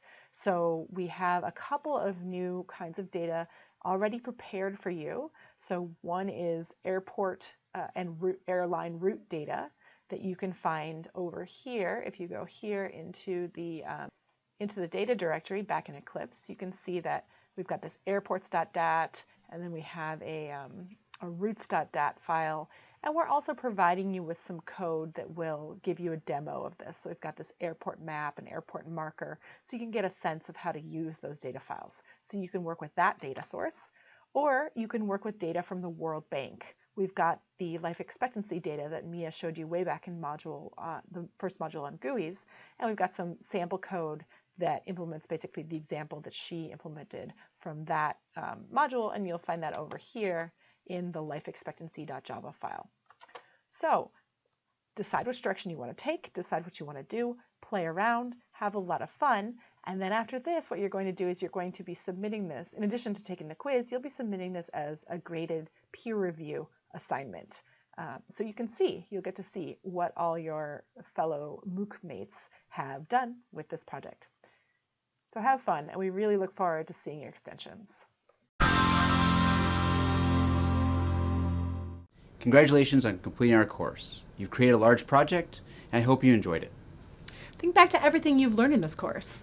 You've learned about object-oriented programming, you've worked with class hierarchies, inheritance, and polymorphism, and you've created an interactive graphical user interface. We hope you're really proud of your project. And we hope you'll join us for the second course as well. We'll be thinking about the performance of the programs that we build, and we'll be incorporating data structures as the programs get even more complicated and interesting. So we hope to see you there.